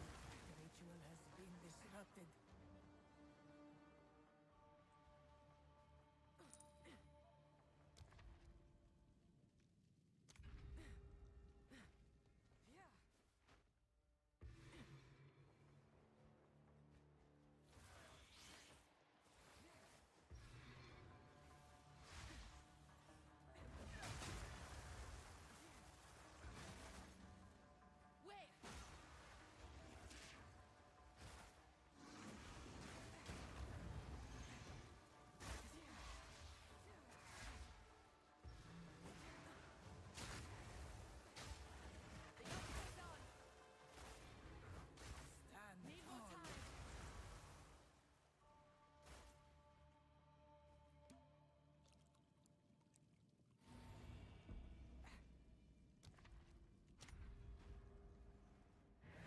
The foe ahead is formidable.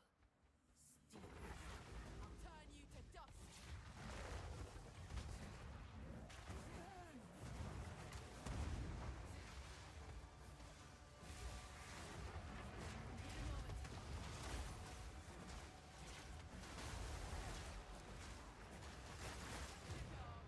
F.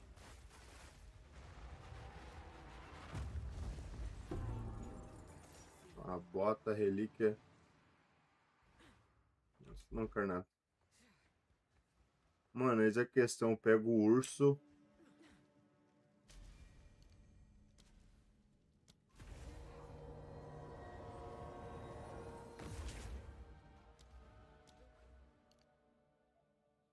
Pego o cervinho, mano.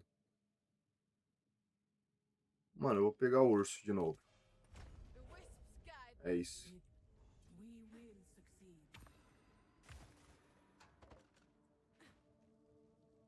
Uma wand e 2 botas. Não quero nada.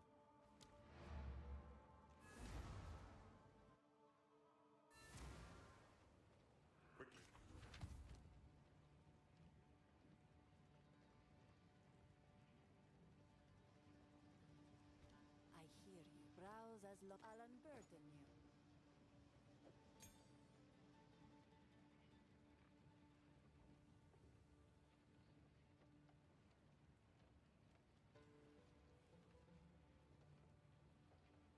I shall put this to use. Sans guides you. We now have. Move swiftly. Agora eu vou botar meu freezing mark, né, mano? Vou dar refount aqui. Not wrong with a new approach. Inteligência. Tá.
Roll 30.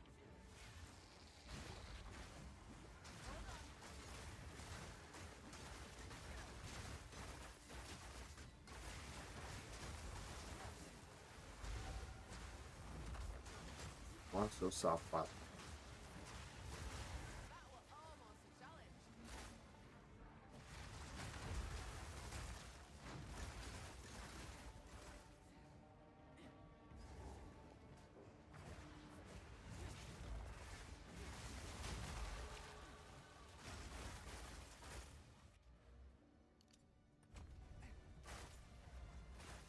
Seis. 48, 16. Não tem os altos, né?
Nossa, eu tô curioso pra ver como é que vai ser o level, mano. Um item com um monte de unique.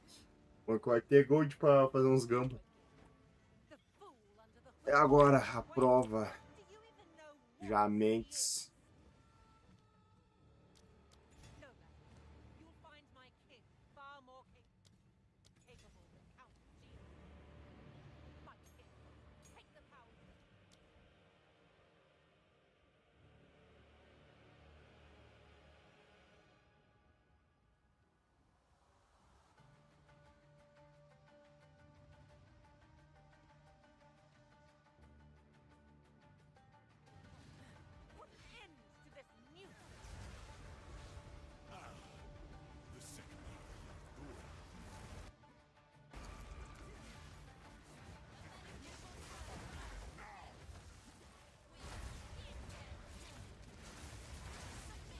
Jamanta é roubado. Jamanta é roubado. Ele não sabe jogar direitinho.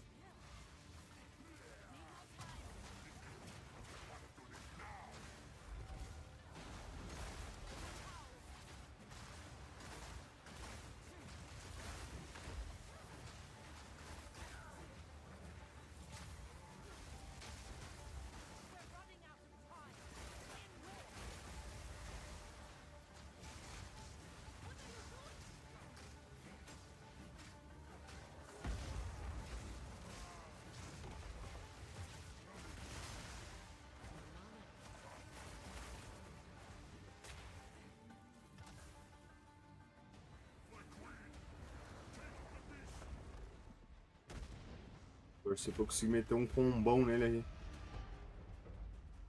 Nossa, eu tô com muito botão, velho. Tá. Vou largar um forte bomba no pé dele. Tá, eu já tomei que não era pra ter tomado.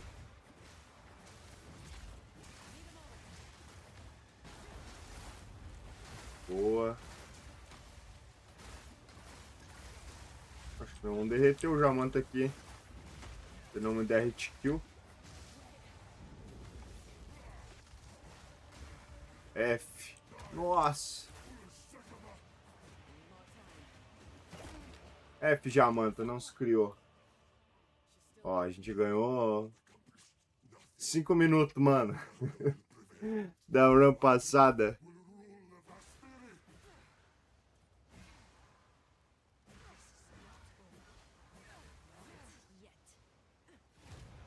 Se eu tivesse... Mano, dá pra reduzir pra 2h30 aqui, mano. Se é só eu não vacilar e não ficar morrendo e não ficar brincando, mano.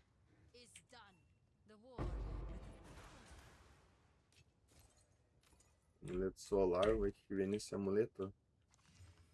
Opa, Spirit. Critical. Boa.